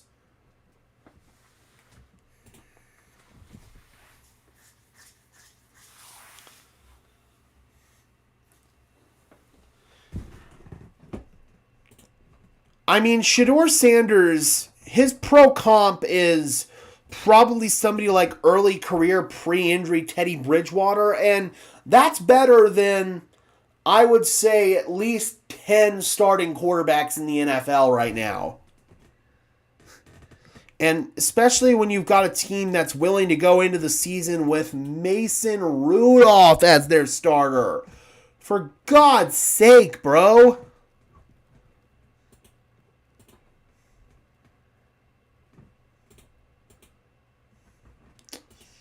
Sheesh.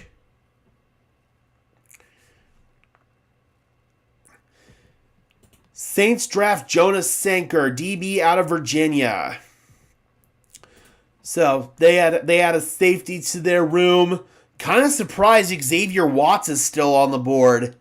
I don't know if that's a medical issue or what, but if I were going to go safety, I probably would have gone Watts.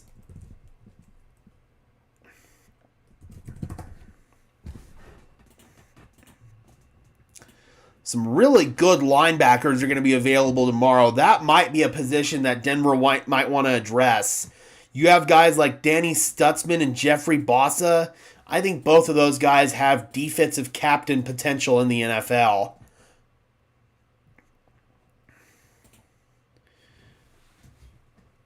All right, we got the Patriots on the clock at 95. And the Texans have just traded up with the Eagles at 97. Or is it 96 or 97? Because the Eagles have 96. I'm assuming they meant 96. NFL already has a lot of reputation and optics management to do, so maybe teams don't want the extra drama, which is fair, but come on, to take fucking Dylan Gabriel over Shador Sanders? Like, what are we doing? The Raiders have 2 more picks here before the night's over. If one of them is not spent on Shador Sanders, then I am convinced that something is completely and totally wrong.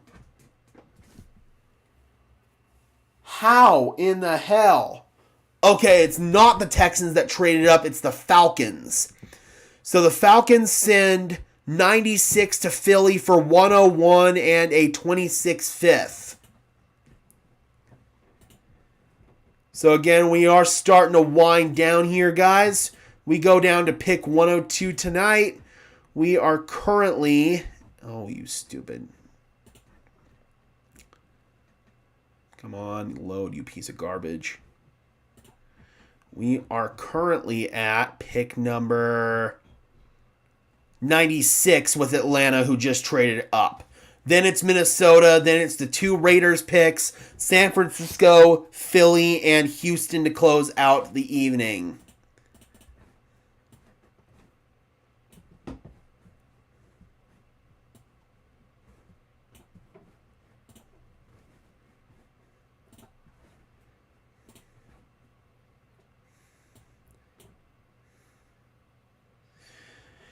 I know that it was reported that he had bad interviews with teams, but come on, it couldn't have been like this bad, could it have? Clearly it was. Finally, Xavier Watts comes off the board. Atlanta takes him. Okay, so Atlanta trades up here with Philly to 96 for Xavier Watts. I think they were worried that the Vikings were going to take him, so my top player on my big board is now gone. My new top player on the board is Dylan Sampson, followed by Shador Sanders, Joshua Farmer, and Marcus Imbo. Those are my top players that remain on my big board. Yeah, I'm kind of with you on Gabriel in the UFL. I am not going to lie. I am surprised that Xavier Watts lasted that long. I had a high second round grade on him. This had to have been medicals or something like that. Yeah, man, this is just strange. This is absolutely strange. And Houston goes with DB Jalen Smith. All right, so Jalen Smith, I don't know, man. That seems like a reach. I had day 3 grade on Jalen Smith. I don't know. If you're going to go with corner, why not Kobe Bryant, Zaw Frazier, Longer Beam, Dorian Strong, Quincy Riley? Bronco fan, we don't pick until tomorrow. We pick first the 9th pick of the 4th round, so pretty early tomorrow morning. I would say probably somewhere around 10:30 a.m. That's when we'll pick. Dude, I don't know about that Smith pick. I had a freaking 7th round grade on him. There are so many better corners available. It just feels like such a reach. And this Texans front office normally doesn't make stupid picks like that either. That's a weird one for me.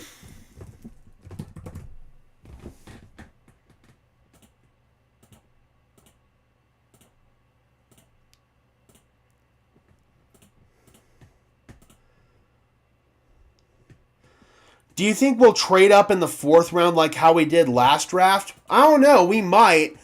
I just think that was a unique scenario where Troy Franklin was one of the top players on their board, so they wanted to make sure that they could get him.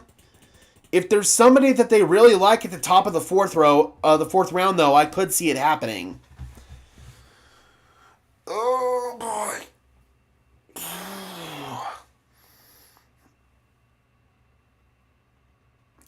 I like the Harvey pick personally. The Bryant pick was a little perplexing to me. Again, I still feel like you could have got him in the 4th round, but hey man, clearly the Broncos knew something that I don't.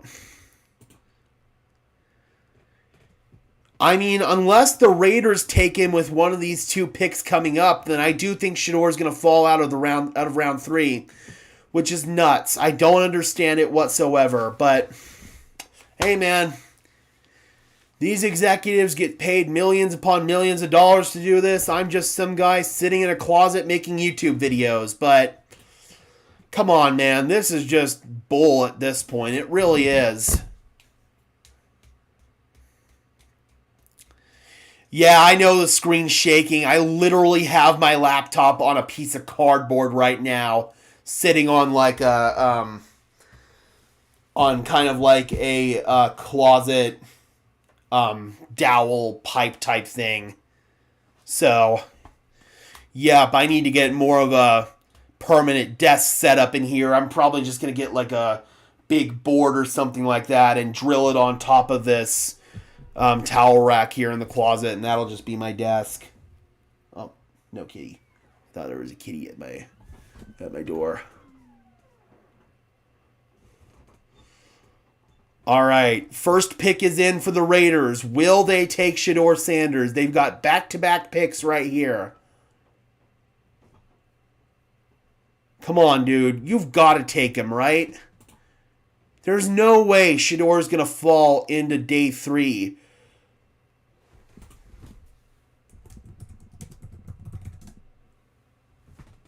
There's no way.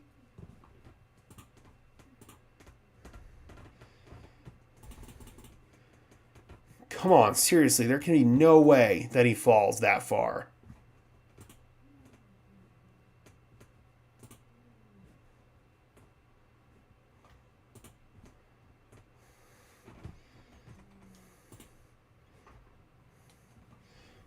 Well, their first pick is a guard. They go with Caleb Rogers, so they get some protection for whoever their quarterback's going to be once Geno Smith is gone. But come on, dude, you've got to take Shedeur Sanders here.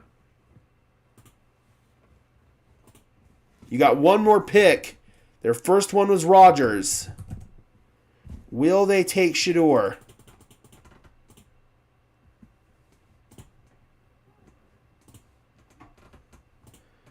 Because if Shedeur does not go here, then there's no way he's going tonight. Who are the best defensive line picks at this point? So at this point, you're looking at a Joshua Farmer. He's still there. Ty Robinson, he went, I believe, already, didn't he?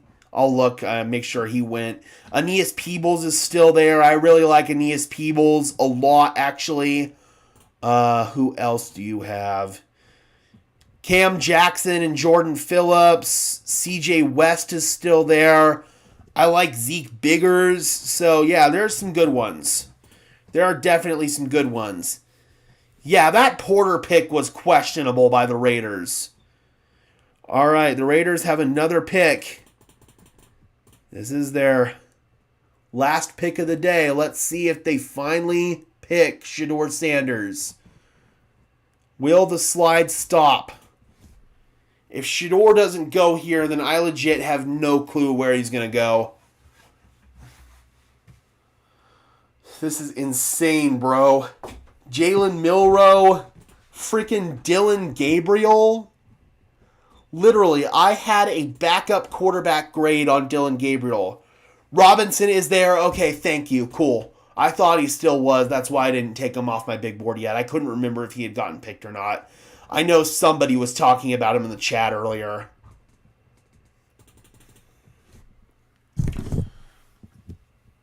Yeah, this is just getting seriously ridiculous with Shedeur.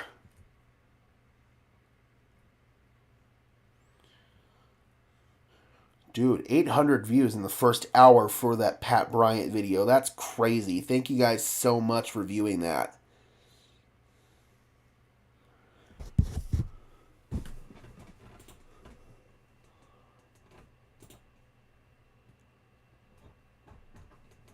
Do we have the pick?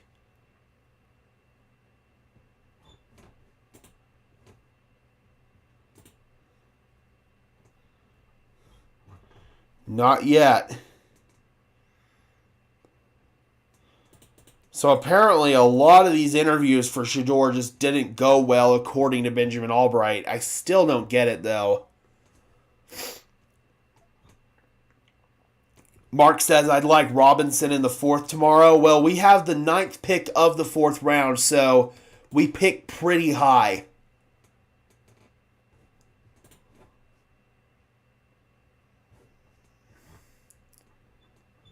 All right, we still don't have the 2nd Raiders pick.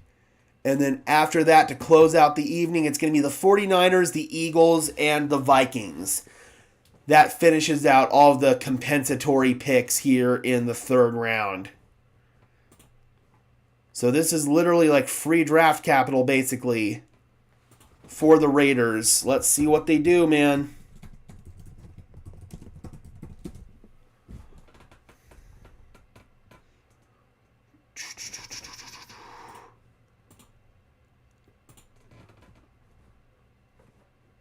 Come on, man. This has to be Shedeur.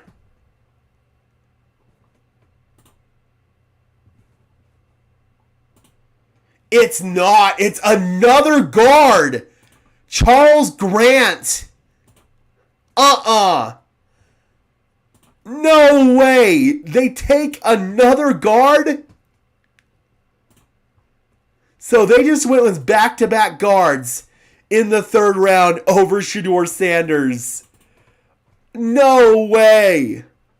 No freaking way, bro.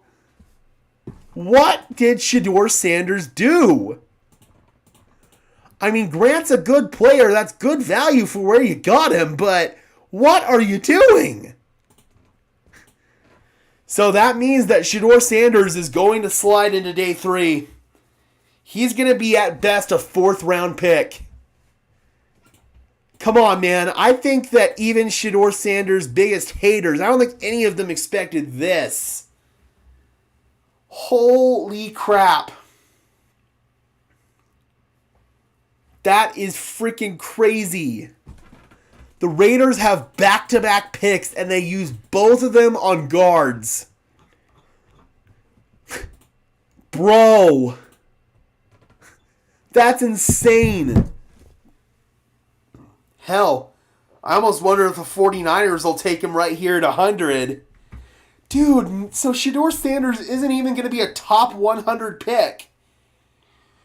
No, I saw that, Bobby. I saw that GM said that, but I just didn't imagine it was like that for every single team, and apparently it is. Jesus, dude. I think there's going to be a lot of regret after this is all said and done. I really do. This is getting stupid. This is getting absolutely stupid. Hell, even Patrick Mahomes just tweeted out thinking that this is stupid. Yeah, if I'm San Francisco, I'd do it in a heartbeat. You've got this contract situation that you have to hammer out with Brock Purdy, and honestly, I don't think there's much of a difference between Brock Purdy and Shedeur Sanders. Why not? Why not, man? Seriously, that'd be a smart pick for them. Because even if you do pay Purdy, you could still use Shedeur down the line as trade bait. Dude, I think that the 49ers should do this. They should take him. Seriously. Why not? I mean, Shedeur's honestly my best player available at this point. Why not take him? Like, literally, Dylan Sampson and Shedeur Sanders are my top two players that I have on my big board right now. So this would be, like, extraordinarily good value here if you were to take him. And even if you don't keep him long term, you can trade him. He's not going undrafted. I can almost guarantee that. But, dude, you gotta take him, right?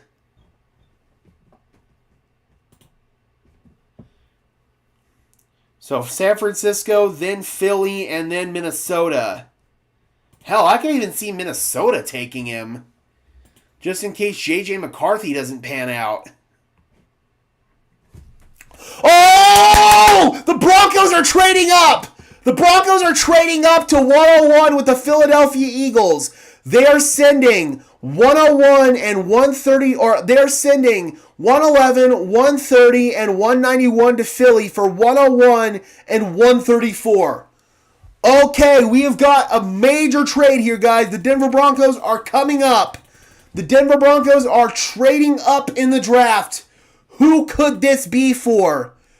Is this for Dylan Sampson? I don't know if that would be the pick. Is this for Farmer? Who are the Denver Broncos trading up for?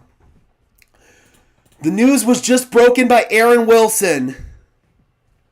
The Denver Broncos are trading up. Let's go. All right, guys. We thought we were done. Looks like we're going to be making another video tonight, guys. Let's go. Let's go, let's go, let's go.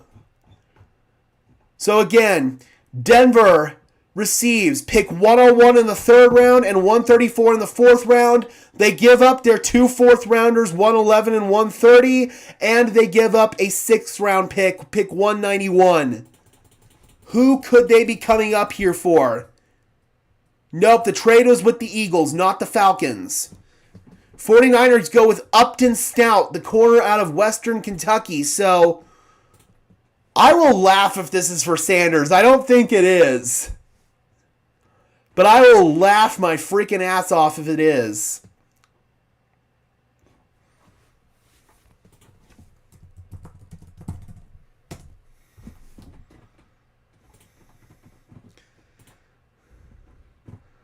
All right, who do we got?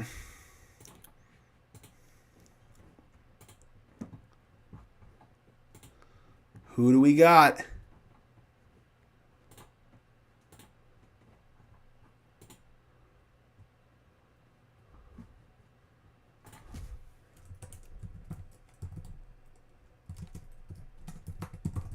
Who do we got, guys?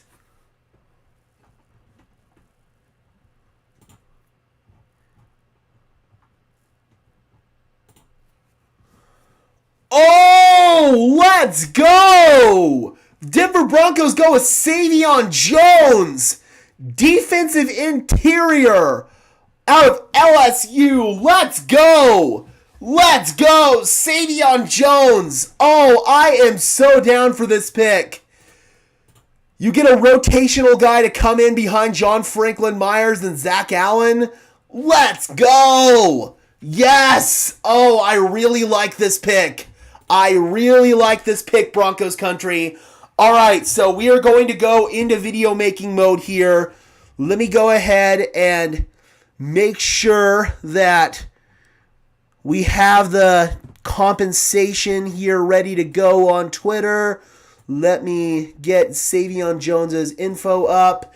I like this pick a lot, Broncos country. I really do. I really like this pick. All right, let's bring him in. Let's go ahead and bring him in his Pro Football Premium page. PFF Premium. Premium stats. NCAA. By player.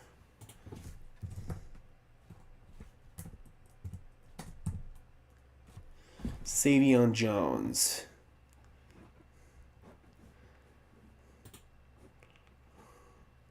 Bring in his PFF profile here.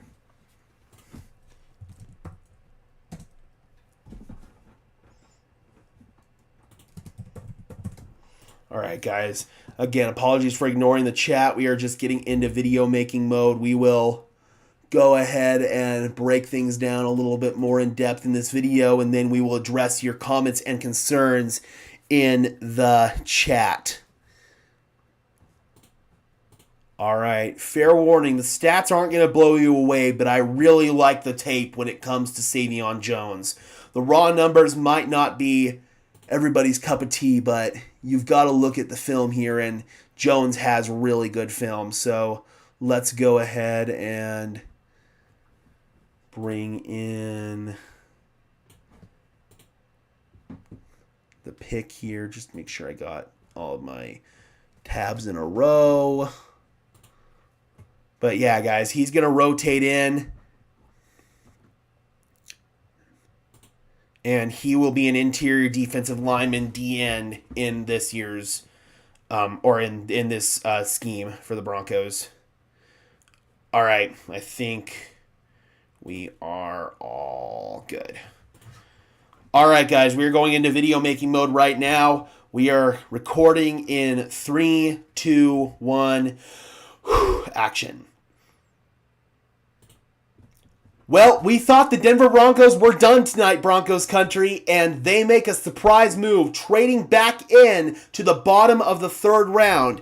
And with the 101st pick in the 2025 NFL Draft, the Denver Broncos select Savon Jones, LSU defensive lineman. He played edge at LSU, but since Denver runs a 3-4 scheme, Jones is 6'8" or 6'6", 280 pounds, so he's going to play interior defensive line. He's going to play defensive end in this scheme.